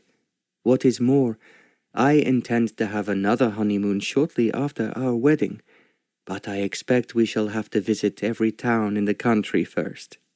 He kissed her before he added, "Incidentally, I want them to see what a beautiful bride I have. I want them to realize that I have the most brilliantly clever and handsome husband who ever existed, Yolisa replied firmly. The prince laughed and kissed her again. Then, on Lord Langford's advice, he stayed in the house while they walked away into the woods. It was already nearly midnight 3 days later before the Prince and Princess of Kavalla said goodbye to their last guests. "It was just the most wonderful wedding, Your Royal Highness, that I have ever attended," one of the councillors said. "And it is one the people of Kavalla will never forget, as my wife and I will never forget as well," the prince said quietly. It seemed impossible to Yolisa that so much had been done in such a short time. The whole city had been decorated for the occasion, and the flowers and flags were overwhelming. From the moment Yolisa walked down the steps in the front of the palace, wearing one of the white gowns she had brought with her from England, the cheering began. The gown had a long train which had been extended by a team of seamstresses from the city, and they had gone without sleep for 2 days and nights.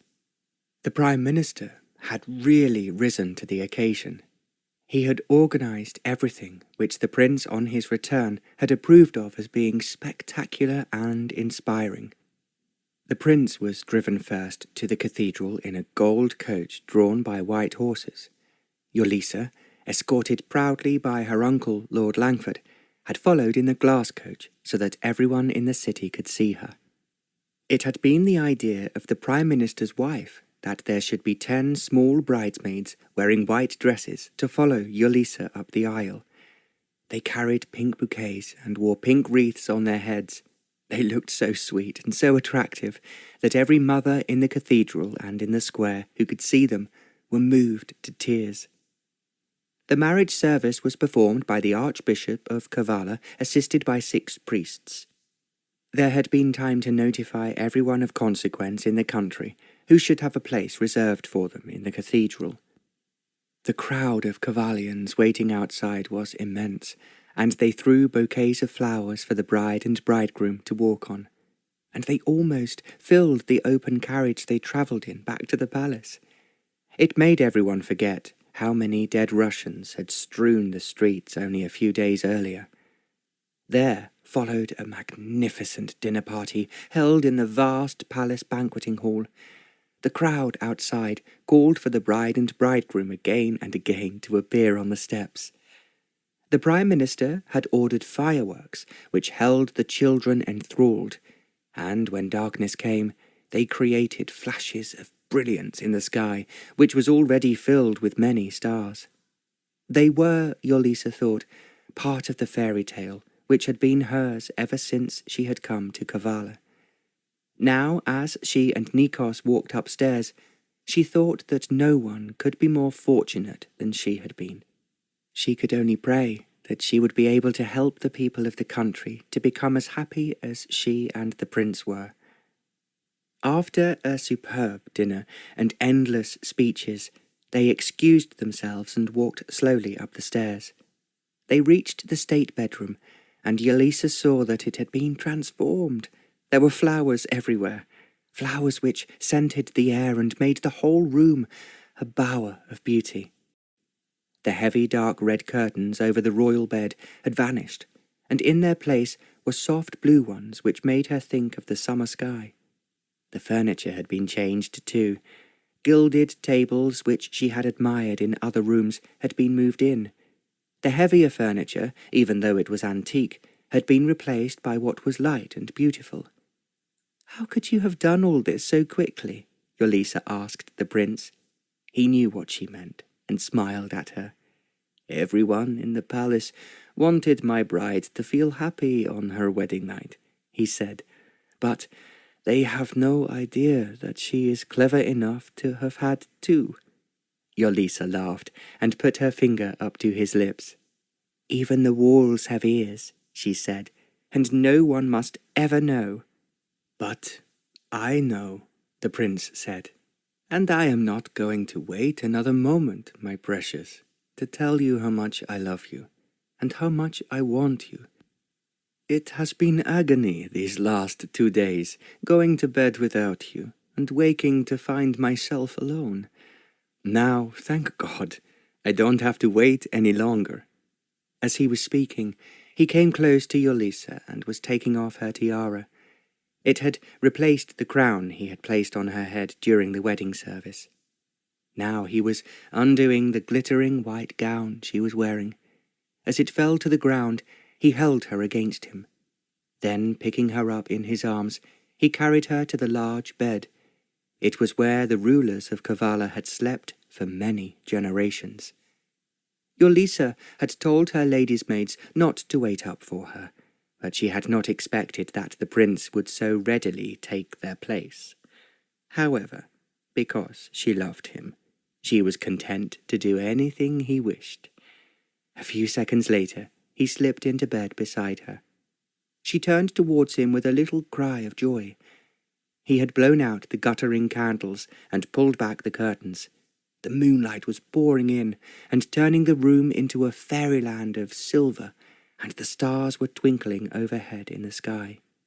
All that Yolisa could think of was that the prince was close to her again, and his lips were on hers. An ecstasy was rising within them both to carry them into the dream world where they were no longer two people, but one. Yolisa could feel the rapture moving within her. She knew that Nikos's heart was beating as furiously as hers. "I love you. God, how I love you," the prince said in a deep voice. "You are mine, my darling, and we will never be parted again. Never, never." Then he was kissing her again, fiercely, possessively, and passionately, as if he was afraid that he might lose her. She could feel her whole body melting into his. They were a part of each other. The wonder of it was as perfect as the scent of the flowers and the magic of the moonlight. "I love you. I adore you," Yolisa whispered. As the prince kissed her, she knew that he needed her as she needed him. She prayed, as she had in the cathedral, that she would give him plenty of sons and daughters who would love Kavalla and cherish their country. She prayed, too, that they would keep Kavalla protected and safe from the Russians as it was now. "You are mine," the prince sighed. "Mine, my darling. And although we have passed through many difficulties to find each other, no one can separate us now." "No one," Yolisa whispered. "God has joined us from now to eternity. And that is something we will never forget," the prince said. Then he was kissing her again.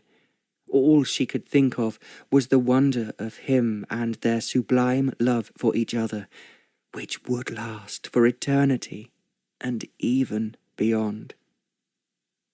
Outside, the people of Kavalla watched the last fireworks explode in the sky and fall over the trees beneath them.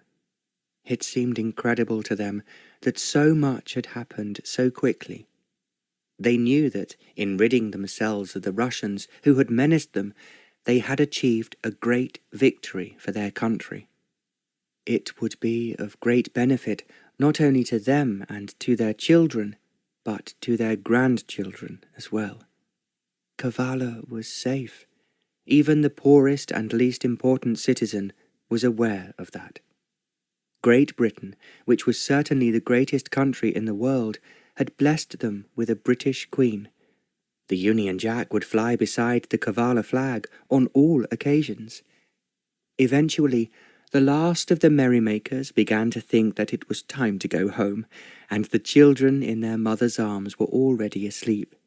Everyone had enjoyed a wedding that was so different from any that they had known before. They knew it meant not only security for Kavalla, but an era of prosperity that everyone would benefit from. It was something that most of its people were intelligent enough to realize was essential to them and their future. Otherwise, they would succumb, as had so many Balkan states, to the menace of the Russian army and the ambitions of the Russian Tsar. "We are safe now," the Prime Minister said with a note of satisfaction as he went up to bed. "You must be feeling dead with all the work you have done," his wife responded, "to make this the very best wedding that I have ever attended." The Prime Minister smiled. "I admit to feeling my age, and a bit more," he replied. "But it was worth it. I have never seen two young people more in love with each other." He gave a little sigh and went on. "That is what we want in a country. Not a ruler and his wife who are figureheads, but two people who want to share their love with everyone else, because they are so happy and so obviously content with each other." He spoke with a feeling which for him was unusual, and his wife looked at him in surprise. "You sound as if you are envious," she said. "You know I love you, although I don't often say so." "Well, there are two people who are saying it tonight with a great deal of fervour and undoubted sincerity," the Prime Minister replied. "It is something we might try for ourselves." His wife laughed. "And why not? If they can do it, we can do it too. And don't tell me that you are too old." "Of course I am not," the Prime Minister asserted firmly. He then kissed his wife in a way that he had not done for a long time.